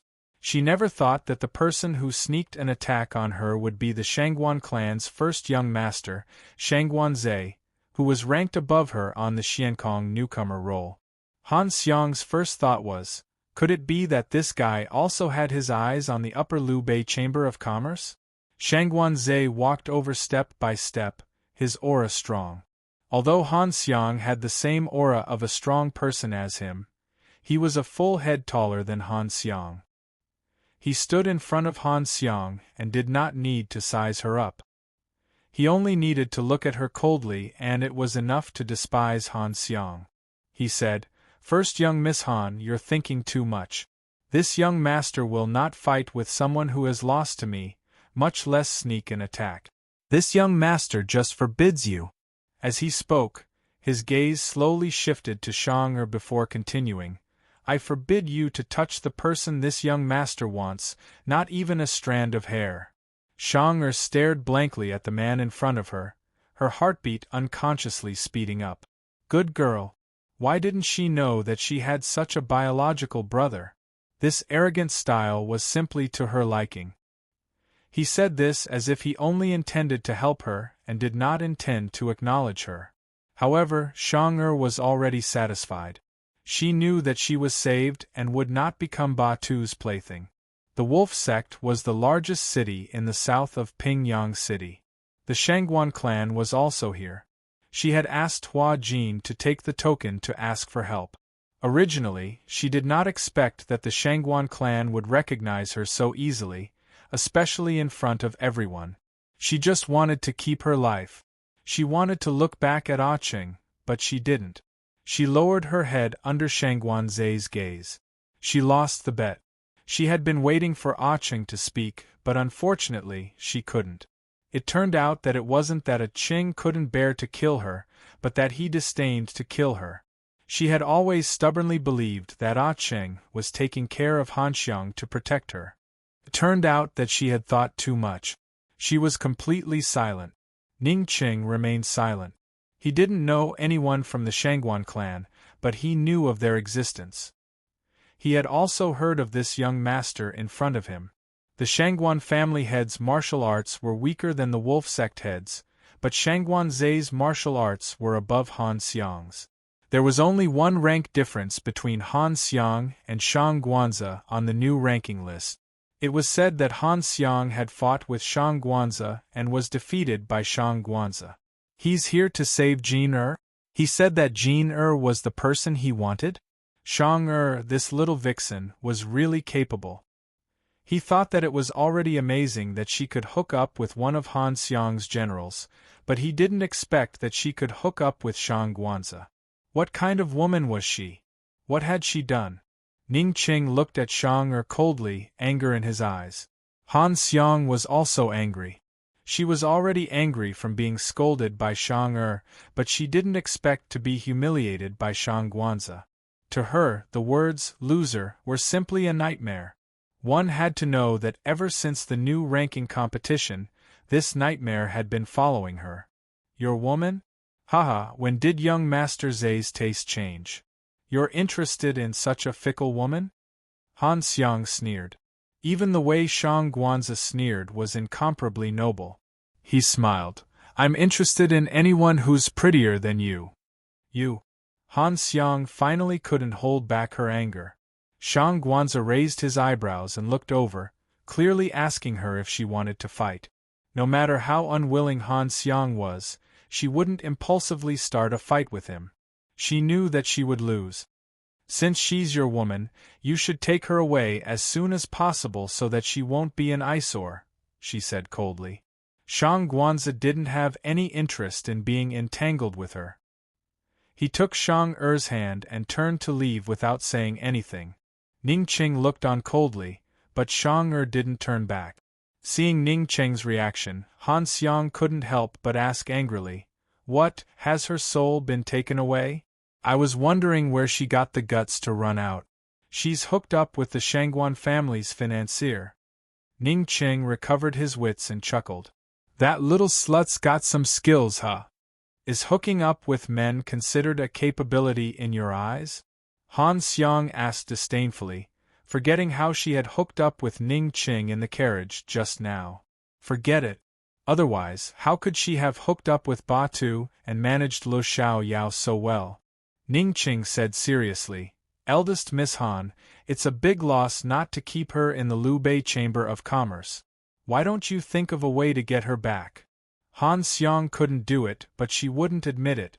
She still looked high and mighty as she said, her heart isn't here. It'll only cause more trouble if I get her back. Ah Cheng, don't worry. As long as you partner with my wolf sect, the Shangguan family won't dare to make things difficult for the Liu Bei Chamber of Commerce in the south. Since eldest Miss Han says so, then this one can rest assured.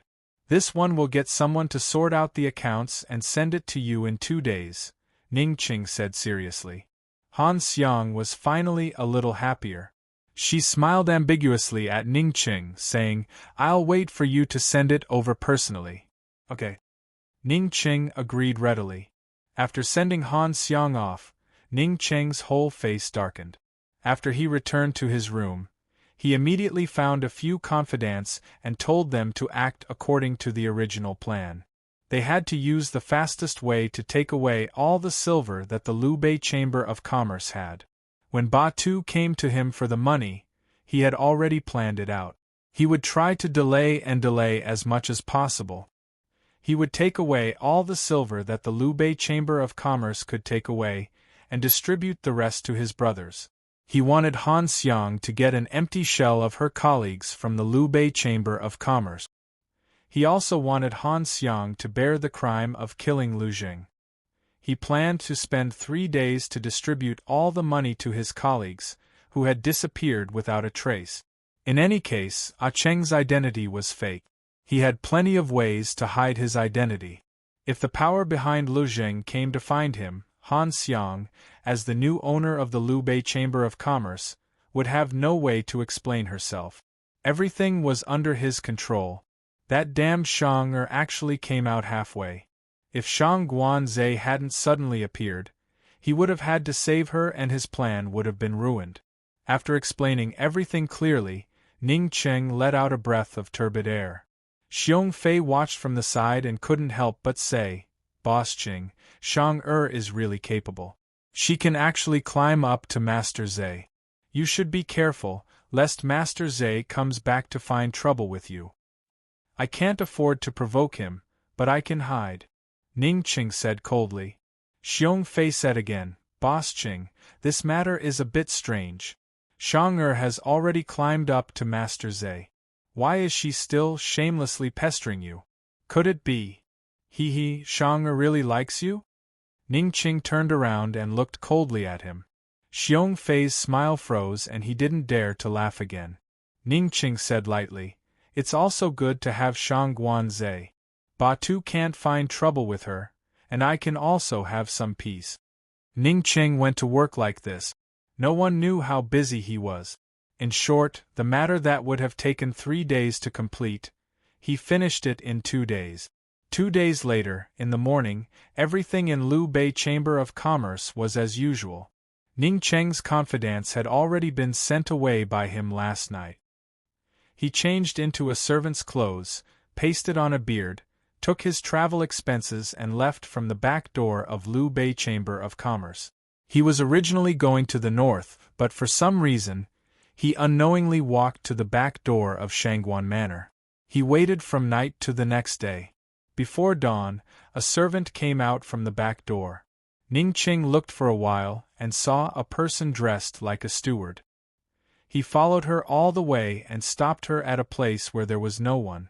"Steward, I want to ask you something.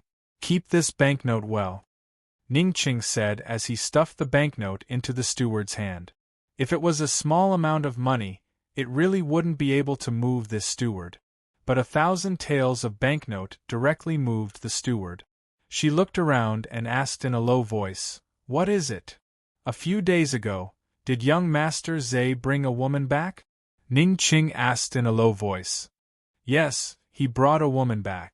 But she has been locked in the room and no one knows where she came from." The old steward answered truthfully. "Locked in the room for what?" Ning Ching asked again. Seeing the steward hesitate, he took out another banknote. Such a large amount of money really scared the steward, and she didn't dare to extort people. "Master, this old one only knows this much. Does the head of Shangguan family know about this?" Ning Ching asked again. The status of a large family was strict. No one would investigate how many women a noble young master kept outside. But if he wanted to bring in a woman, the head of the family must nod his head. "Master is in closed-door cultivation. Master, this servant doesn't work in young Master Zhe's house. This servant really can't help," the steward said seriously. Ning Ching had no choice but to move aside and let the steward go. He leaned against the wall and lowered his head to think. How did Jiner hook up with Shangguan Zhe? How could Shangguan Zhe bring her back to the residence without Master Shangguan knowing? Either Shangguan Zhe really took a fancy to Jiner, or Shangguan Zhe wanted something from Jiner. Just as Ning Ching was immersed in his own thoughts, a sharp sword suddenly pierced in front of him. Ning Ching suddenly leaned back and the tip of the sword moved down to his neck. He looked over coldly and found that the person was the female assassin who had been following Jean. The sword was already at his vital point, but Ning Qing was still as calm as a mountain. He used a voice-changing technique and asked, "Heroine, you and I have no enmity. If you want to kill me, at least give me a reason. Boss Qing, if you want to know about Jean, just ask me. I only accept 10 taels of silver. You don't have to give me banknotes," Hua Jin said lightly. Hua Jin was just wandering around out of boredom. She didn't expect to bump into a steward from the residence. She followed and heard Ning Qing ask the steward a few questions. She knew that this person was Ning Qing in disguise. Ning Qing didn't explain and generously took out 10 taels of silver and threw it to Hua Jin. He asked, "Why is Shangguanze helping Jean? What's their relationship?" Hua Jin hid the snicker in her eyes and lied very seriously. "Shangguanze used to be a frequent customer of Lu Xiao Yao. Jean didn't want to implicate you and the Liu Bei Chamber of Commerce because of Ba Tu's incident, so she agreed to be Shangguanze's slave for the rest of her life and serve him." Mo said, "Fix a bug in the setting. Previously, I wrote that Han Xiang was an adopted daughter as a secret. Now my cultivation is public. Please understand and forgive me." After writing for a day, I sent it at 4:00. Happy New Year. In 2017, we still want to be together. Chapter 1342. After hearing Hua Jin's explanation, Ning Qing didn't have much of a reaction. He said, "Oh," and turned to leave. Hua Jin looked suspicious. Could it be that this guy didn't care about Jean anymore? She quickly chased after him and asked, "Boss Qing, you don't care about Jean anymore? She has the ability to clean up the mess she caused. What right do I have to control her?" Ning Qing retorted. Hua Jin wanted to refute, but after thinking for a long time, she couldn't find a reason to.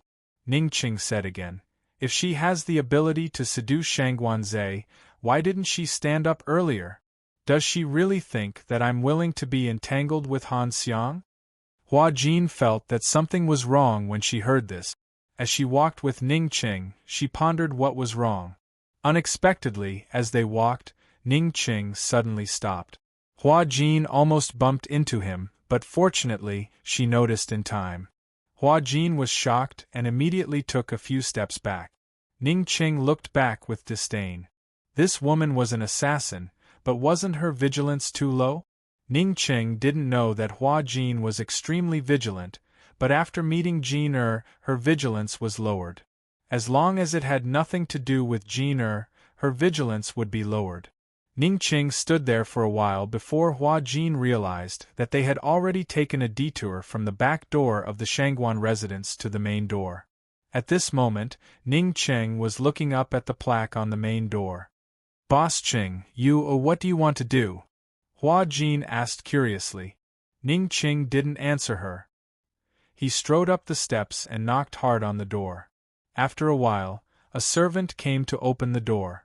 Hua Jin saw that the situation wasn't right and quickly slipped away. The servant saw that Ning Qing was dressed casually and asked angrily, "Who are you? Do you know where this is? Do you think you can knock on this door?" Ning Qing said, "Please tell young Master Zhe that Qing of the Liu Bei Chamber of Commerce wants to see him." "Your boss Qing of the Liu Bei Chamber of Commerce?" "Haha." Before the servant could finish laughing, Ning Qing stuffed his mouth with the banknotes that he wanted to give to the nanny. "Go." The servant took it down and looked at it. He was very surprised.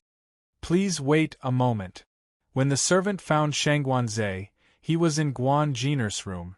"Young Master Zhe, there is a man who claims to be the boss of the Liu Bei Chamber of Commerce at the door," the servant said seriously. After a moment of silence, the door was suddenly kicked open. The person who rushed out was not Shangguanze, but Shang'er. "He came? Did he say what he was going to do?" Shang'er was very excited. Shangguanze followed her out and looked at his long-lost sister. There was nothing but doting in his eyes.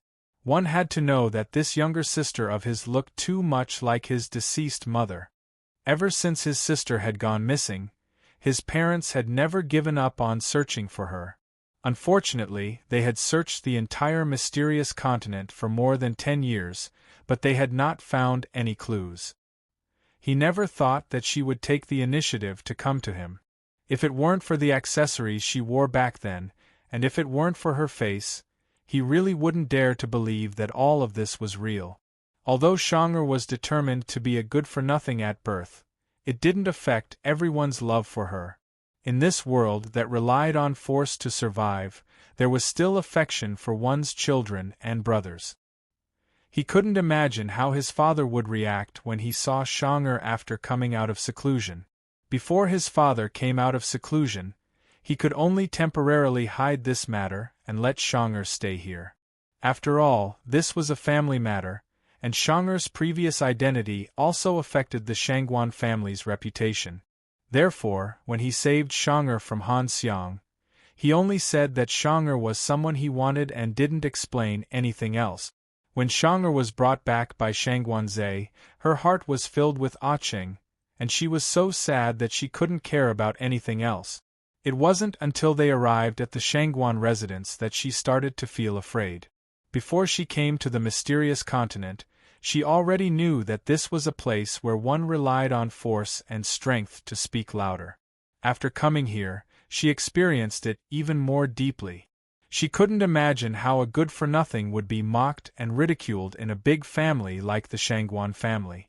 However, everything was different from what she had imagined. After entering this courtyard, the seemingly arrogant Shangguanzhe actually hugged her tightly and almost cried. At that moment, she almost cried as well. If she had known that she was loved by her father and brother, she would have come back long ago. Shang'er anxiously asked the servant all kinds of questions, but the servant couldn't answer her. He just said that he wanted to see young Master Zhe. The servant answered truthfully. "I won't see him. Warn him that if he comes again, I'll break his legs." Shangguanzhe said coldly. Shang'er immediately glared at him. "You dare!" Shangguanzhe was dumbfounded. He really didn't know the relationship between Shang'er and Acheng. He only knew that Acheng seemed to have hooked up with Han Xiang, and the Lubei Merchant Guild would fall into the hands of the Wolf sect in the future. "Brother, let him in," Shang'er begged. "What's he doing here?" Shangguanzhe didn't understand. "I don't know either. In any case, he's here. Just let him in." Shang'er's heart pounded like a little deer running around in her heart. She didn't know what Hua Jin had done. One had to know that she had already given up all hope and thought that Acheng really didn't care about her anymore. She didn't expect him to come back. Han Xiang isn't a kind person. You'd better stay away from the people she hooked up with. Shangguanzhe's face was serious, but Shang'er was even more serious than him. "Brother, I'm not a kind person either. Acheng is worse than me. You can rest assured that the two of us will be together." Shangguanzhe was speechless. He secretly thought that in the future, he would have to pay more attention to this sister and protect her. The Shangguan family had a strict family style and strict upbringing, especially for girls. With her personality, wouldn't she be caught red-handed every day? "Call him in." Shang'er came over to tug at Shangguanzhe's hand, so he could only agree. Not long after, Ning Cheng was brought to the courtyard by the servant. Shangguanzhe sat by the stone table while Shang'er hid in the room, peeking through the cracks in the window. Shang'er was very nervous. That guy must have misunderstood what her brother said that day. She silently chanted in her heart, "Take me away, take me away, take me away." Shangguanzhe was arrogant, and he indeed had the right to be. He sat motionless and raised his eyebrows at Ning Cheng. However, Ning Cheng wasn't humble either. He was upright and generous, his back ramrod straight. He stood in front of Shangguanzhe, his aura not inferior. He said, "Young Master Zhe, I'm here to discuss a business deal with you today. I wonder if you're interested." Shang'er's heart clenched when she heard this. Shangguanzhe didn't invite Ning Cheng to sit, but stood up and asked, "What business deal?" "A business deal related to the Wolf sect," Ning Cheng said. Shang Guanzai's interest was piqued when he said this, but Shang'er's heart gradually sank. So it had nothing to do with her. Ning Qing said, Lubei Chamber of Commerce is already an empty shell. Han Xiang can only clean up the mess.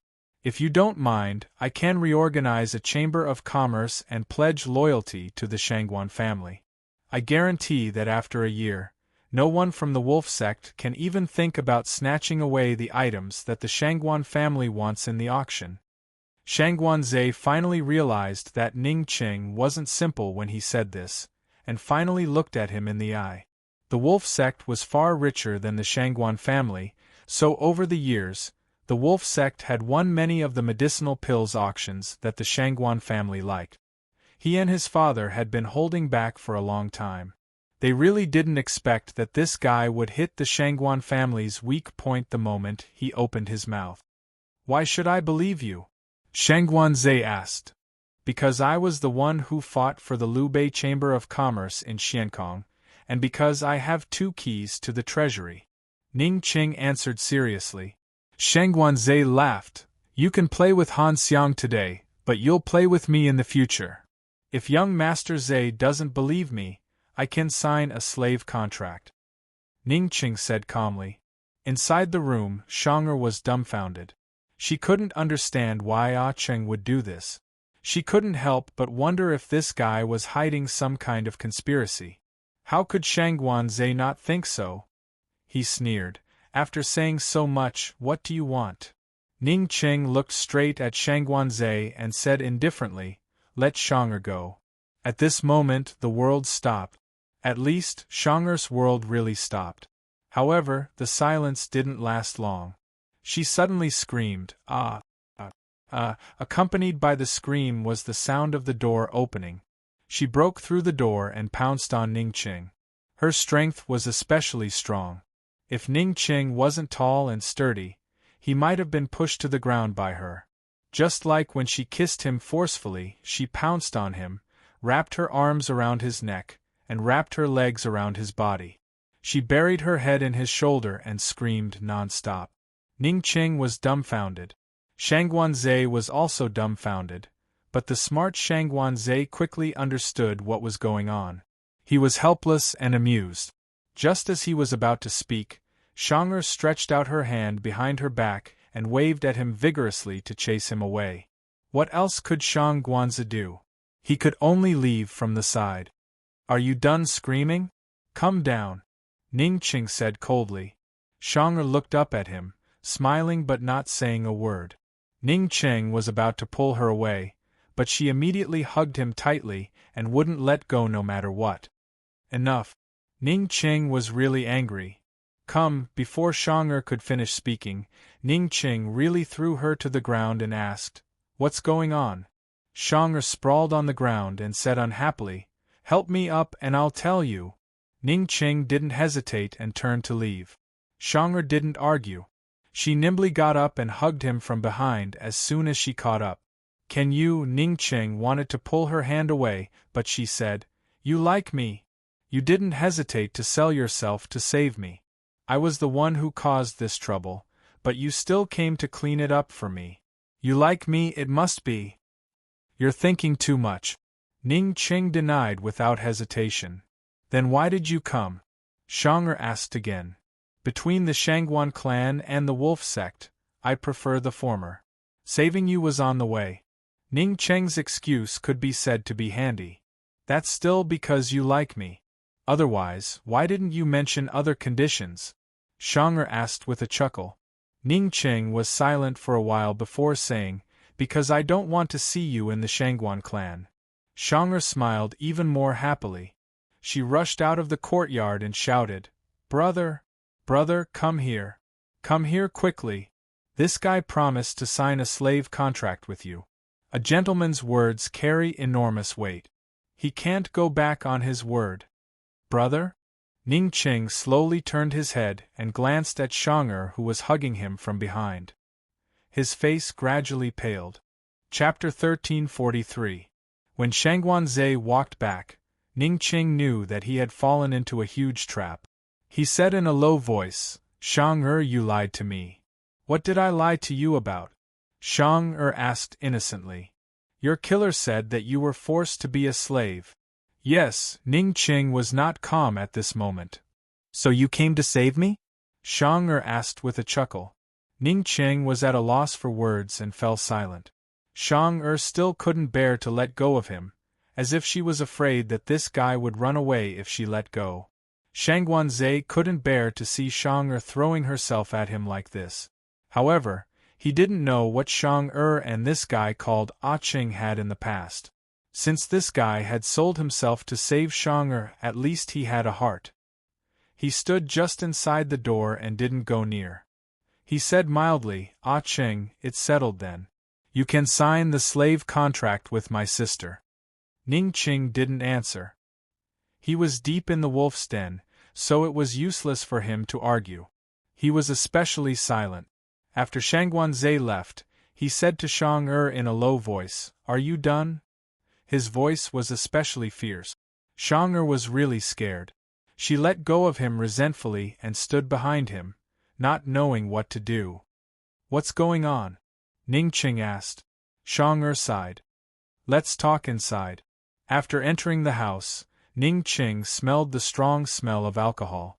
Shang-Er then remembered that she was making wine. She hurried to the table and heaved a sigh of relief when she saw that the wine at the bottom of the pot hadn't been completely burned. Thank goodness, thank goodness. This is a 300-year-old snow sculpture that my brother found for me. Ning Qing glanced at her but didn't say anything. He was addicted to alcohol, but it didn't affect him much. He didn't get drunk with his own wine, nor did he covet other people's cups. Shang-Er poured a cup of wine attentively. Try it. It'll definitely suit your taste. Ning Qing didn't take it. He said coldly, What's going on? Are you going to tell me or not? Drink the wine first, then I'll tell you. Shang-Er smiled slyly. Not to mention Ning Qing, who was familiar with her methods, even those who were not familiar with her would guess that she had tampered with the wine. Speak. Ning Qing's patience was running out. Are you afraid I'll put something in the wine? Jenner quipped. Yes. Ning Qing nodded without hesitation. Hey, who do you think I am? Shang-Er was a little angry. Aren't you? Ning Qing asked again. As soon as she finished speaking, Shang-Er splashed the wine in her hand onto Ning Qing's face. She said very seriously, Ah Qing, let me tell you, you, Shangguan Shang-Er, have indeed grown up among men. But I'm innocent, clean and pure. You can look at me however you want, but you can't treat me as that kind of woman. Ning Qing froze in place, allowing the wine to slowly flow down his cheeks. His long eyelashes were wet, blurring his vision. This scene, this moment, was so familiar yet so distant. It had clearly happened a few years ago, but it was so distant that it seemed to have happened in his previous life. He even clearly remembered that the wine was cold a few years ago, but the wine today was warm. The angry face from a few years ago seemed to overlap with the angry little face in front of him. He blinked subconsciously to take a closer look, but the water droplets on his eyelashes fell as he blinked. He took a closer look at the face in front of him. It was clean and beautiful, and there was no anger, only a smile. Shang-Er was smiling. Shang-Er was originally full of anger, but seeing Ah Cheng's silly look, she couldn't help but laugh. She didn't expect that this fierce and cold man would actually be scared by her one day. She handed him a handkerchief. Sorry, I did it on purpose. Yes, she said, I did it on purpose. You. Ning Qing really didn't know what to do with this woman. He didn't take her handkerchief, but pulled up his sleeve to wipe the wine off his face. He didn't know if he was angry, blocked, or helpless in his heart, but he unconsciously let out a long sigh. Okay, you drank this cup of wine. I'll tell you what happened. Shang-Er sat down and seriously told the truth. Ning Qing listened in disbelief. He hadn't recovered yet when Shang-Er brought paper, ink, and brush to him. Write it. My brother agreed to let me go, so you can write the slave contract for me. Ning Qing snorted. If he signed it, it would definitely be the worst deal he had ever made in his life. He stood up. Since you're fine, I'm leaving. Let's never see each other again. Shang'er was anxious. She grabbed his right hand and stuffed the brush in. She warned, "You promised yourself. If you don't write it, I promise you won't be able to leave the Shangguan family's door." "Don't make a fuss," Ning Qing said indifferently. "It's fine if you don't write it, but you have to live with me," Shang'er said again. "I can't do it. Don't bother me anymore." Ning Qing said word by word seriously. "You obviously care about me. Why won't you admit it?" Shang'er was really anxious. The indifference in his eyes made her afraid. "I just pity you." Ning Qing put down the brush and walked around Shang'er. Shang'er couldn't hold his right hand, so in a hurry, she grabbed his left hand and clasped his fingers. Ning Qing slightly stiffened. He didn't struggle like before when his right hand was held. Instead, he said sternly, "Let go." "I'm not letting go," Shang'er stubbornly said. "What do you want for you to let me go?" Ning Qing had never been so sullen in his life, being controlled by a woman. Shang'er sniffled. She was obviously anxious to the point of tears, but she still looked willful. "Say you like me. Say it and I'll let you go." Ning Qing fell silent. Shang'er was overjoyed and hurriedly said, "You can never say it, but you can stay forever." Ning Qing really had to hand it to this woman. "Why do you have to do this?" "I like you," Shang'er answered calmly. As she answered, she unconsciously tightened her grip on his hand. At this moment, she suddenly realized that something was wrong with Ning Qing's hand. She hurriedly let go and took his hand for a closer look. She exclaimed, "Your hand." At first, she thought that he was deliberately stiffening his hand because he was resisting.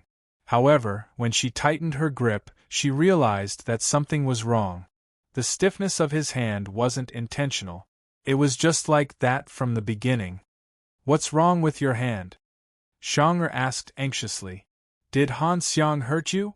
Ning Qing didn't say anything. This arm was destroyed for the cause of Western Qin's restoration. In the palm of his hand was something that belonged to a Western Qin princess. Now there was no Western Qin, only Great Qin. There was no Western Qin princess, only Great Qin's empress. And this hand of his had become a habit. If Shang'er hadn't reminded him, he would have forgotten. What he remembered was done on purpose. What he got used to was forgotten. Ning Qing was immersed in his own world, but Shang'er was so anxious that she was about to go crazy. She pulled on Ning Qing and kept asking, "Tell me, did Han Xiang hurt you? Where are you in pain? Say something." She pulled on him and examined him from head to toe. "Can you say something? Where else are you hurt? I won't force you anymore. Can you say something?" Unable to get anything out of Ning Qing, Shang'er let go of him and strode out of the door. Bro, help me kill Han Xiang." "Shang'er," Ning Qing hurriedly called out to her. Shang'er turned around and Ning Qing's heart clenched. Because he saw the usually cheerful, heartless, sharp-tongued Shang'er with tears streaming down her face. I'm fine. Han Xiang didn't hurt me." He didn't even realize that his voice had become much gentler. Shang'er hurried back and asked seriously, "Then what happened to your hand?" Ning Qing looked at her and became serious as well. He said, "Shang'er, not only am I blind, but my hand is also crippled. What do you like about me?" "I like that you beat me," Shang'er blurted out. Perhaps this wasn't the reason. She didn't know why she liked him either. Ning Qing smiled bitterly. "There are many people who can beat you. But I met you," Shang'er answered stubbornly. "You don't even know who I am and you dare to like me?" Ning Qing asked again. "I don't like you because of who you are," Shang'er answered. Ning Qing usually bickered with her. After so many years of bickering, he had never lost. But today, he was rendered speechless again. "Tell me who you are," Shang'er asked. Ning Qing didn't hesitate and revealed his identity. Shang'er exclaimed, "So you're Northern Li's great general, the master of the Ning family." Seeing her reaction, Ning Qing couldn't help but laugh. "It's not too late to know now." Shang'er slapped his hand. Ning Qing, I admire you the most among the great Qin's great generals. You haven't lost a single battle in Northernly. How did you do it? Why did you leave after winning the fight? I've always hoped that you would become the king of Northernly and attack Winter Crow to destroy Yujing. Ning Qing raised his brows at her. He hadn't expected her to pay attention to the war. Did you injure your hand on the battlefield? Xiang'er asked seriously. You could say so, Ning Qing replied indifferently. Xiang'er pulled his hand over again. Ning Qing wanted to dodge, but she wouldn't let go. Xiang'er couldn't understand. How did you injure yourself? Why can't you move your hand? A complicated look flitted across Ning Qing's eyes. He said indifferently, Let go and I'll tell you. Xiang'er really did let go. Ning Qing took out a dagger and cut a small wound on his palm to extract a golden needle. Xiang'er couldn't help but cover her mouth in fright. This needle? Where did it come from? It belongs to my master, Ning Qing replied truthfully. The great Qin's empress, Han Yunxi? Xiang'er was surprised. Why did you hide it in your palm?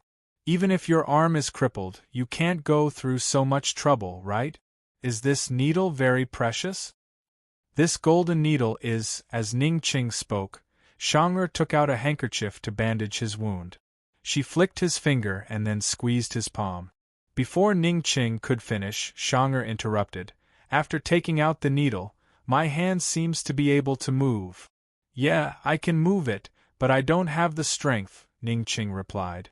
Xiang'er hurriedly took his hand and interlocked their fingers. It's okay if you don't have the strength. It's fine as long as you can hold my hand. She tightened her grip on his hand on her own accord before asking, What did you say this golden needle was from? Ning Qing looked at his tightly clasped hand and didn't say anything for a long time. Xiang'er was actually scared out of her wits. She was especially afraid that he would shake her hand off and leave. So, she was also silent. She didn't know what Ning Qing was thinking, but he slowly lifted their interlocked hands and placed them on his lips. Then, he kissed the back of Xiang'er's hand. He said, Xiang'er, I'll stay. I only have one condition. Xiang'er was elated. She stared at her hand that was being kissed and was probably drunk. She didn't even ask what the condition was and replied, I agree. Ning Qing couldn't help but roll his eyes at her. He said, Forget my identity. I'm just Ah Qing. Xiang'er agreed readily. I wasn't involved in your past, so of course I can forget.